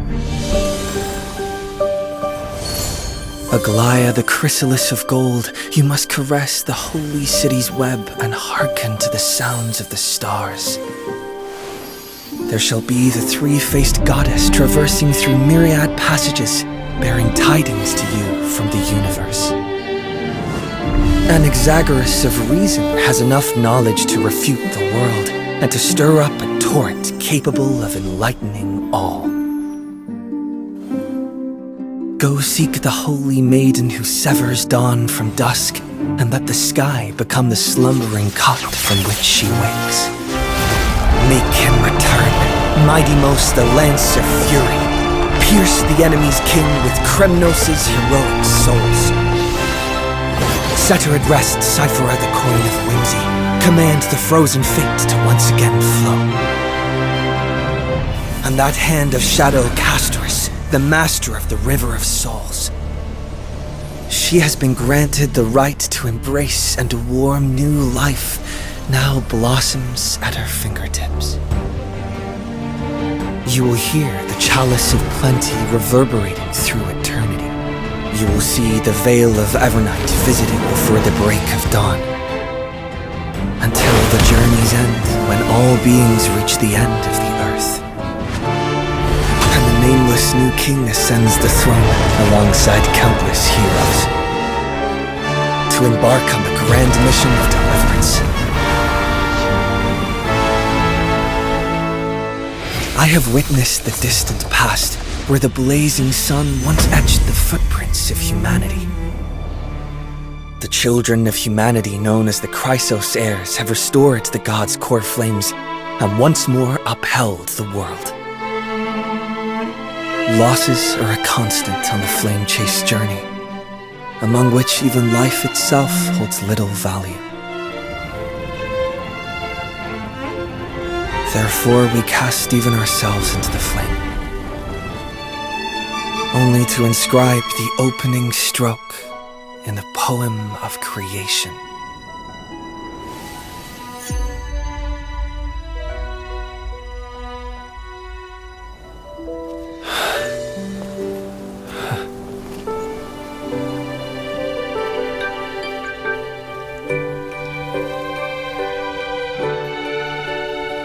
Of course, this will be a romantic story like none that has come before. You think so too, right? It's still early. Where to now?